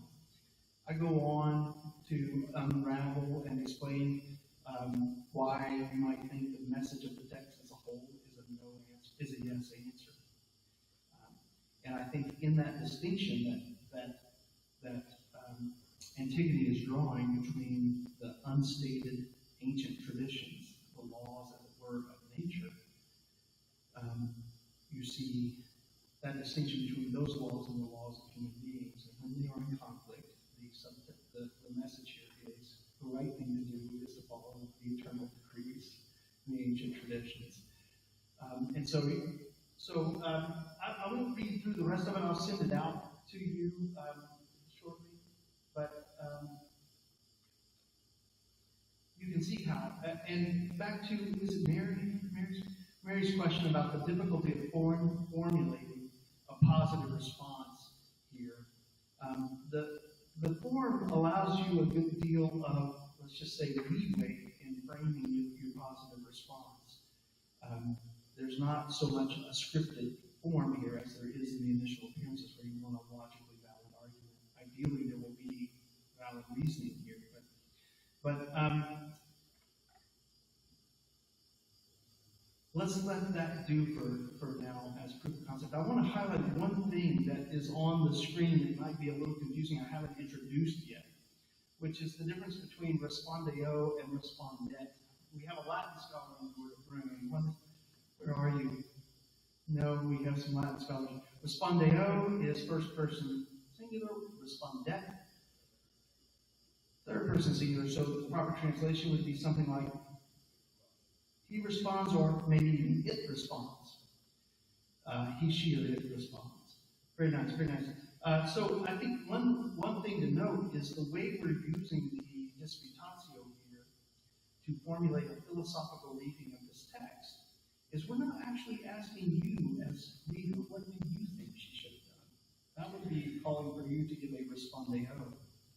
I'm saying she should have varied. What we're doing here is we're constructing a reading of the text. So the right form to use it would be it says. It's saying that she should have married her brother. And so we're basically making an interpretive claim here about how we think the text, what the text is saying. So this is an attempt to display, and since interpretive projects like this run across disciplines, I think the lesson here is highly transferable if you're reading historical events or historical documents, or trying to interpret historical documents, historical texts, or theological texts, maybe even scientific results. This way of using the format with the T at the end there signals a significantly different exercise. You're not asking the student to enter the great conversation, but enter the interpretive project of listening to the great conversation. What does this text say? What does it say to the question, should she have married her brother? Any questions about that? I want to move on to the last step, but I don't have a good way to make you do the work. So I'll just give you one quick example. So so far we've made it through the framing of the question, whether Antigone should have buried her brother Polynices. You could frame it with your words against the decree of Uncle Creon. And so we looked at some reasons in the text. We found in the speeches of various characters at times reasoning that suggests the answer is no, she shouldn't have done it. We've seen some testimony from other characters that suggests the answer is yes, she was right to do it. And we pulled out what we think is maybe the text's main message to the question. I'm submitting to you as the text main message to the question. We have to do more work to write that up. But that there's a difference between the great unwritten rules and the laws of men. The last thing to do, though, we don't end there. We've got to go back to the reasoning on the other side of the question and say where it is we think that reasoning went wrong. And again, we're relying on the text to guide us here. What does the text say? Is the mistake made by those patterns of reasoning? Can you find anything in here to answer those questions? So let's just look at one example here to wrap things up. I think maybe it's clearest right here with the pattern of reasoning we described in as many as reasoning from the duties of citizenship. Respect for the common good requires citizens to obey rightful authorities. The rightful authority, Creon, forbids the burial. Therefore, Antigone should not bear Polynices. That was the initial one of them. We had several identified. But what does the text say against that? She says directly to Ismene these words, your wisdom appealed to one world, mine another. By this, I'm suggesting, Ismene speaking here, that she indicates that Ismene's counsel, for instance, about the duties of citizens, leaves out the duties we owe to the dead independently of human law. Creon is not the only or even the primary rightful authority to be obeyed. So where did Ismene go wrong? She was overlooking the written ancient decrees of duties to the dead, appealing to your wisdom to the world. You get the idea.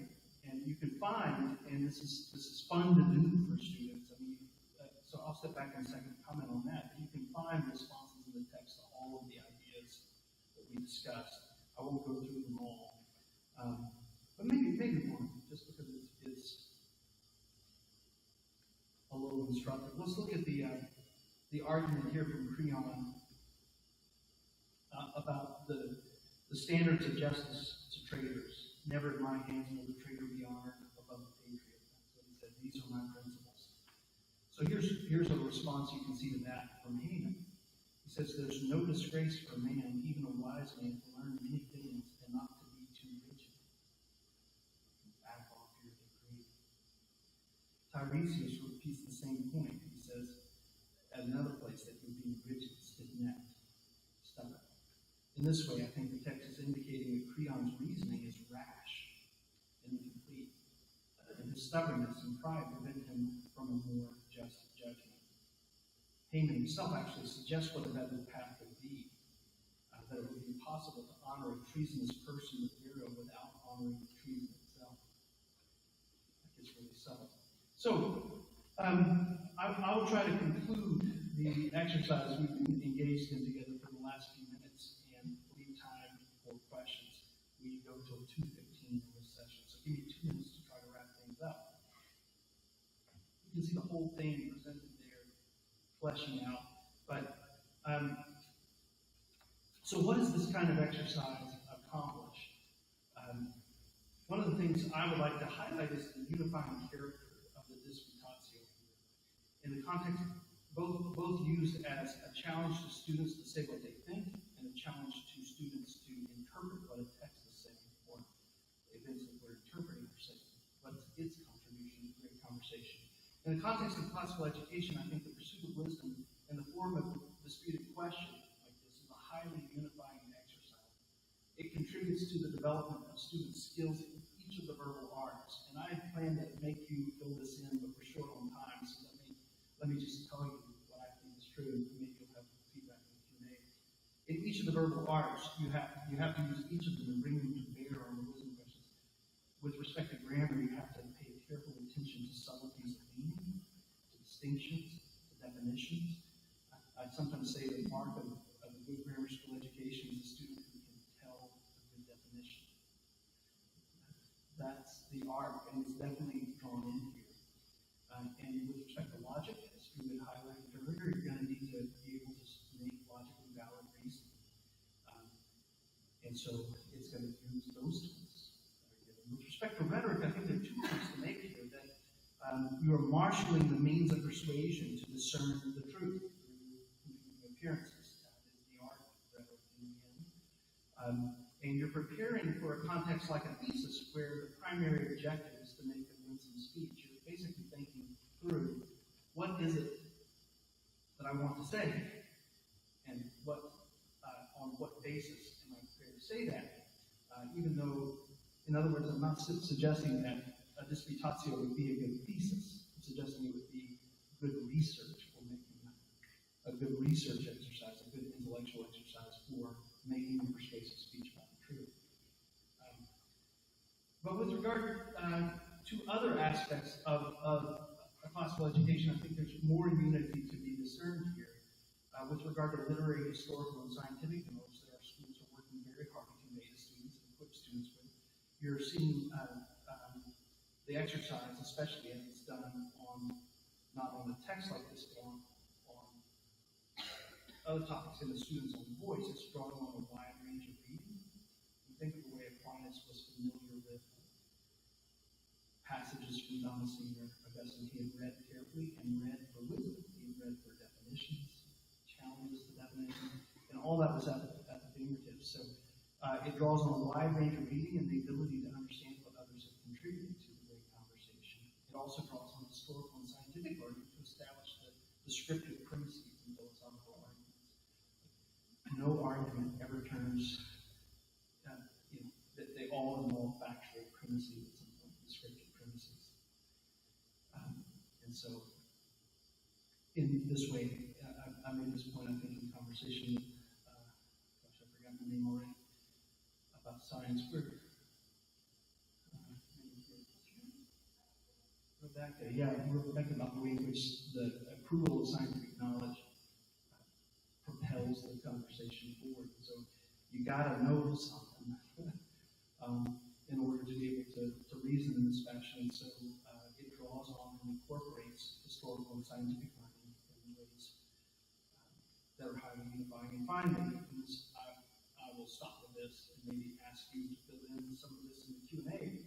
I think it draws on biblical literacy that our schools are promoting, and Christian responses to wisdom questions must take account of and draw on what the Bible teaches about wisdom questions, not just what the great conversation has to contribute independently of divine revelation. mean, if the project of wisdom question is to see how all the things we know fit together, the project of Christian wisdom is to see how all the things we know fit together with themselves and with the truths revealed in Scripture.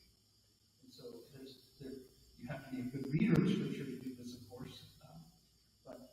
And finally, with regard to the virtue education program, I think you can see, and I won't take time to try to explain it, the ways in which this exercise requires a certain degree of courage. You have to risk being wrong. You have to make your thinking explicit and subjective testing. It also requires a certain degree of temperance. You can't claim more certainty and more conviction for your responses than is warranted by the explicitly formulated reasoning. It requires a degree of justice in being fair to both sides, giving each their due. And I think there's some faith open up going on here too, but I'm out of time, so I'll stop there and maybe put it to you as a question if the Q&A leaves us time about the way in which this exercise is unifying the virtue education curriculum, which I assume is some part of your thinking here at Columbia as it is in most schools. So with that, let's have some Q&A. Lots of comments. We have about 10 or 12 more minutes. So, yeah. Hit me with a name. Yes. My name is Madeline. I teach sixth grade reading and art, Okay. and like your cousin, I'll start teaching APR history. Art history. If you apply this paradigm to a work of art, where we often ask students to notice, observe something in art, and then make a valid or some kind of statement of truth or belief, Yeah. and discover if I'm around some artists who could probably speak more than this, but Yeah. a college board will ask the students to look at a work of art and make a claim. Yeah. Make a claim about its message, Right. or an evaluative claim about the art. So, yeah, some truths, right? Yeah. You mentioned that you could also, that we could read non-text books. Right. So can you give us an example of how Yes. we might do that, like in a logic website? I'm not sure I can give you a great example. You may be able to, because I'm just not good on the subject. But I know that there's such a thing as reading a piece of art, and there's even reading a cathedral. There's reading. I think that's fair to say. And so, part of what you're doing is you're trying to pick up on maybe opposed appearances. What is it? Is it saying this? Is it saying that? And what about the way the art is presented leads you to think yes or no to that? And then what do you say? So yeah, I think the exercise is highly transferable. I myself am not very familiar with that, so I can't really walk through a very good example. But I will say this too. I mentioned this earlier in response to another question, that the exercise of and this might be more appropriate for the logic school level, saying, if you distinguish two types of portraiture, for example, you might ask, is this type 1 or type 2? Whether this is an example of type 2 portraiture. I'm not even sure what the types are, so you have to fill it in. But that's a question that is lower down the chain than interpreting it as a whole. It's just knowing whether it's, and you might find opposed appearances here. There are these things that suggest it's type 1, and there are these things that suggest it's not. And then what do you think? So yes, I think it's entirely applicable in that context. I don't know if that's good enough. Natalie, or what do you think?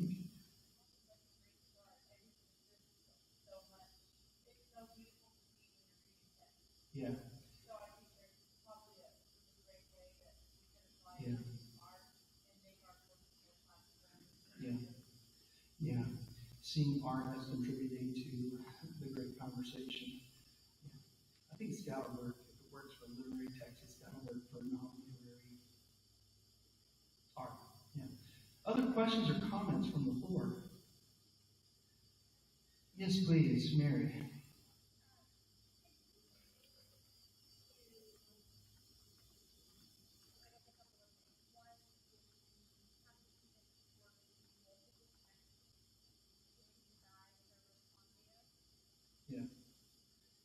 a great question.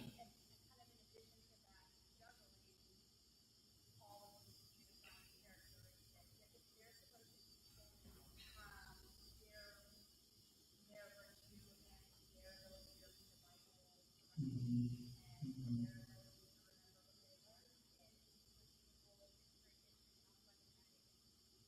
Logic. Right. Yeah.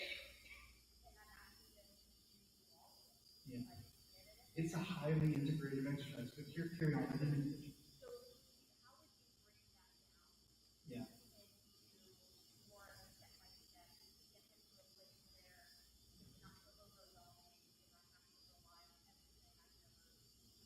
Yeah, yeah. Um, well, great questions. Mary's questions are about breaking it down scaffolding. It seems that it is highly integrated, and because it's highly integrated, it really demands students to bring to bear all that they've got in their toolkits, and that's overwhelming and challenging. That's a fair summary. So in particular, you were worried about multiple text. So let me take the multiple text side of this thing first. So I think that is the next step. And if I had had another session to deal with and proof of concept, and here I think the dyscalculia comes into its own in the context of a history class. So I'll give you just a quick example of a use I have made of it in my own teaching and we've explored together in previous iterations of these workshops. Looking at Martin Luther King Jr.'s I Have a Dream speech and the letter from the pastors in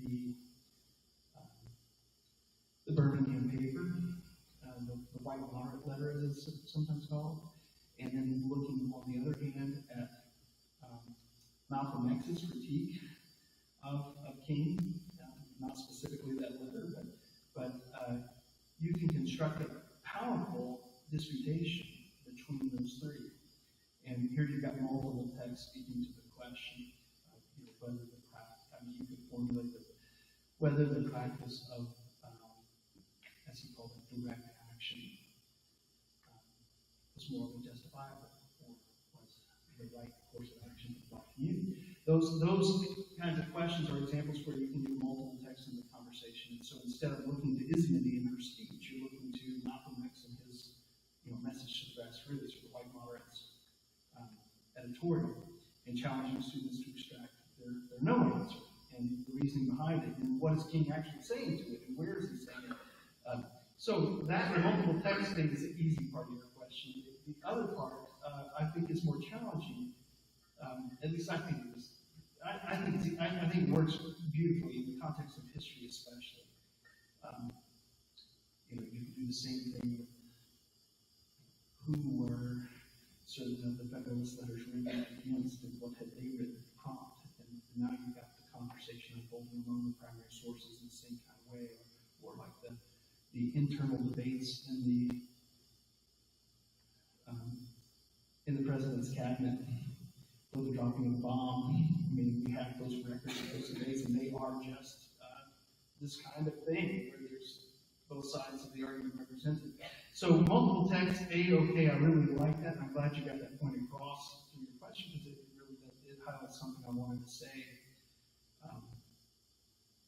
But to the bigger question behind all that about the multiple tools and the overwhelming character of the demands it's placing on students, I will say one of the things you can see is the way in which I scaffolded the exercise today, where I gave you a passage and I asked you to extract a no answer from that passage. There's level one, just getting familiar with the form. You can break that exercise down, just writing a bit of quote loan, writing a seg contra. And so all of those can be scaffolded exercises as well, but more to the point, you can direct students to the passages you want them to focus on for extracting those things. So that's some of the scaffolding challenge, and I guess I've sort of laid it out there, and then I'm not sure. You as the frontline teacher will be able to say with more clarity than me about what really is attainable for students.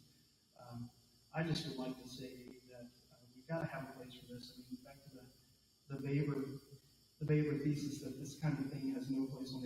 platform, I think it has a central place in the platform. We need to cultivate both skills and apply them in productive ways as best we can. You know, there may be limitations based on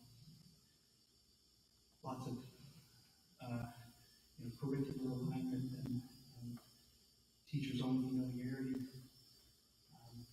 So anyway, I just qualified it into a cop-out, so didn't mean to do that. But, let me pause there. I think we are at time, but then we might have a moment to squeeze in one more.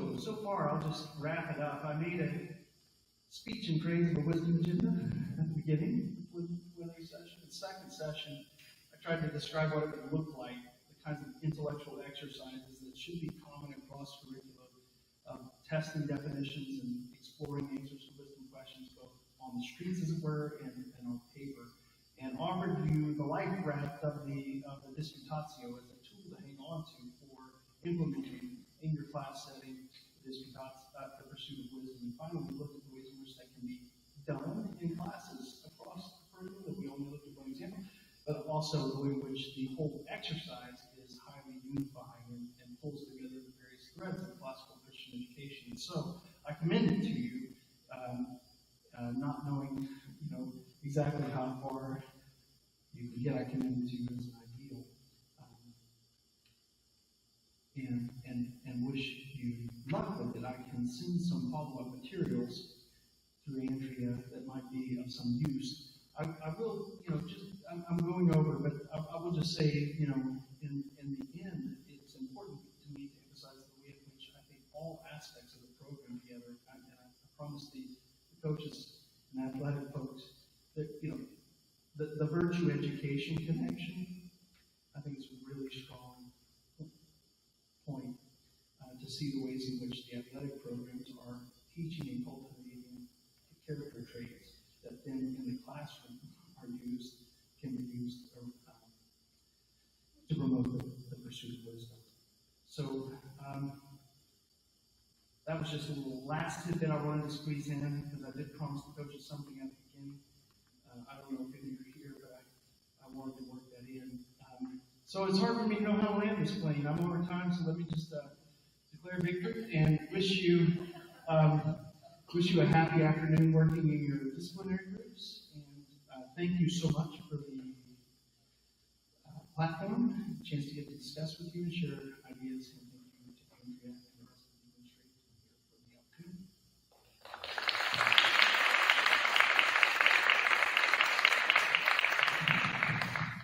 Well, thank you, Todd, so much for all of those thoughts and for graciously answering our questions, even though they were difficult. We have some brilliant people in the room.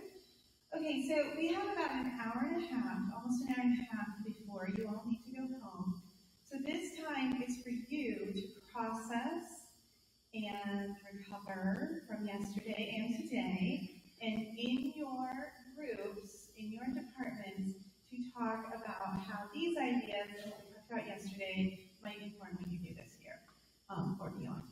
So we are going to break into our department groups if you need to run to the restroom and then go to your department. There are you can go to the rooms you were in yesterday. History and English will have to be on the 300 corridor because grammar school is still in your room. Are there any other questions I need to answer about that?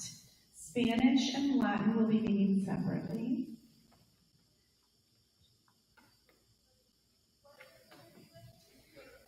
So English will be over here 300 and history in 301. If that doesn't work, pick a different room. Okay? Okay. Thank you so much, Todd.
ripple. Okay, what I might say is that some of our schools are still maybe a little bit more interested in.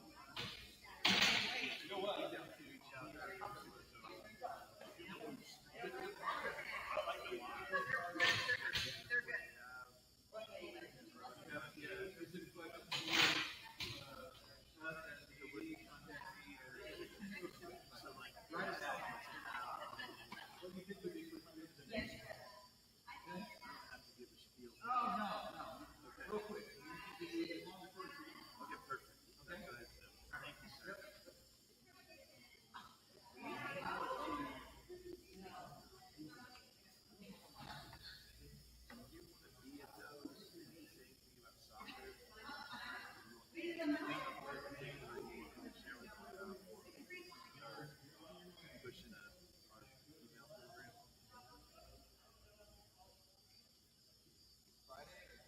There's a threat. I mean, I'm talking to the one in Logic and also the one in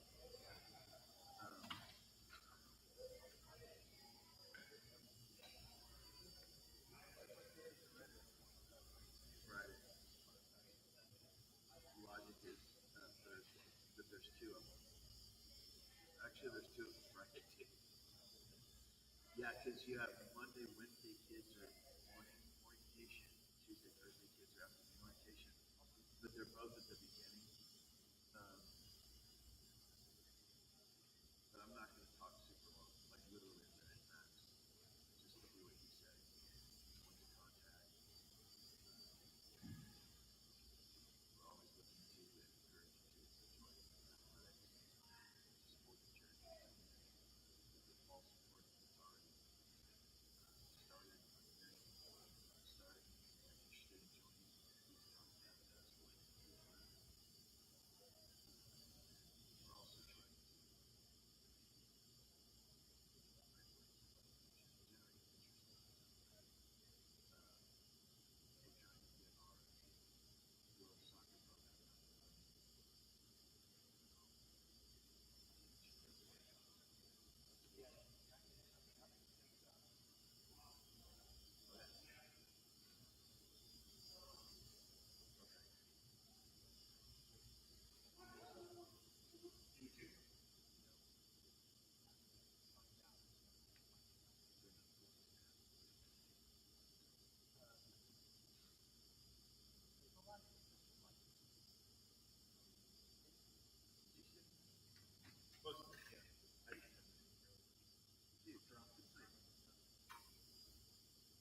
you probably understood it.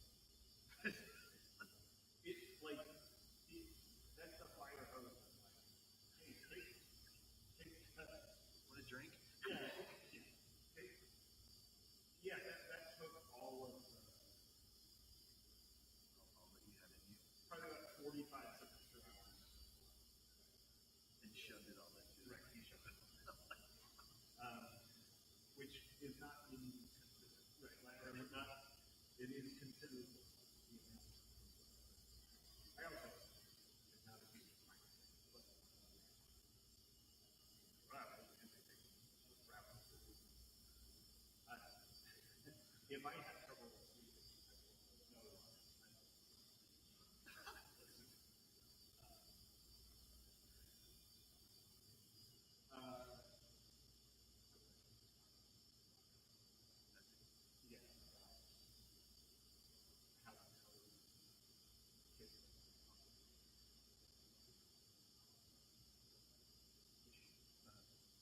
Chief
mean, like, if she legitimately will want it, I don't think we fall off.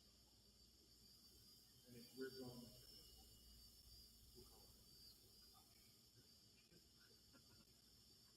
it if we're going with that option, I love it. This might just be that says, hey, this kind of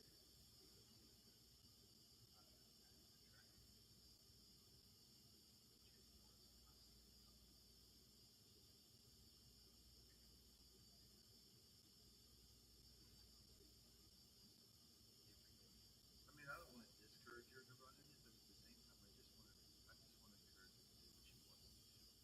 Like if she says, "Hey, man, you know what? I had my chance last year. I enjoyed it. It was fun. I want to do this." Then do it. I just want you to make sure you know what you're deciding, and that we're giving you all the information so that you make the best decision for you. Period. And not that I also she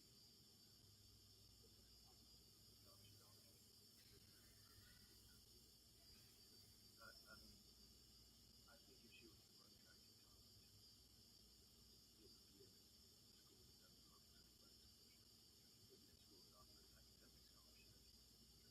Find ways to use academic money to keep them up. She's fun to watch compete. I'll tell you that kid goes so hard. Oh, she's phenomenal. Yeah, she is. which is like, I mean, I have a partner. She's fun to just watch live. Yeah. She's just a great. And like, again, the ball player is good.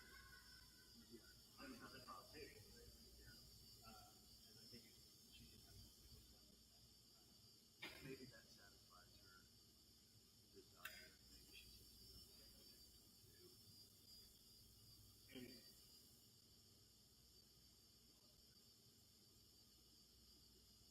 And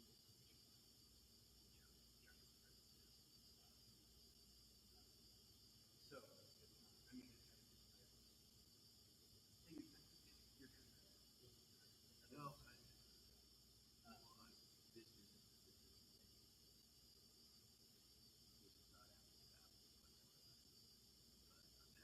But I haven't had those I don't have the competition for one.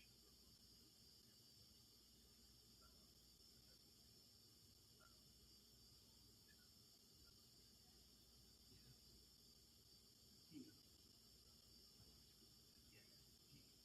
and I'm,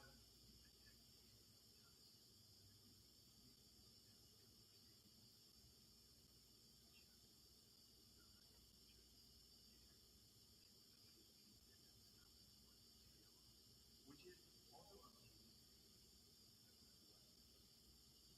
kids with talent. Like one of the kids can track. Like he's got Danny K. Like the kid, it is harder to call than make it look good and not person. Right. But like the first game, he's just, oh yeah, he like just he was like showing moves, like just pretend to hit me on the top of the head, okay, collect. I'm like, wait, are you? He's like, no, let me do this. Oh, and we're all like, oh my god, Michael Schwab, yeah, who was like I was, he did, like he is concussed when because he fell like, down the steps that we had, and just on, but he rolled it, took it, knew how to fall, and it was great. Oh yeah, well, he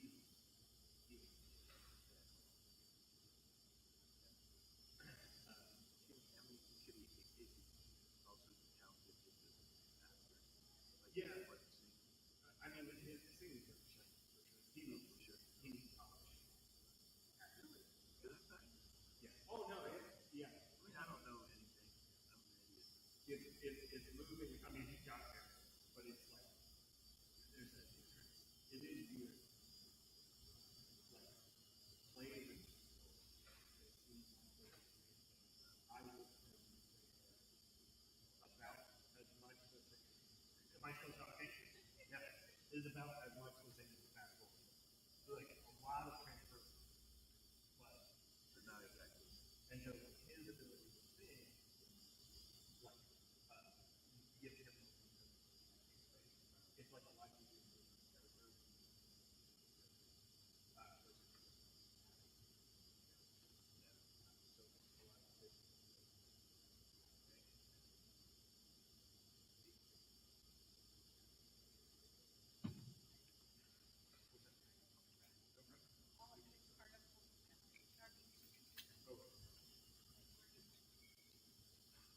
There's some of it is already in the big room, but we need to the big room, so we're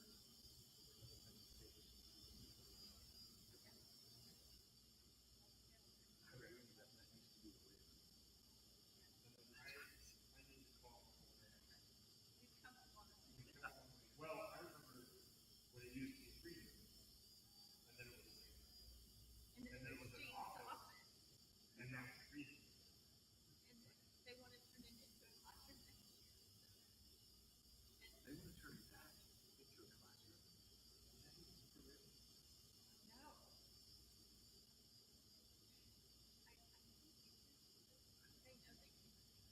Yeah, nothing to that. Yeah, that really stopped. Crystal's room.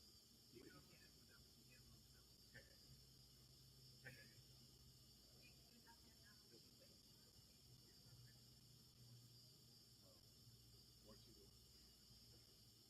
Not in the thing. Which he had to do.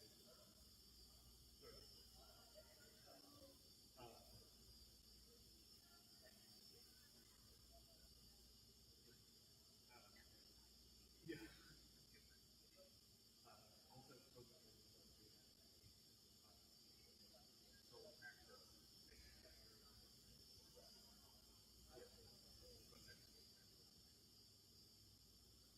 Must not have been illegal. Must not have been illegal. I think we're in the area of the country where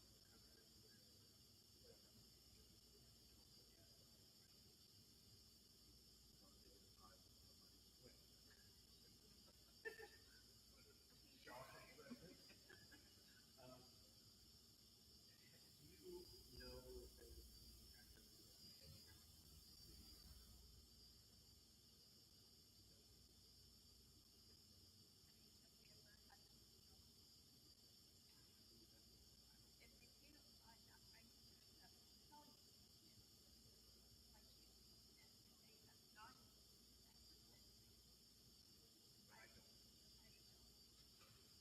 if it's like a 8-second look at see,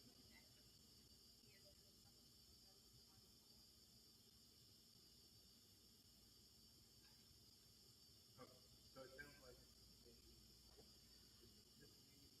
We didn't have us following that up because creation we have a yeah, because well, I don't know about that. Ellie doesn't know. So it's not like we can shut it down. So in other words, if she ran in the district and didn't want to qualify for regionally, then it's a problem. Right. For us, exactly. and I just It's not just a team like the school can. So she's gonna, we'll just be honest, this is a tough decision. You're gonna have to make it. It basically means you could, if you chose that, you could still run track. It's just once you get to district. Yeah, because you have to win. and then not show up.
or the she's working word.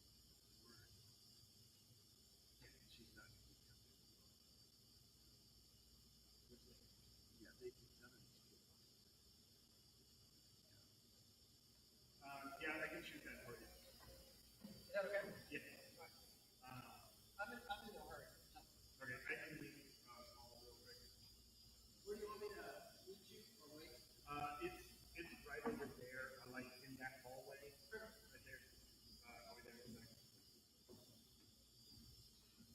Okay, so I guess I can say that.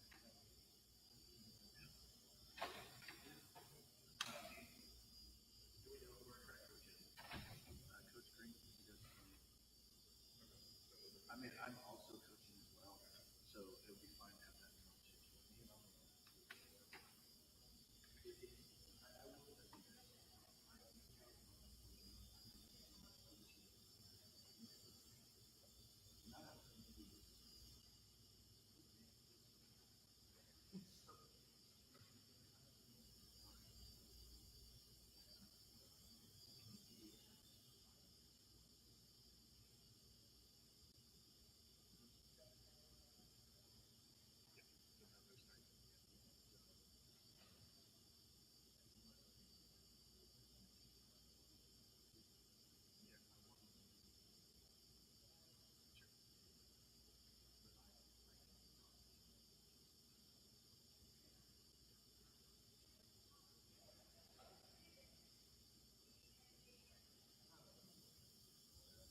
No.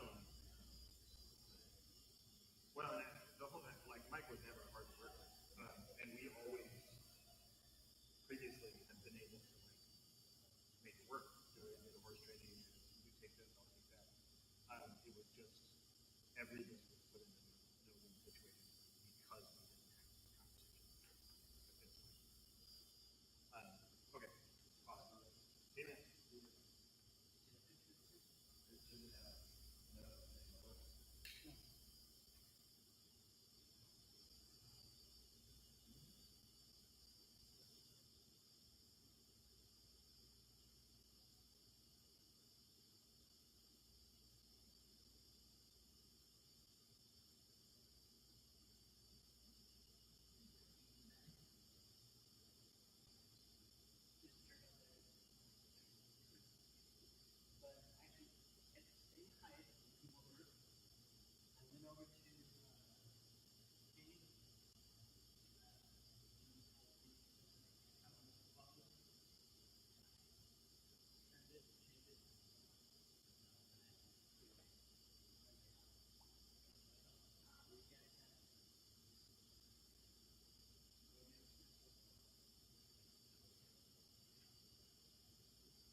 CET always makes me just very, like, I feel like when I'm in the middle of CET, I kind of forget that I'm a teacher for kids.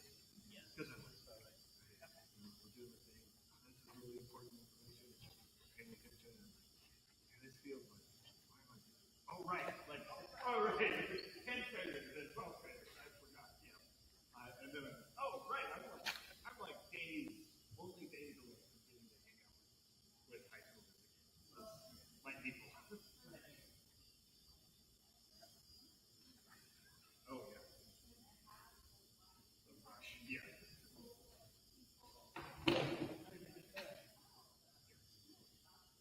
Oh, yeah. Summers. Summers I go to I also, I like college.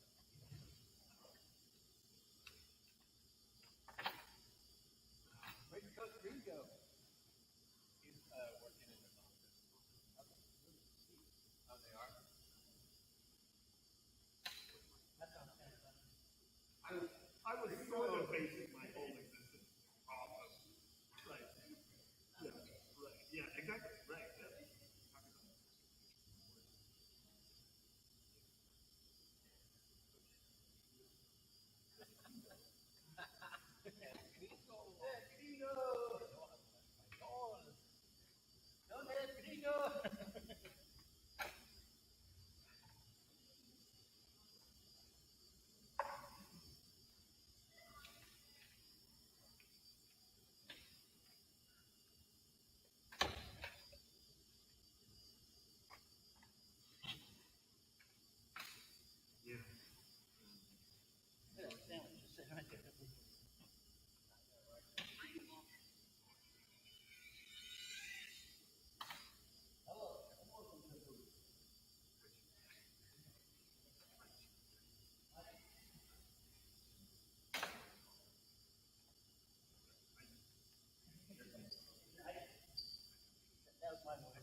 You have to be selective on who I do that with, some people may not know who it is. Why don't you just tell me the movie you want to see?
No, not those on the ground. Just those ones on the table. I got a little bit darker than yours, okay, Just those on the table. The last one is the long one, so don't take that. gotcha. Thank you.